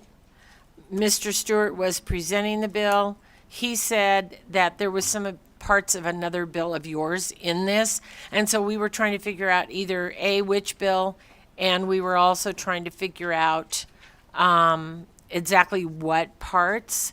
And I'm going to let Senator Gokachia ask his question while you're gathering your thoughts and getting your things together, because I don't want to put you on the spot when you did not know we were, you weren't here. So I'll give you just a minute, and Mr. Stewart can whisper in your ear and tell you what he was doing, and I'll let Senator Gokachia ask the question. Okay, I'm just trying to walk through and get it clear in my mind. Okay, now we're going to have a program, so then they'll go to school. If they want to enter into the university system, they're going to go down be a teacher, all right, and whatever's not covered by scholarships or whatever, then this program would pick it up. Is that correct? Correct. Daniel Stewart for the record. I'll give more detail on the program. I was instructed to be incredibly brief when I was asked to pitch it, so I'll go more detail on the program. The way this is set up is kids that are freshmen will be recruited into a CTE program that will be mandatory in Clark County and permissive in others. That CTE program, when they start, they'll say, if you continue in this program and you graduate from it, you will then graduate with 12 dual credits, and you'll be eligible for any NSHE institution you're otherwise academically qualified for. While you're in that institution, you'll have the opportunity to be paraprofessional, internships, and so forth. You graduate from that, a job will be available for you in the school district. If you go in and teach for 3 years, then any remaining tuition that may have been left, this is the last dollar scholarship, any remaining tuition would be covered by the money that's been given to the treasurer's office. All right, but they have to do 3 years of service in the school district teaching, right? Or is this we're going through the 4 years of high school, they're coming out with 12 credits, then they're going to go to a university system with their 12 credits, and then they're going to go down, they're going to become a teacher. All right, at that point, then they go to work in that district and repay that debt. I guess I'm just looking for the same thing we had in some of the others. You do a year's service for a year of scholarship. Is that required? Correct, yeah. Daniel Stewart, for the record, you are required to work in the school district to have full, whatever outstanding balance to have, the full paid, you would have to work for 3. Although the treasurer's office has a mechanism by which, let's say you have a life event after 1 year or 2 years and you can't finish, they can prorate it and pay what's left over. And again, this is last dollar.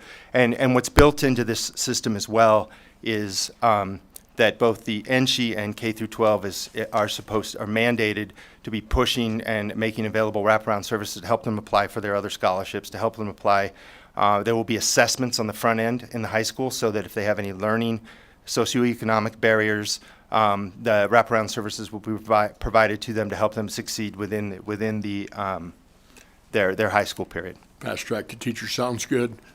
But I wanted to make sure they had to, that's fine if they pay their education through, just so they had to return the service back and contract in Nevada. Thank you. So I'm struggling because, I feel like we're reinventing the wheel here. We already have dual credit programs. We already have 28 schools that have that or something in there like that. We don't have enough teachers as it is. We're trying to grow teachers. I'm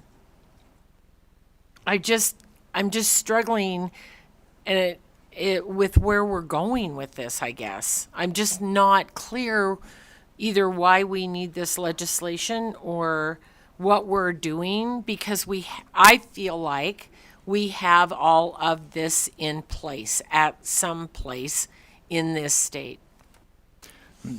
Daniel Stewart, for the record.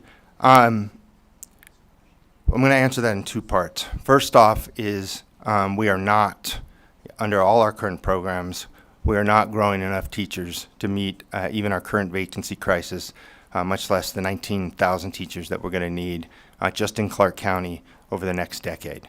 The only 2 ways you can get teachers is you can grow them or you can go out to the market, and we will not regularly be able to compete with the market on this, so we will always have a deficit. The second thing is right now these are relatively voluntary. Yes, they're in schools, and we have specific language in the bill that we're not going to, if they're already in the school, the programming will change or be part of the integrated into it, but it's now mandatory. So all schools have it. That means our schools, all of our Title I schools will have a CTE teacher focused on education so that we can diversify the teaching force. One other piece is the go-in section on this bill is to set up a model that's relatively plug and play. If this works for teachers, which we need now, which we all know, go-in can use the same integrated model working with educations to start doing things for engineers or computer sciences or whatever as they have long-term vision on what the workforce needs are for the future. Okay, so I appreciate that, and I'm just trying to get to the bottom of it, because we have, say, 50 high schools in Las Vegas, in Clark County. I'm just going to, as a roundabout, 50 high schools. We have more than that. We have 28 schools, or 30 schools at least, that have a program like this. And we aren't filling all those programs, and we don't have enough teachers. So if we mandate this, my concern is if we mandate this at school XYZ, and we don't have a teacher because we don't have enough teachers, and it's mandated, what are we going to do? Or if we have 2 kids that are really interested, and I think that's wonderful, but we don't have a teacher, or we have 28 kids and we don't have a teacher. I just feel like it's a really hard push, and it's not because I don't think it's a fabulous idea. I just think it's a really hard push. Thank you. So obviously, there are two pieces of this legislation, supplementaries for the record. And so I'm really here to focus kind of on the other main part of the legislation. The other part of the legislation that was a part of Assembly Bill 323 that was here, that was amended into this bill. Although I will say that AB 323 does still sit in this committee. But I'm happy to walk through those parts of the bill or the amendment if you would like, Chair. I would appreciate that. Thank you. Thank you. So the first part of this amendment requires that there is a development of a strategic plan for the recruitments of teachers and other education personnel within the Nevada Department of Education, as well as a strategy to decrease the processing time of applications for licensure. The next part of this, and that really is an ongoing issue and something that I've seen complaints about from constituents, from other teachers and colleagues, from administrators. Additionally, it does require that the plan to provide a translation of academic transcripts under NDE be posted online. Currently, the Nevada Department of Education has a process to do this, but that plan is not posted online. This will require that it is posted online, because one of the complaints that I received from several principals in my district was that, oh, we have, staff that works at our office that has a degree from this country, but they're not able to get their license here. So I think that this will help eliminate that issue. The next part has to do with the Commission on Professional Standards in Education, and it does add a representative from Nevada State College or the Great Basin College, as well as the Chief Human Resource Officer, to a representative of the Nevada Department of Human Resources, and the Chief HR Officer, two Chief HR Officers, one that it's a district with more than 40,000 pupils and one that is in a district with less than 40,000 pupils. This was a request from the members of that commission that was added into the piece of legislation. The next thing that, and I'm going to skip down now into where it's NRS 391.019. And going into where it says work in cooperation with the parental regulations, and then establish standards for professional development training, which may be used to satisfy coursework requirements. This is really to make sure that there would be the opportunity for the professional development that is provided at schools to be used as some of the required work. One of the biggest issues we see, and you'll see this later on in the bill as well, is that multicultural education piece of that is required for new teachers that are coming into Nevada, regardless of they might have an education program that they've graduated from that doesn't have that, and then they're required to take these additional trainings. Additionally, you have the family engagement class, and it's not that I don't believe that education is valuable. As an educator myself, I think that family engagement and multicultural education is critical to the instruction that we provide. Nonetheless, I think that the current way that we require teachers to do it is a barrier. If you've taught for 30 years in New York City, do you really have to go take a college class now in family engagement? And I've worked in conjunction with the UNLV College of Education to make sure that this really is something that makes sense. And I think that the universities and the colleges could still work very closely with the districts and with schools to provide that training and provide that support there to make sure that we are providing something that meets our Nevada standards. Also, NDE is required to provide those regs. Next part of the piece of legislation is NRS 391.021, sub 3, and this requires that the regulations that under the commission of there was a commission that was created last legislative session. I think it was actually Assemblywoman Tolz's bill that created a study. And under that study, one of the things that they did was look at the praxis, which is a required teacher exam right now. And one of the interesting things about the praxis is that you have a large group of individuals that might not demonstrate competency in that practice. Maybe they're struggling to take that test, but are competent and ready to teach our students. Or maybe they're struggling with the math part of their praxis. And quite honestly, they are they're going to be teaching pre-K. And so I think that there is room for us to create an alternative, and several states have already done that. And NDE actually recommended that we do that, as did an NCHI study many years ago, that we create this alternative to the praxis. So that's kind of a key part to this. It requires the NDE to create that alternative to eliminate that barrier. I think those are really kind of the main parts. The other part is just streamlining the licensing for anybody who graduates from a university that's outside of Nevada. Maybe the degree hasn't yet conferred, but they are a graduate. And that is very streamlined for entry graduates, but not for graduates from other places. So it takes them longer to become teachers here. Thank you for that. And I'm trying to read the amendment as I speak to you. I think what I was, the part that I was worried about, I think your explanation of the amendment helps a lot. I think the part that I was a little worried about was if we start mandating, before we've sort of put this into place, I worry about schools just not being able to do what they need to do with a mandate. That's all. I don't have a problem with working on newer and better ideas and making sure that we fulfill teacher positions. I think we need to do that. And I agree that, we need to reach out to our Title I schools, for example. But I do worry a little bit about the mandate because I try to figure out how we're going to do that if we don't have the personnel. And that's what it comes down to. A supplementary for the record, and I think I definitely understand your frustration or your hesitancy there.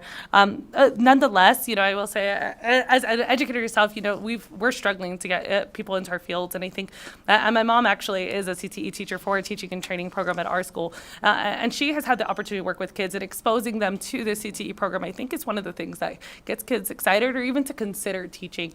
And I think, an expansion of this program will help get kids excited about teaching. And what's great about it is we have the licensed professionals that are already ready to teach those classes at our schools because they're teachers, and that's who we need. So I do think it will help get us more teachers in classroom one day because that hands-on experience and exposing them to this will definitely increase their likelihood to want to become educators. Daniel Stewart, for the record, I do want to speak to the mandate thing again. The first question I'd ask is, I agree, we have a lot of programs out there. I think the evidence is in that they're not working.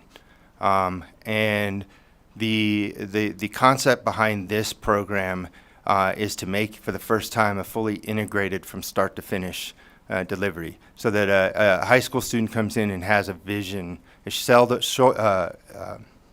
vision, given assessments, given encouragement to go from, so they can see themselves a career, a degree, debt-free early on.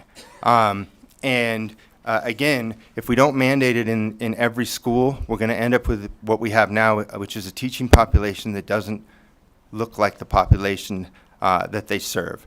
Right now, one of the biggest problems to the programs that we currently have is they're disjointed and they don't talk to each other, and the attrition rate between step to step to step is tremendous. This program is designed specifically to limit the attrition rate so that we keep from start to finish. Okay. All right. Thank you very much. And I'd love to have this bigger discussion, but we have floor waiting, and I know you do too. So I'm going to ask you to step back, and we'll go to support for Assembly Bill 428, and a real quick run through of this stuff would be really helpful. Thank you. Go ahead. Good evening, Madam Chair. Alejandro Rodriguez, Nevada System of Higher Education. And she's in support of AB 428, and we've also been supporting the other teacher pipeline bills that are currently in. Thank you. Michael Flores on behalf of the University of Nevada, Reno. We're in support. I was confused about some other bills that were being communicated and worked on, so my apologies. Thank you very much. All right. Support in Las Vegas, support on the phone lines. BPS when you're ready. If you would like to testify in support of AB 428, please press star 9 now to take your place in the queue.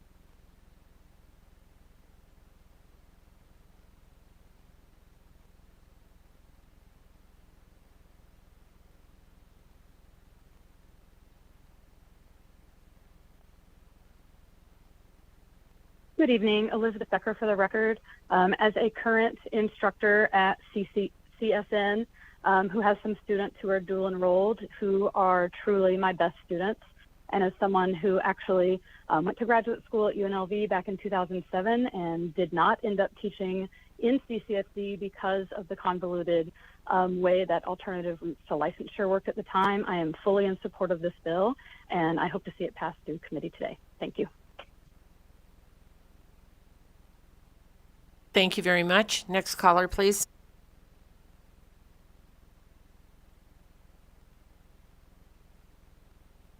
Public line is open and working. There are no callers at this time. Thank you very much. And with that, we'll go to opposition here in Carson City, in Las Vegas, and on the phone lines, please. If you would like to testify in opposition to AB 428, please press star 9 now on your phone to take your place in the queue.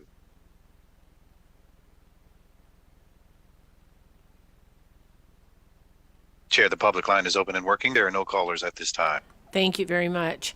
And with that, we'll go to neutral here in Carson City.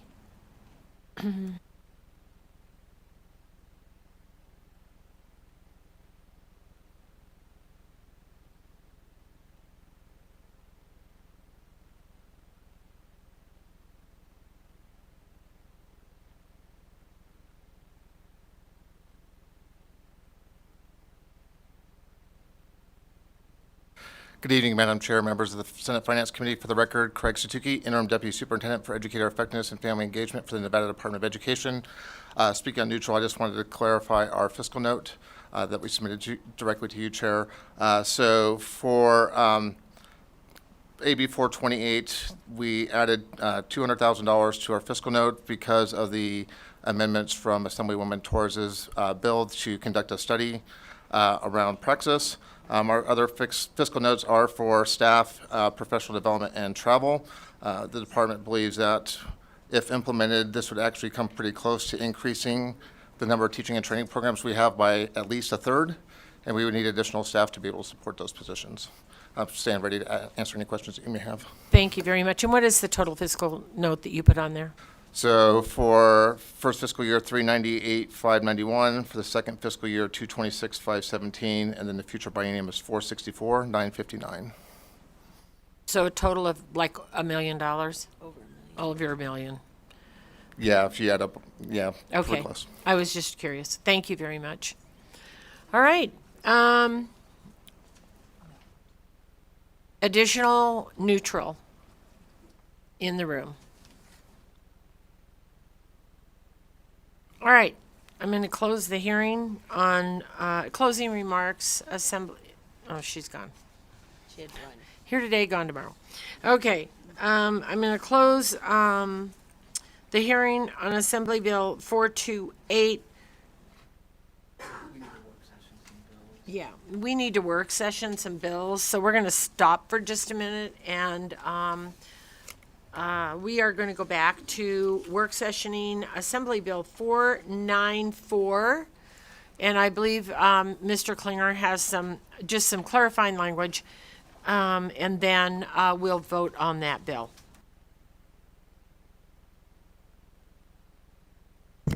Madam Chair, for the record, Andrew Klinger, CFO for Nevada System of Higher Education.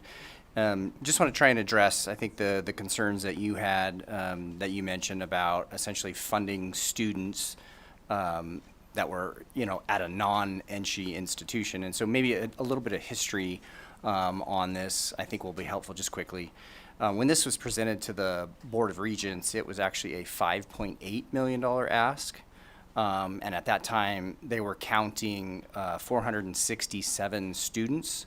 And so because we had the same concerns that you did, that not all of those 467 students would continue on to UNR, we actually filtered out those 467 students and reduced it down to 112.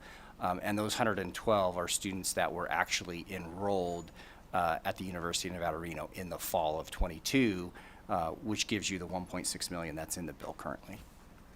Thank you very much. That helps a lot because I didn't understand that totally. All righty. With that, I will ask for a motion. Do pass from Senator Titus, second from Senator Lang. Any discussion on the motion? All those in favor say aye. Aye. All those opposed say nay. Motion passes. And Senator Titus, you can have the floor statement on that. Alrighty, we need to do a work session on Assembly Bill 290, which we heard. You know, I think we just heard it this morning or something, but it feels like it was like 5 days ago. So anyway, we're going to do, we have not heard 290? I thought we heard 290. Is that one that somebody wasn't here for?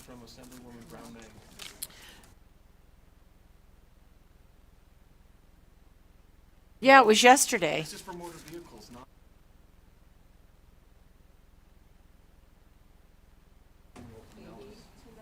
All right, hang on. We've got differing opinions.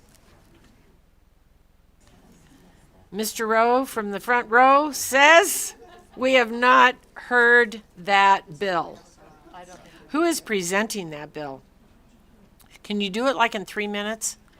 All right, perfect. Go. We're going to hear Assembly Bill 290.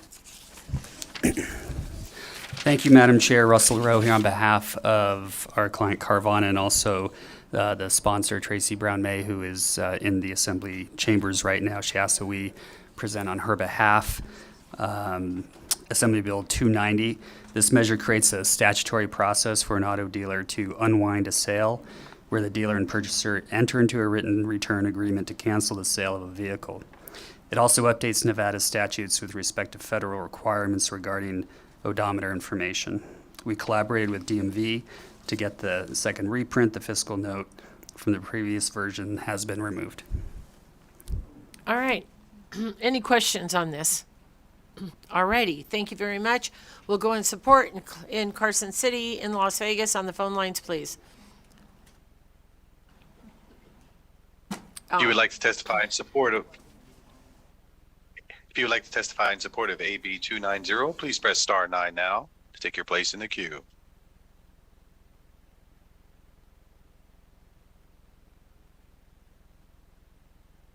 The public line is open and working. There are no callers at this time. Thank you very much. We'll go to opposition here in Carson City and the Las Vegas. On the phone lines, please. If you would like to testify in opposition to AB 290, please press star 9 now to take your place in the queue.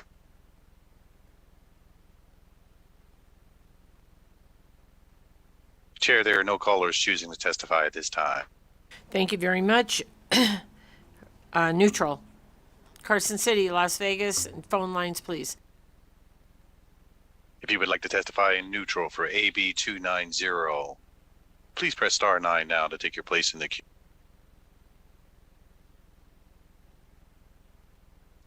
Chair, there are no callers choosing to testify at this time. Thank you very much. And with that, I'll close the hearing on 290 and I'll open up the work session. I'll accept a do pass. So moved from Senator Gokachia. Second from Senator Nguyen. I think that's who's, was it you? I'm sorry, Senator Neal. I thought I heard it from this side. I'm sorry. Senator Neal, Senator Nguyen, and any discussion on the motion? All right. All those in favor say aye. Aye. All those opposed say nay. And I will give the floor statement to Senator Neal and hope that she's not mad at me. All righty. We are on Senate Assembly Bill 494. We just did that one. We've done 290. We've done 258. 261? Oh, 261. Wow, it's getting wild. That's for hearing. We gotta do a couple. Okay. Okay. We need to do.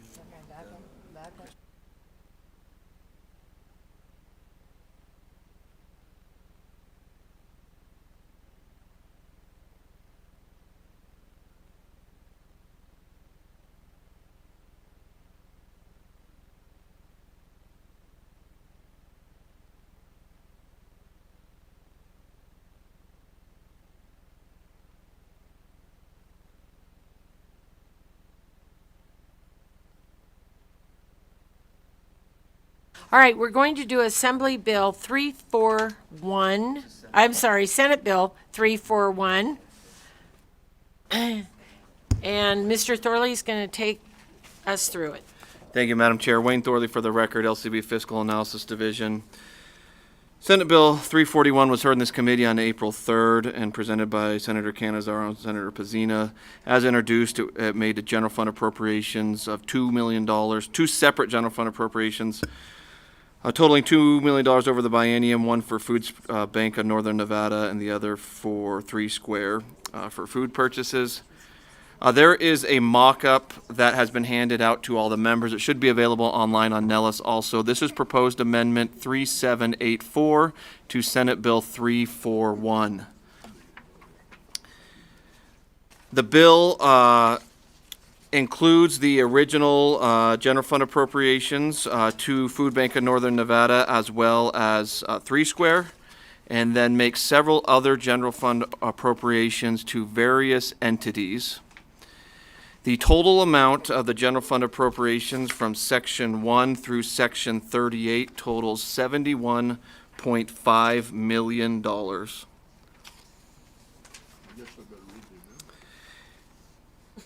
Section 39 requires these entities that receive general fund appropriations pursuant to this bill to prepare and transmit a final report to the Interim Finance Committee on or before September 19th. 2025. Section 40 contains general reversion language, which would apply to all the entities receiving general fund appropriation under this bill. And then lastly, Section 41 makes an amendment to Assembly Bill 522, which is the pay bill, and it revises the unclassified salaries for various positions within the Public Utilities Commission of Nevada.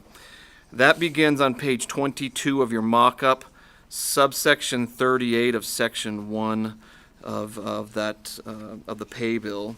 You can see the revisions to the salaries, the unclassified salaries, and also a handful of revisions to the titles of the positions. The Public Utilities Commission has several vacant positions, classified positions that they will not be filling, which would make this more or less revenue neutral. The commission also is funded by the mill assessment, which they have the ability to levy in an amount needed to fund their business. Happy to answer any questions the committee members might have about this mock-up. I'll give committee just a minute.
All right.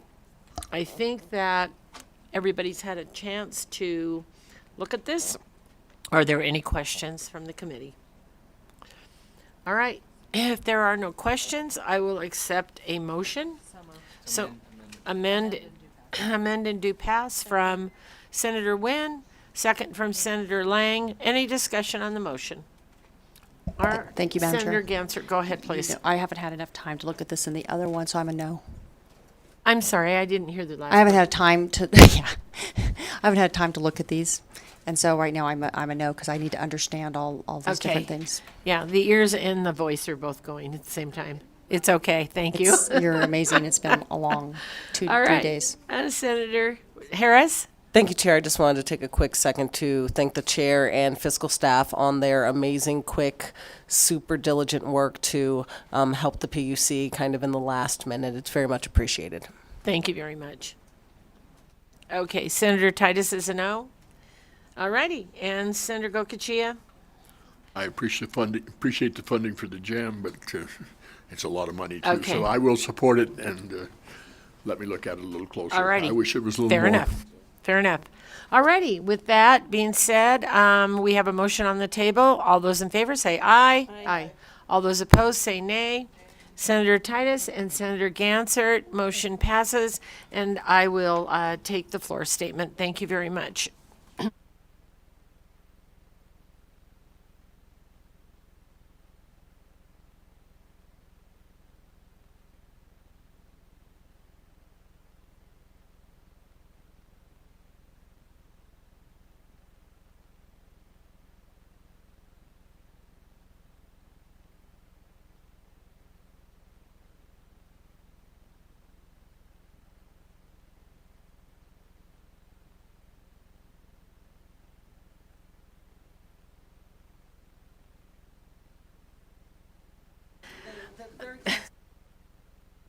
All righty, we're going to go back to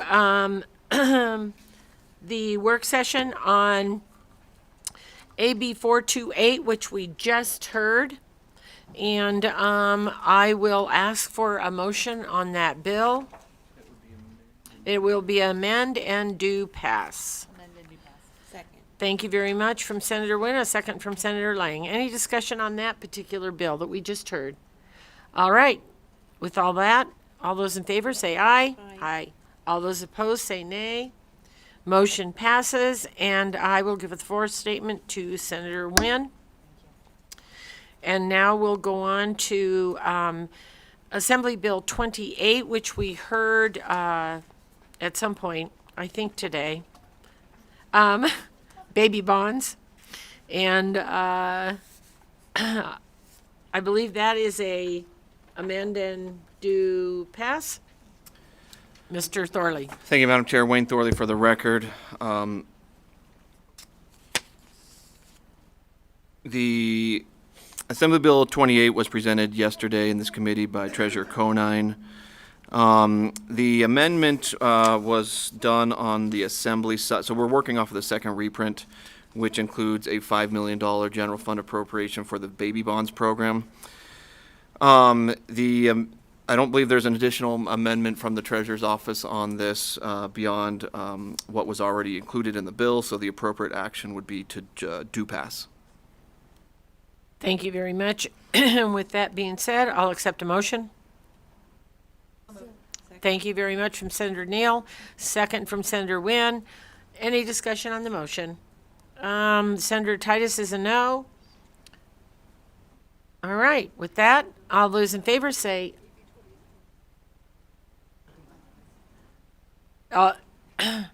with that, all those in favor say aye. Aye.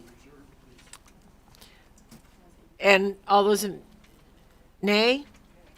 All right, nay from Senator Titus, reserve right from Senator Gokachia. Motion passes. I'll hand that over to Senator Neal. AB 45, Mr. Thorley.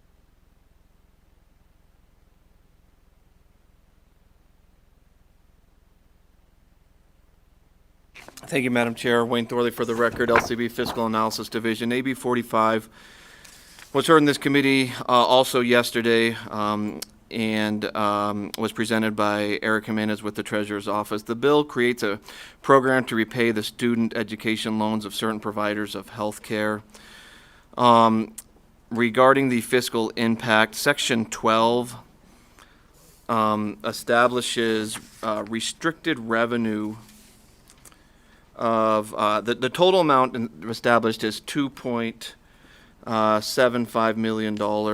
So this would be revenue from the unclaimed property that is before it is transferred. The remaining amount is transferred to the general fund.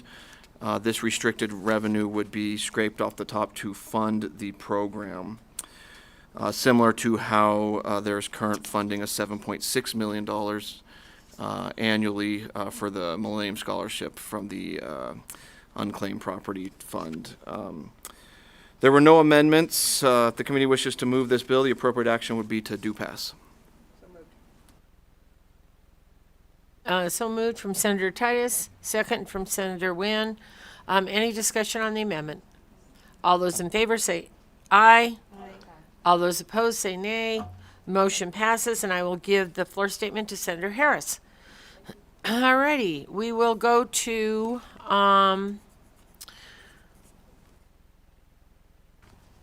Senate Bill. I think we're on 510. I think we're on 510.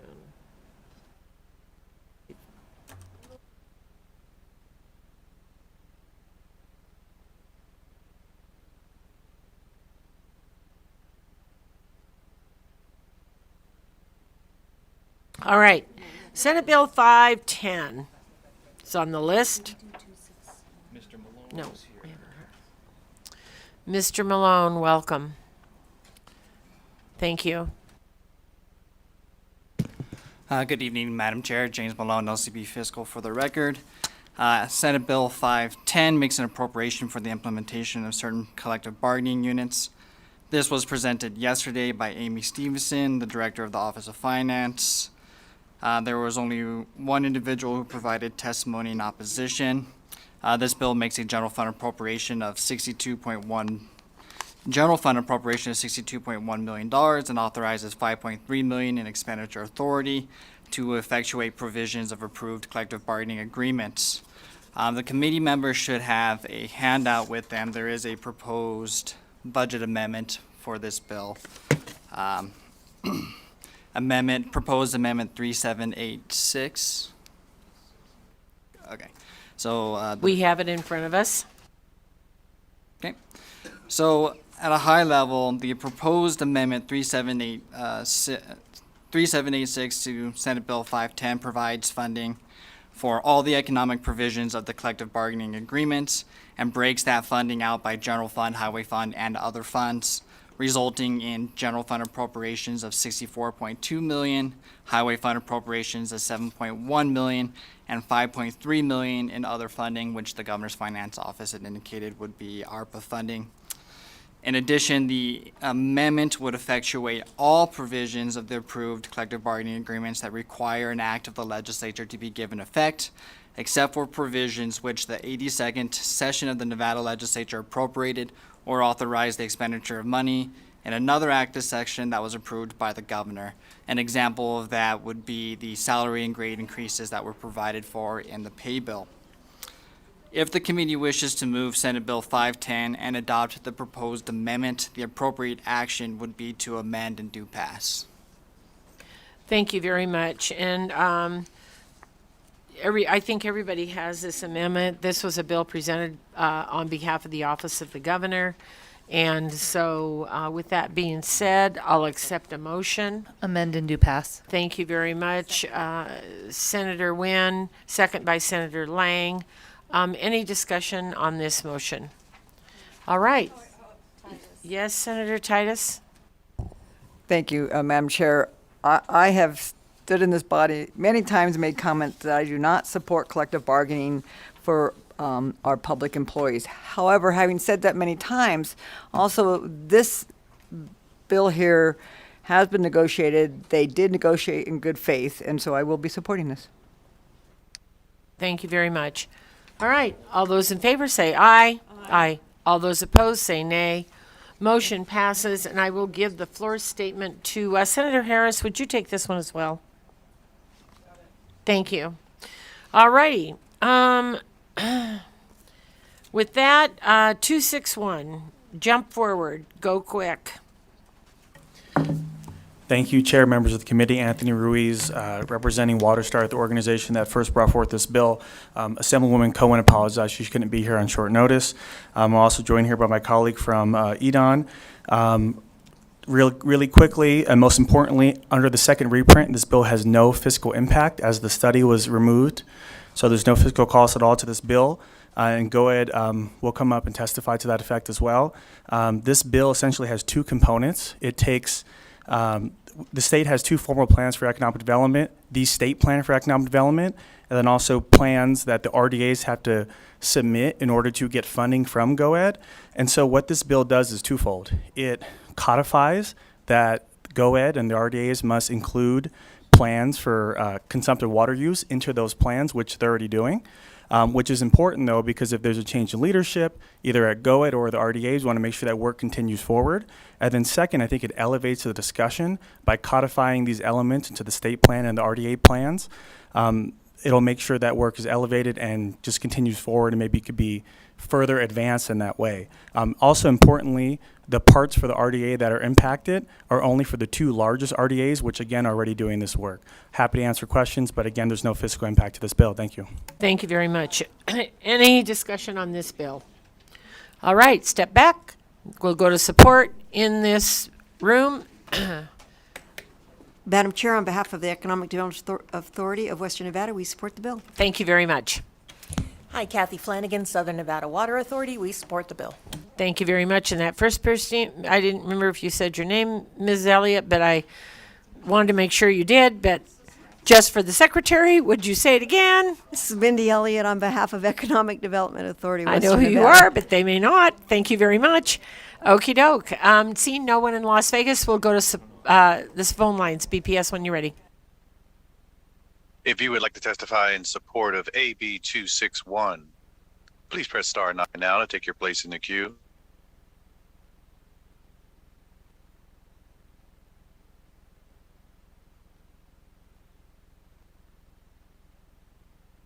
This is Laurel Saito with the Nature Conservancy of Nevada, and we are in support of this bill.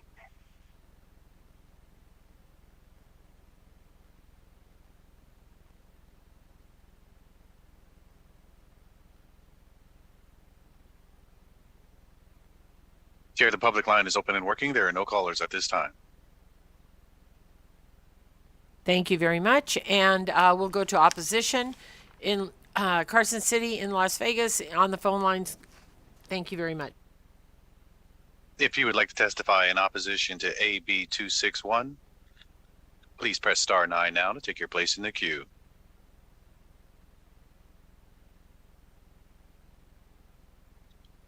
Chair, the public line is open and working. There are no callers at this time. Thank you very much. And we'll go to neutral here in Carson City. Go, Mr. Hum. Chair, James Hum, GoEd for the record, just confirming no fiscal, and it was great to work with the bill sponsor. Thank you. Thank you very much. We'll go to neutral in Las Vegas. And on the phone lines, please, BPS. If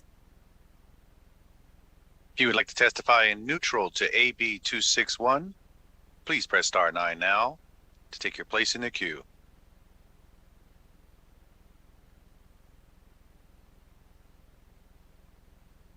Chair, there are no callers choosing to testify at this time. Thank you very much. Any closing remarks? Seeing none, we'll go to the work session. Close out that. We'll go to the work session. I'll accept a motion. Senator Wynn, a second from Senator Lang. Any discussion? All those in favor say aye. Aye. All those opposed say nay. Motion passes, and I'll give the floor statement to Senator Wynn, and we'll go to Assembly Bill 239. Is there anybody in here that wants to do 239? No takers? Okay.